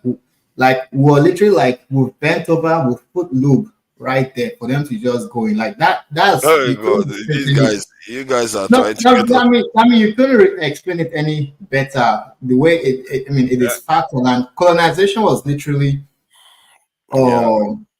on that development. It was slavery in our own land. I'm still looking for somebody to blame. So quick question. Since we're not going to blame the forefathers. Okay, go ahead. Quick question. So what Ikafaya has been saying, I think a lot of them, it was so on point, to be honest. If you pay attention, even what Festus just said, he is so on point. But here is my question: is there still slavery in Africa? Is there still slavery? Yeah, today. I mean, the fact that we are speaking English. I want somebody to expatiate on it. That's what I'm asking. Let me speak about it. Since I'm not on the continent. Well, what you call Congo? Congo is terrible, dude, and they're working for peanuts. You feel me? These people will be forever in rags, and they have the wealth of the world. But we are the ones who is making these things happen because we are a set of white lovers and a set of white sympathizers. You feel me? We have white people walking around in Africa safe. You feel me? That should be impossible. We need to make sure these things is impossible. We need aggression. We're too soft, too much smile, too much cheese. Let me tell you something. The whole Africa need to be conscripted. You feel me? Too much comedians. You feel me? Too much damn comedians and dancers. You feel me? Let me tell you, man. We need discipline. We need people to get up 4 o'clock in the morning and spread their bed and this and that and go exercise and march and all that stuff. And we need. Let me tell you something. We need a whole military Africa. As far as I'm concerned. Hold on. Sorry, let me just ask something. The reason why I'm interjecting right now is because of something Akanfire said just now. Because you know how, if you look at my listing, I don't know what they call it, the comment that comes with the this in profile name, where you have security, law and order, and tech revolution, which is something that I believe that we needed to have a technological revolution whereby almost everybody is trained in tech. If you want to go into anything, you can go into any of that, but fundamental, just like you learn English or anything else, you have to have technological training. However, recently I was just beginning to think about it, that may not even be enough. You have to have you have to have a culture that is also militaristic and links into technology at the same time. And let me tell you something too, Nigel. The entire continent, because let me tell you something too, Nigel. If you start looking at the scope of the challenges you face, it's getting bigger and bigger every day. Let me add something real quick. I was playing soccer 2 weeks ago with my Nigerian friends, right? And guys were trying to fight. You know how Nigerians like to fight, right? Normally they won't fight, but it actually got heated. I was like, wow, that's good. Like they're actually going to fight. One girl was like, why should they fight? Like, no, me, I don't like fight. They're like, I like peace. No, I'm like, guys, this attitude of being docile is of wanting peace is what makes us where we are today. When I'm No, hold on, I'm gonna stop you. I'm gonna stop you right there. You see, when we speak that way, no, that's wrong. Let me tell you something, bro. We are cowards. We are only strong in front of another black man. That is cowardly. We need to stop promoting fighting each other. I don't care about no tribe. No black man is supposed to be fighting another black man. That's why I try to say to you that we need to direct our energies, our bad energies and our good energies. You feel me? Because our good energies. Hold on. I completely agree with One more second. That's why I said these crackers. So I said these crackers, Western Europeans and Americans. Let's not call them crackers. This is this. You don't want them to censor this channel. Forefathers, do you know what they are calling? They should not listen. They should not be walking through Africa without surveillance. They learn innocent white people to that. Let me add. Let me say something. Hold on. Let me say what I'm saying. These people, white people, should not be walking through nowhere in Africa without surveillance. Let me you feel me? So let me add point to what Icon Fire said, right? So last year I went to Tanzania. You know, this sort of thing where Oyibo man is in the airport and we all open all of our teeth. Hey sir, like let me open your bag, like all stooping low, opening all the teeth. Why? But then you go to the hotels, right? Me as a black Nigerian guy, I'm there. And the black workers, they thought I was actually a staff. They didn't think a black person can actually go to Tanzania and enjoy those. Look at that. And white folks, they just feel comfortable. Look at that. I'm like, what am I even doing here? And to me, I'm like, what? Like, you guys have the guts to come here? Like, are you guys mad? Then there was something. I love traveling, right? But I don't do Europe anymore. 2018, my friends and I went to Spain, Italy.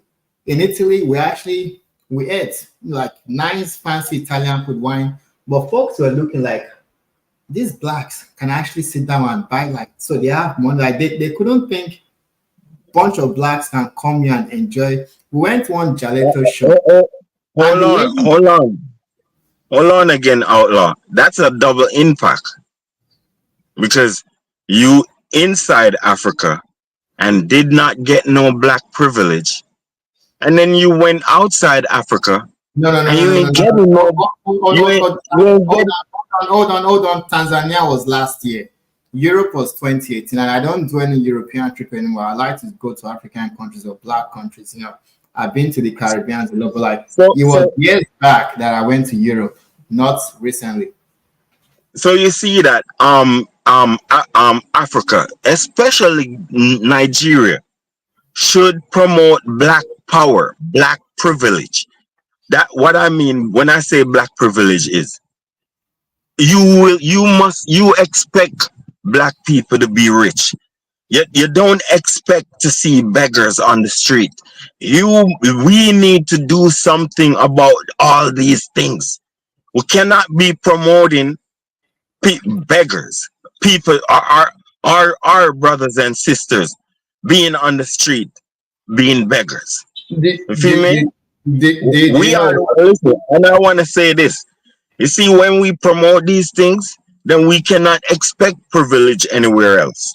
You feel me? So we have to give ourselves privilege. You feel me? Black privilege. Nigeria being. Let me just add, when he says we should give ourselves privilege, I think we have seen a lot of things we wish to see. I don't think with things we are going to see it, because what is required for that to happen, we have to change on the inside. I'm sorry, go ahead. That's why I say we have to be. That's why I say Africans need to be conscripted. Yeah. And to what Icon Fire was saying, because when why are you conscripting not to fight? They will be confused. Go ahead. So when I idealized, Africa instilled discipline, and Africa. Okay. No, the army. All right. When I envision the role Nigeria is supposed to play in Africa, right? We've had Europeans colonize Africa, right?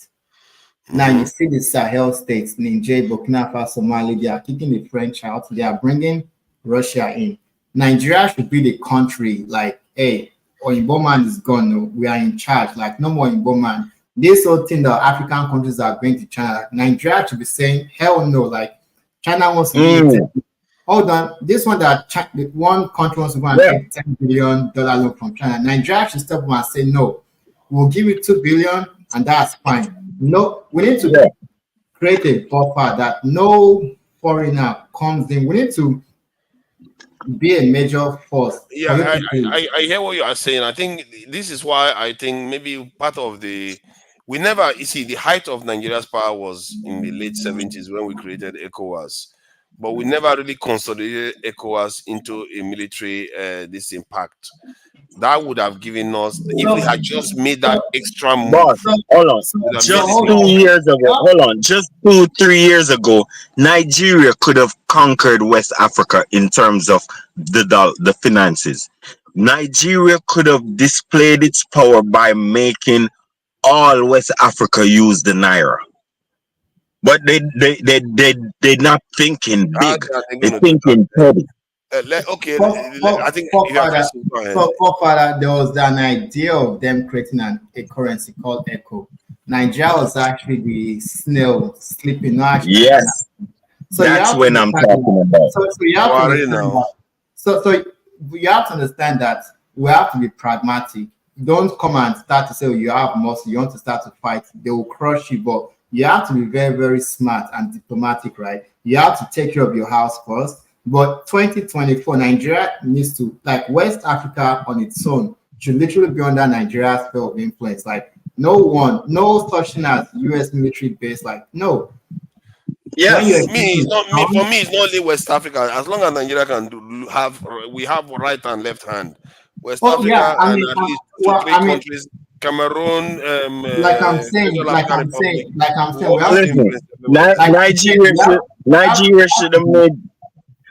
Nigeria should have made sure the US embassy is a board building down the street. You see me? This guy, you are just trying to get people. But I mean, we have to be pragmatic and let's not overextend our strength if we don't have. I mean, like right now, but like right now, I don't mind it. But like right now, Nigeria should naturally dominate West Africa, and this M23 gangs from Rwanda making a mess in Congo. Nigeria can just galvanize, West African military from any country, send them to Congo, so that nonsense Kagame would actually stop. Because Kagame is same with Sudan. Let me. And there's this issue. Why do you think I'm asking for a 2 million size military? And there's this issue. And there's Ethiopia is building a dam. After him, you go. Yeah. Ethiopia is building a dam for electricity. Egypt is saying they build a dam, they will blow it up. And the Arab world, Egypt. And Nigeria not saying nothing. Nigeria is not even there. Like really, like what they're like. Nigeria should use soft and hard power. Mobilize your allies, West Africa, Kenya, Tanzania, like friendly countries, to let them know, like, hey, there's going to be collateral damages if you guys actually blow up this dam Ethiopia is doing. But because Nigeria is just irrelevant, globally strategic. Yeah. Let me say. Let's allow you. Go ahead. They have small brain. Oh my God. Whoa, sorry. AY. Let me quickly. So the first question, the reason I asked that question, if we still have slave trade today, right? I strongly believe it's still going on because I feel in those days they will come with ship and pack our people away. Now our people, father of all nation. Are you sure you want to father the internet too? Yeah, you are. Go ahead. We take our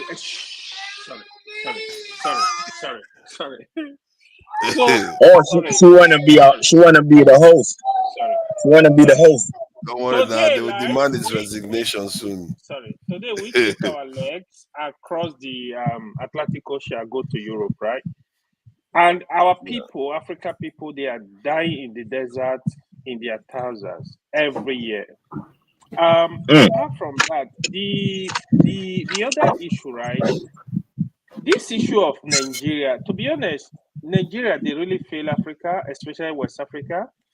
Just like Fafana, we discuss these issues every day. Sometimes it's so painful that what is funny is that both Nigeria political leaders, military leaders, they don't even understand these issues. They don't understand these issues. Fafana, you remember when that military guy was here? We asked him some certain question. He was like, "No, we don't have plan like that." Then what are you doing? So Exactly. we don't even Man, have that guy. Go 20 ahead. Go years ahead. plan. We don't even have 50 years plan to say, okay, this is our objective. This is what we try to achieve. We want to like come from West Africa, build a block, move toward this area, move. That is the pain. They don't understand this issue. Building our military, I say by now, Nigeria should be able to negotiate, have a bloc negotiating, forming military alliance with top countries in the world. Even in the so-called NATO, even if you are not a member of NATO, you should have some alliance. Why would NATO want to align themselves? Hold on. No. If Nigeria were really building the country, even if it's just some alliance somewhere, right? But when you see it, we have nothing. Just like what Festus said, I know of that Ethiopia dam. Egypt, they are betraying. Ethiopia said they will go to war. Somaliland gave them the land. I think they rented it for 50 years.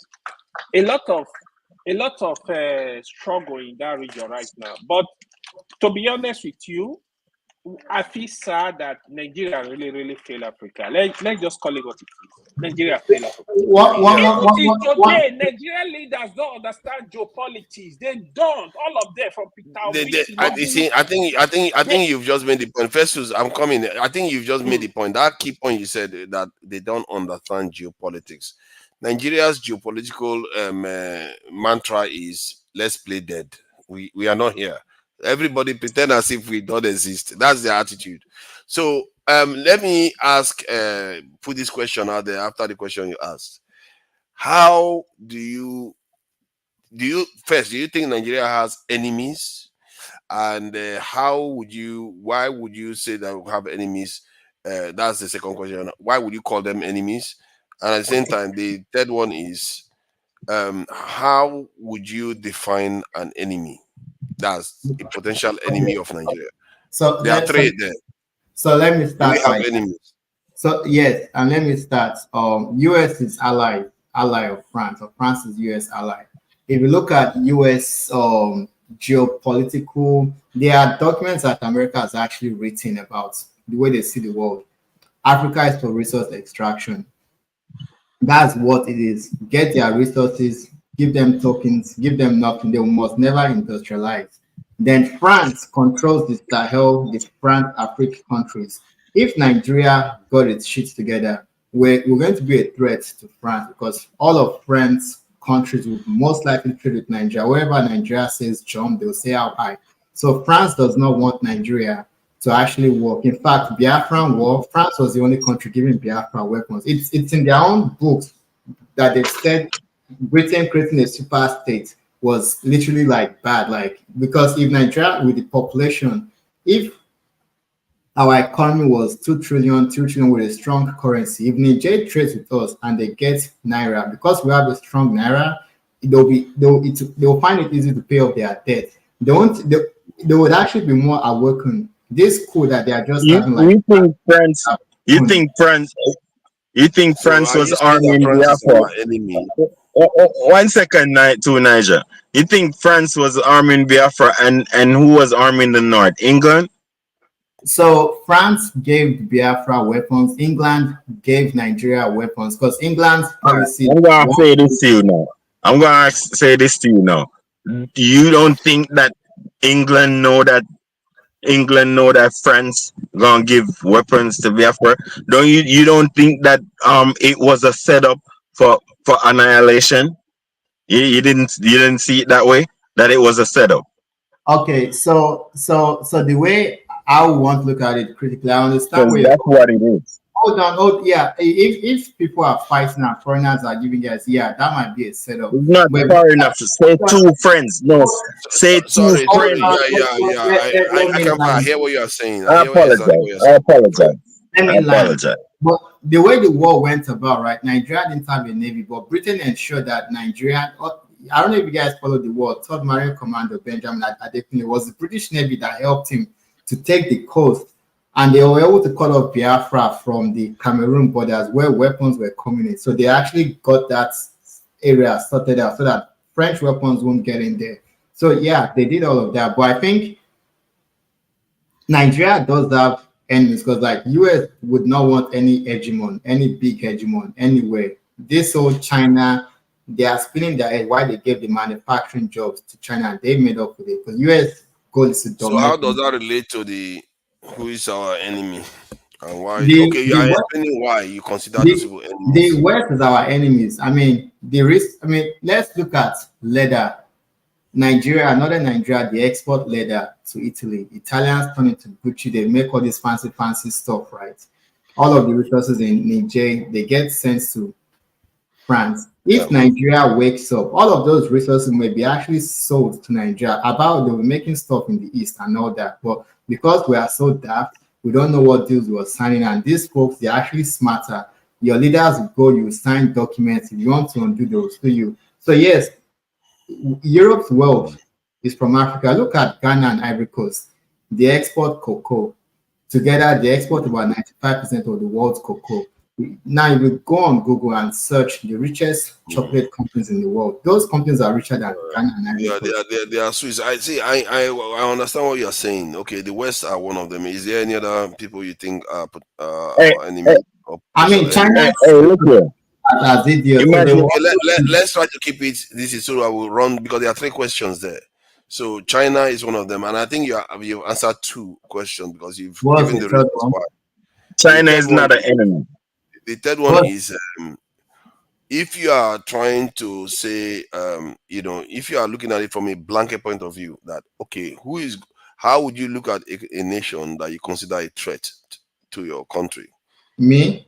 Yeah, how would you? Yeah, because one of the reasons why I'm saying it, just to give you a context, when a retired military colonel was here, we were having a conversation, and when I asked him, does Nigeria have enemies? He was like, no, why? We don't need the kind of soldiers because we don't have enemies. Like, but we do though. How? But so that's why I'm asking. What So would you do? What would make you think we have enemies and make you paranoid that soldier didn't have? ah, look at the military, US military bases, in West Africa. They have one in Ghana where a Ghanaian can fly in to Yeah, Ghana without passports. When he commits a crime, you can't charge him. Ghanaian president can't an step. American. Okay. Yes. Then I have friends or Igbo people, former military, Navy SEAL, special. They say you guys have a base. US has a base in Nigeria. I'm like, I didn't see any US base, but they say, hey, we fly ships into your country, but they are not disclosing anything. And all these conflict minerals, right? In the north with those planet bandits. Who are those that they are selling those minerals to? Hey, look here. Hey, look here. From Ghana, the US can fly and get to Abuja, your capital building, in 2 hours. Yeah. Yeah. You feel me? I mean the So Nigeria that's you should be concerned about that. But what I'm trying to say to you, it's not your enemies right in the open, and you're only stupid if you don't see. All of Western Europe is Nigeria and all of Africa's enemy, Black Africa's enemy. All of Western Europe, two continents, America and Western Europe. You don't look no. Oh, sorry. No, I hear you. AY. And hold on. They're so sneaky. I might forget them. Those Arabs. Let me What tell you have they something. done Let me tell now? you something. If They are Africa enemies. gonna win, if Africa is if Africa is Did you if just say Africa is just going to win, let me tell you hold on, something. hold on. This is first news. You did miss the Arabs. Oh, yeah. I mean, well, I mean, Iken is definitely right. He's definitely You say right. that you are so sneaky. Yeah. No. Let I me mean, let he's me let me definitely right. say something to you. Let me say something to you all real quick, right? Oh my God, man. Africa, Africa, Africa time to do things to people is coming. It hasn't come yet. A lot of Africans is like, oh, we need peace. No, we need warriors. Because let me tell you this. We not gonna get any respect until we clean up our continent of Arabs. You You come, hear? okay? Now you come with the genocide again. Though. Let's take it easy with this, please. Let's If, not go if there. Forefather, to some No, extent. this is Hold on, we hold on, can't be hold advocating. on, hold on. They are Let me land. Africans now. Let me Okay. land. Let me no, land. no. Hold on. You see what went on in Sudan? You see the reason why Sudan split and you have South Sudan? Let me tell Yeah. you what it is. You see that same scenario? That's how North Africa became North Africa. You hear? It Mm-hmm. just wasn't recorded. It just wasn't on camera like South Sudan. You feel me? South Sudan scenario is on camera. Those people have been fighting for 2,000 years against these Arabs, and I it can't find. just Is that came your on. phone? Is that your phone? Oh, sorry. Oh, you're getting a call, Yeah. important call All right, it's from an okay. Arab So place. just Okay. excuse me, excuse me. So it Forefather, just came. It just hold on. So what I'm saying about the South Sudan, right? You see how the Janjaweed is doing in Darfur, and why the reason why Sudan split, because they see them as slaves and Abib. You feel me? So what I'm trying to say to you is that's the ethnic cleansing behavior that made North Africa that way, and they need payback. We're not supposed to take that shit. We're not. First of all, we're not supposed to even talk about we want no woman and expect no respect from any woman if we're not prepared to take back our continent, man. Seriously. let me Go add to ahead. what Iken Fire said. So there is a book called The Destruction of the Black Civilization. This is about Egypt, and that Egypt pharaoh pyramids, it was all black civilization that did that. There are a lot of scientific proofs. If Yeah. don't just hear CNN, if you actually read books, there are Cheikh Ante Diop actually debated on Igbo people when they were trying to do a UNESCO book documentary Yeah. on world history. He said this whole Egypt stuff, like, you guys bring your best scholars, I'll debate them to prove. And he actually won the debate. So the old Egypt stuff was actually a black civilization until foreigners from east, north, everywhere started coming. But then the nail in the coffin was the Arabs when they brought everything in there. All of See, Northern Africa you guys completely. have just brought the Arabs in now. Okay, I those mean, are But those are let AY's me ask you cousin. guys. They are no, no, no, AY's no, cousin. no, no, no, no, no, no, but You guys you have have to Let brought me ask those. understand. let You me have, ask a qualifier AY, and please. let me ask you AY, please. let me ask you a question so you now further. Okay. So you see the black people, right? We seems to lament too much, we complain too much about the foreigners, the black, the West, the Arab, everybody that is not black. At what point are we gonna stop our face and try to do better in terms of move on and building our own continent or country, as the case may be? Okay. At what point are we gonna stop? But hold on. AY. You see, I see what AY has just done. I asked the reason why they are talking about those things is because I asked a question about it. Like, who do they consider a threat? And the moment they mention Arabs, you are saying, let's move on from the topic. I know Now, your Okay, hold no, on. policy, it's AY. Now, Let me answer let the me. question. I want to Let say me finish something. what I was saying. I want to. I want to say something again. I want to say something again. You know we should Oh move on. no, I can't find. Let's Festus wanted to say something. I think he was the first. Was I mistaken? I was Festus was talking, trying then to say, AY yeah. I'll let I can finish what he's trying to say. Let Okay, I I can can, finish what he's okay, I can go saying. ahead then. I can fire. Okay. About the forgetting stuff. We should forget stuff. When we won something, what did we win? How are we willing to forgive and forget, and we ain't win back? We ain't win nothing. Are we going? Hold on. You a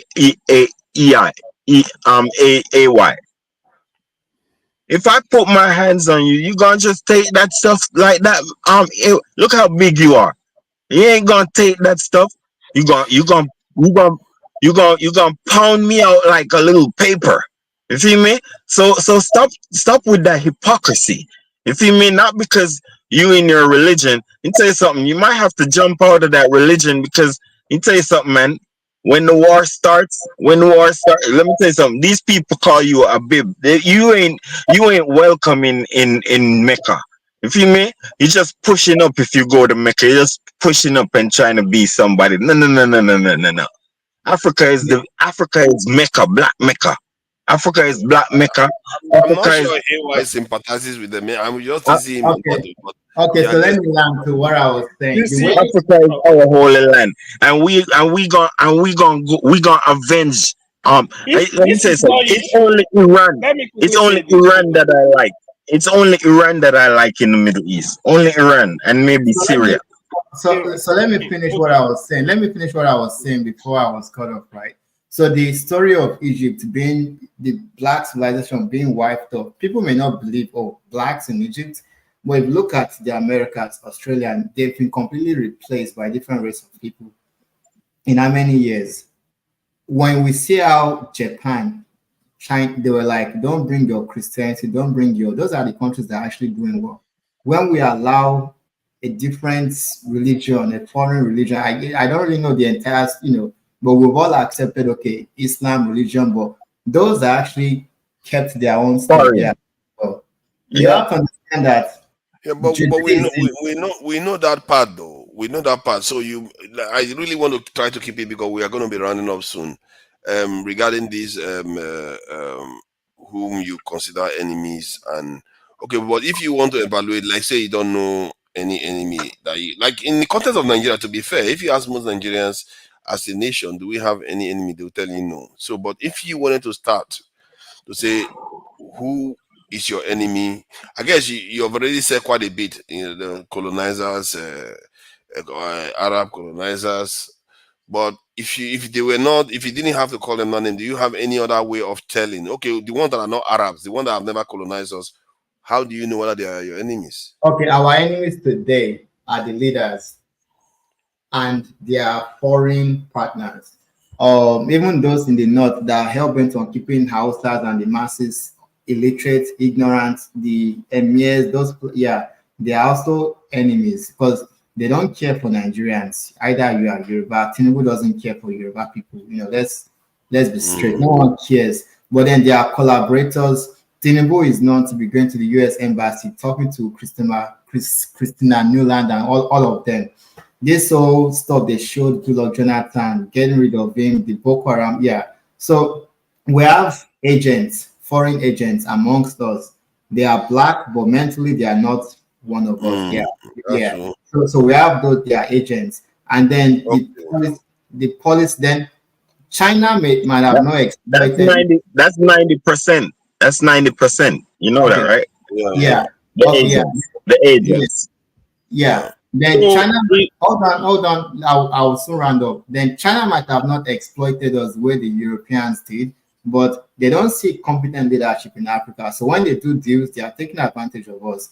There's a documentary just done by Jude Bala about China's trade with Africa. And when you watch that documentary, I used to be like, maybe I used to be somewhat, not maybe like 20% pro China, but I watched that documentary. I was like, wow, so these folks actually do a lot of mess. When they give you loan, that money is actually not going to you. They give you loan, they're going to build an airport. It's their company that builds it, their workers.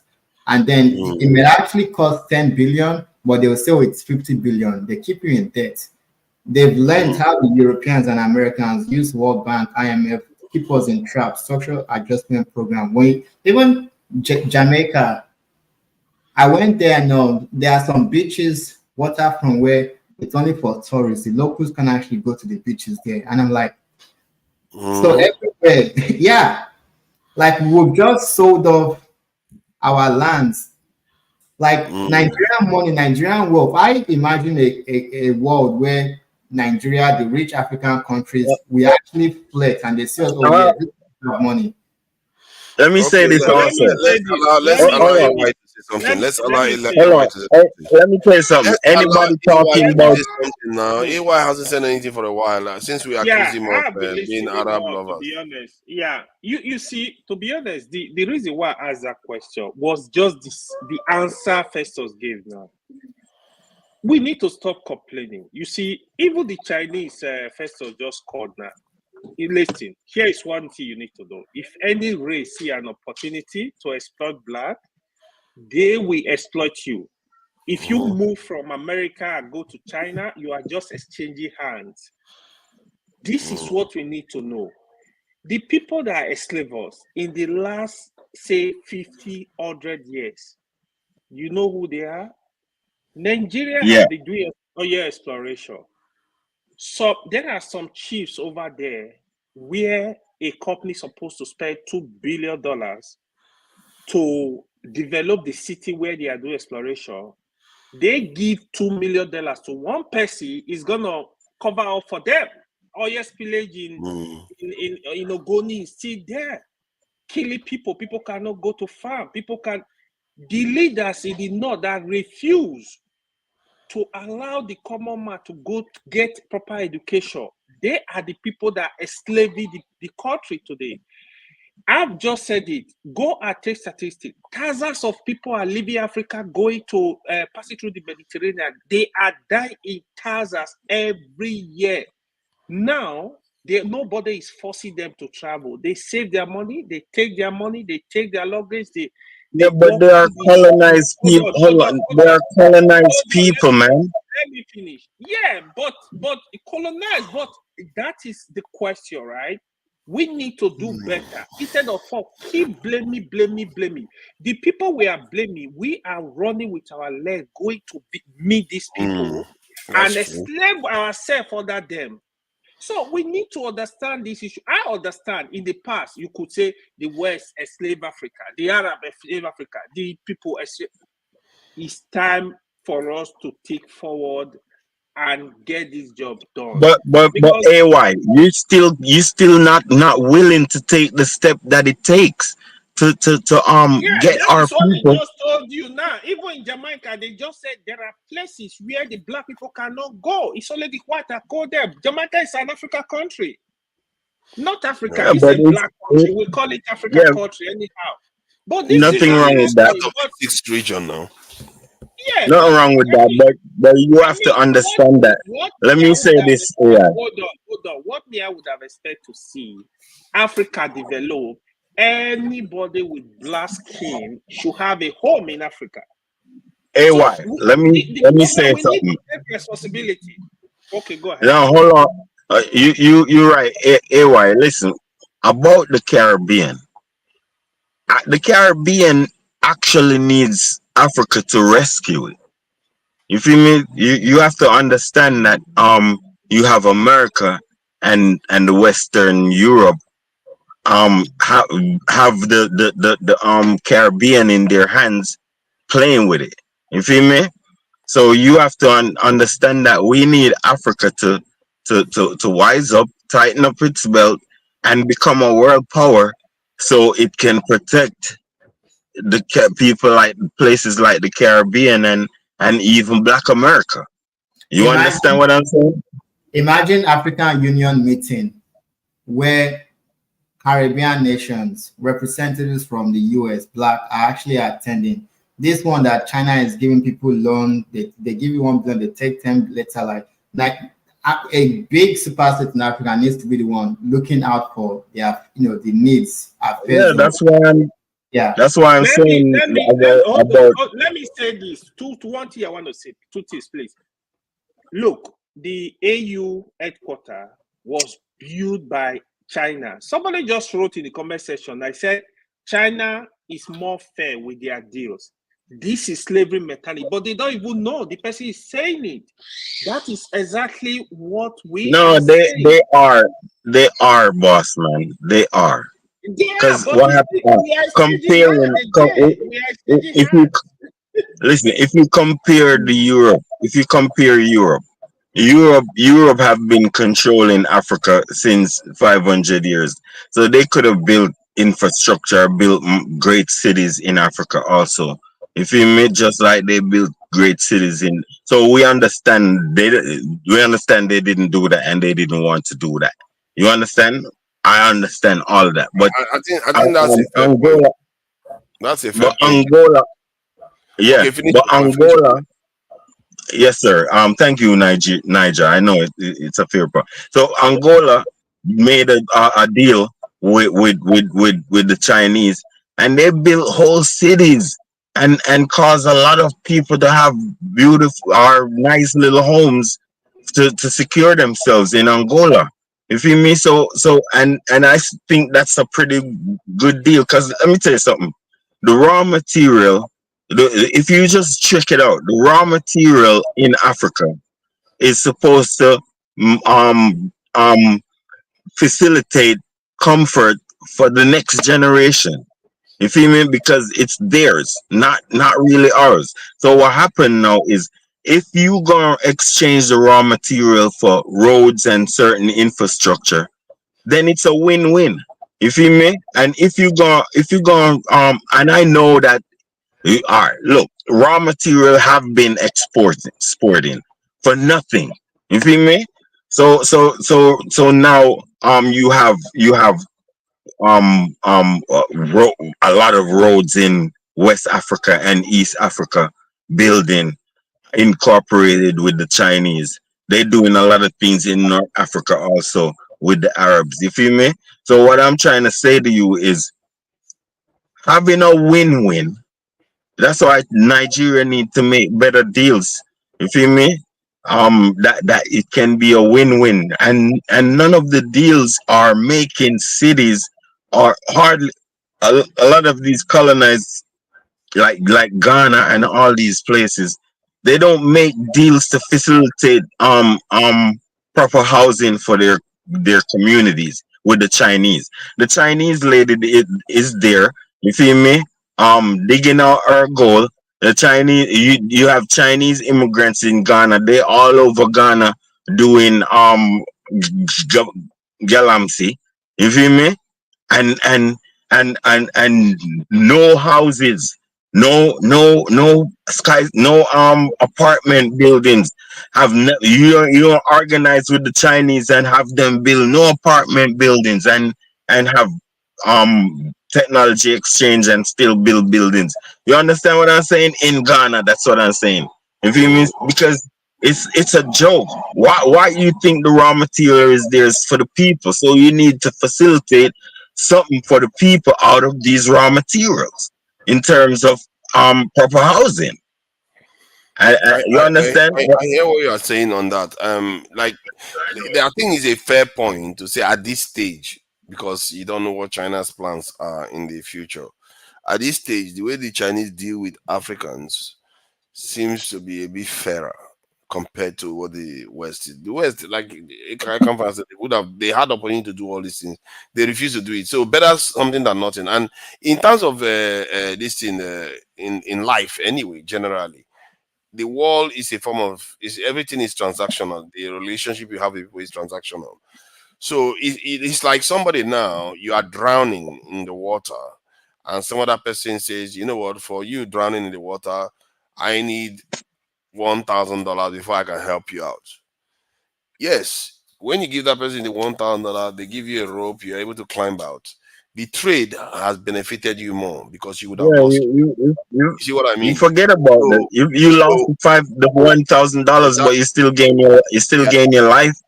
So for me, that's what I consider asymmetric kind of situation. Africa is in Yeah, that situation right now, and we Angola, need to be Angola tapping is into that. giving. Sorry, let me finish my point. We need to be tapping into that so that when we are having trade or any agreement with people, we need to get the vital stuff that allows us to be sustainable. Just like somebody that was drowning that is able to come out of the water and can be able to live on to survive. We need to be doing that kind of trade that allows us to be more sustainable so that the other person will Mm. get rich from it, but we have to be more sustainable from it because that's the one that is putting us in danger right now. Like in my own case, anyway, if I want to, all the names that were used, the West, the Arabs, the Chinese, including the Japanese, they are all potential threats from my point of Let view. me tell you something. If Let, if let me let me not, if let me just finish my point. Sorry, because I'm going to be finishing. I'm not going to be making any more comments. So the Japanese for me threat to Nigeria or most black nations is for me is any nation that is technologically more advanced than you and militarily stronger than you. They are a potential threat. To if you underestimate that, as a matter of fact, even like in the context of Nigeria, if Ghana becomes technologically and militarily stronger than you, be considered a potential threat because the need for people they always Yeah. have a need to consume. So you have to that fundamental. If you start seeing it like that, then you start understanding. Oh my God, we are totally asleep because I've spoken to military men that say we don't have any enemies, and that is You know how. what came in and I was saying it. Now you remember Yeah, just few weeks. Yeah. He said we don't I have don't. enemy. I'm What kind of looking at training they this gave man, them? military man. You don't have enemy. Even come up around where your enemy, you could not even defeat them. And now you're talking. You don't. If another country invade you, then what? You're gonna be. Oh, now you have enemy. Let me start. Come on, guys. Yeah, you'll be surprised the people that don't believe we have enemies. Like it's a very very simple thing, and that's why I like it. You can see whatever I like about Western people. They don't play around. The only reason Chinese they don't like China right now is because China is developing because they use that standard. They use the standard that the moment you become militarily a threat, you have not attacked them. Oh. The moment they see you becoming strong, you are a threat. The moment they see you technologically more advanced than them, you are a threat. What is They the yeah. start cause getting of ready. So young hold up. trade? One second again. 1 second again. Hold up. So that's why I was saying to you all that if a white man walks past you on the street, strutting along, free and easy in Africa, that's a threat. Okay, yeah, I you monitor them. disagree. They do monitor them in Yeah, Egypt you too. can If monitor you go them, to but Egypt today, yeah, they will monitor you everywhere. Yeah, but we have to remember, not all white people are like that. Just like not all black people or all Asians are like that. We are talking about when we have this type of conversation. We are They mostly need, talking about listen, what the I'm ones that are saying is imposing this the hardship and planes. difficulty on us. Pardon? This is what I'm saying, bro. The planes coming to Africa needs to be void of white people. no, Now you see why you're now going even too far. You're now going even too far. Festus No, is laughing now. I got fire. yeah, Why do you go in the dark when you are saying no, this? I After you say disagree. those Oh, things, you go in the dark. because Come out and show your what face if so that hold it's on only my what face you are seeing okay now. hold on Nobody's guys seeing hold that on got what fire. You will say it hold and go on in the dark. let me ask Akafaya. What about the Uh, plane of black people going to the west? So what do you want them to do? You want them to also what do you want bring them to the Us, plane? we So going there. see you all came right back to my point. Y'all came right back to my point. You Greed. love the You white feel man, me? bro. Why Too, you love the white too man? much. Listen, too much greed and selfishness is in Africa and it's driving Africans away. Too much white privilege in Africa and it's driving African away. Lack of black privilege in Africa is driving Africans away. No, What I let me mean explain is to you. this no, this is what I Okay, let mean. me say this. This what Okay, I go ahead. mean. Just listen. This is what I mean. The Africans are running Africa on a Western view, and it's mashing up Africa day by day. the African don't understand that they are destroying, the West is destroying their women, and by extension destroying the men. So the amount of crazy men the women have raised over 60 years, that's why you see so much crazy people in Africa. You feel me? Because it's the Are there West so have more crazy people in Africa? That's another point. What are you talking about? Are there so more crazy dancers, people in hold Africa? on, dancers, comedians, white lovers. Those are So crazy yeah. people.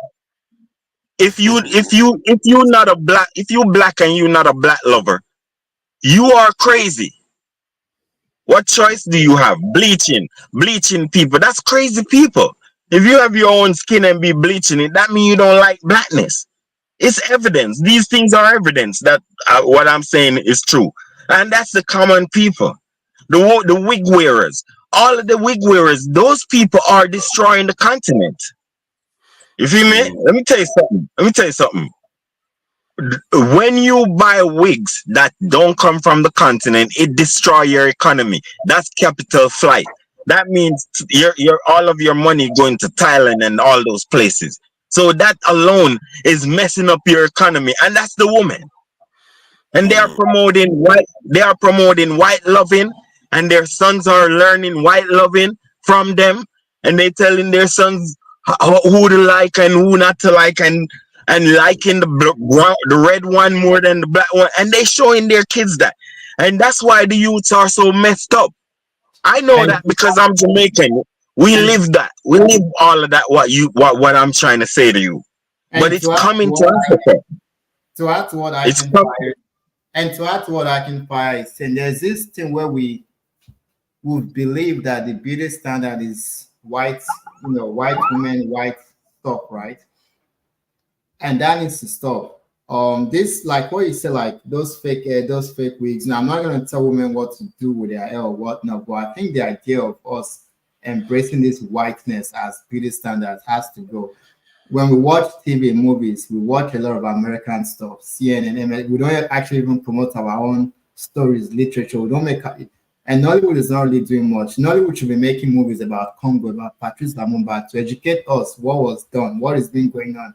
Instead, they make movies of brainwashed Nigerians. Hey God, you know what? Let's Right? not go into this week talk today, because if we go into this week talk, it's going to become a total That's this a thing. fourth No, subject. but, but, People are beginning to think that that's my favorite subject, and they are beginning to. but all I They are was like, saying, all I was saying, boss man, um, we need to figure out a way how to get pan black consciousness, pan Africanism being taught to our little girls and boys. You Let me feel ask. me? In Nigeria. Let me ask this question. This one that AY thinks so, well, we want to go to US and all that if we stop whites from coming here. Think about North Korea, for instance. If they had Nigeria's land mass, Nigeria's resources, and Nigeria's population, these are people that Oh my God. hold on. These are people that can actually make missiles and nuclear bombs. Think of what they would have done with Nigeria's resources if they had that. They would be a superpower. Oh Look at my. Oh look at my. Cuba. yeah. Look at Cuba. They've been embargoed, sanctioned by the US, but they are still thriving. They live longer, if not longer than Americans, as far as like age, like life Life expectancy. expectancy, yeah. If they had Nigeria's resources, where do you think they'll be? That's why I respect Iran. This so let us go to the West. I mean, like I'm here, unfortunately, but I'd rather be back home if our country made sense. But the idea, but let us go to the West. Let us, like, we need to remember Yeah, who we Steve. are. Let's call it a day for today. This Yeah, was supposed to Steve. be. This was It just was to a be nice an discussion, appreciation. though. Yeah. Yeah, it was a nice decision. It's a good thing. I thought I just came. You see, people do this to me all the time. When I come, I want to make a comment like a panelist, then they just make me the moderator. This is the game they play all the time. But it's all good. It's all good. But I do All enjoy the I'm conversation. saying, man, we And need more black. All I'm saying, we need more black privilege in Hey, Africa, bro. We need more black privilege. I can fire. This for a long time. I didn't see you on the panel. What's going on? You see, AY, don't answer him. AY is looking for trouble. No, When you go backstage, you can I'm ask serious. him. I'm serious. You can I'm ask serious. him the guy backstage. called. Listen, the Okay. guy called electrician. The guy called electrician. I'm scared of him, man. You feel me? Electricity, it's electricity. Yeah, I think he tends to. electricity. He's quite sharp like that. He's quite abrupt, but it's Like, okay. If no, I'm around, I'm no. good. The reason why I'm scared of him, he a pastor, and I don't want to be blunt with him. You Oh feel my me? God. Yeah. If you So, don't start now, man, if you are, except you want to go backstage, we are rounding up. Thank you, all right. gentlemen. I really See appreciate you. and I definitely want you to be coming back. I can fire because there are other things we need to do because we are trying to get a kind of ideological build going so that we can actually sensitize our people on the continent so that these things can drive itself. I really wish show already this type of work, but How difficult to often do be able you? to How do often a do you job. do this? How often do you, this is the first time I was actually I'm on, so Oh, this is randomly. the first time. Oh yeah, we are on Saturdays, 5 p.m. UK Nigerian time to 12 midnight. Sometimes we can even go from 5 p.m. to 6 a.m. in the morning. So we could do 12 hours. We can be here You guys have a long. lot of viewership. Yeah. Whether there's viewership or not, but there are a lot of people that want to have conversations about these things. Okay. And this one is not even full. Normally, the whole session will just be full, and people will be talking about these things. Oh, So yeah. You see, somebody mentioned something, and somebody showed up. But it's okay. Let's let's not start another round of fighting. I'm running away. Without wahala. Look at Loco. Loco is awake now. He's looking at everybody like Is Loco wearing wigs? who Loco is not wearing any wig. He's not wearing anything. So welcome. Wig off. Yeah, long time, Madam Ife. Thank you for coming in, and we are just closing down for the day, and we are going to be heading off soon. And AY, I appreciate you for coming on, and obviously you were on before I even came on. Even when you have responsibility, you still come on to talk about Nigeria and talk about issues and very, very sensible ones. I wish we had more of your kind in Nigeria right now. Maybe we won't be in the mess we are in. So Ife, you want to add anything before we round up? Okay, No, thank you. the one I I said know. landed me in hot water. There's somebody still waiting for apology that they will never get. So I keep my mouth shut.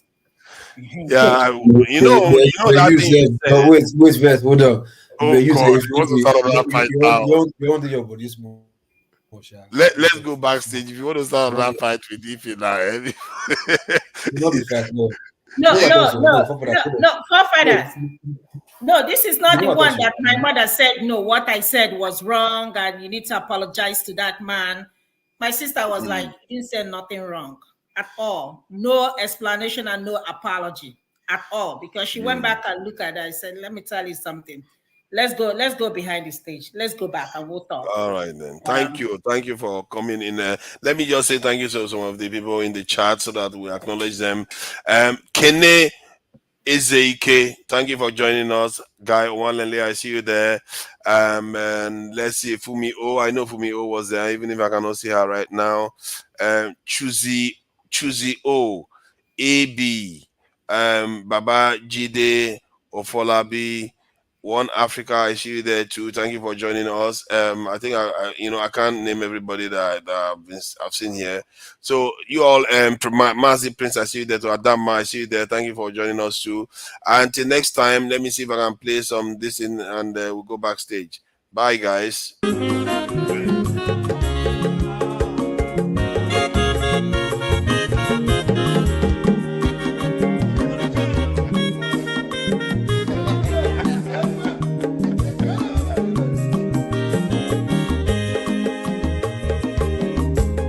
Onye ọma zoro obi o, akwa nwa nwa zoro obi o, Max ịbịa bunyegokwanụ m n'ofube n'azụ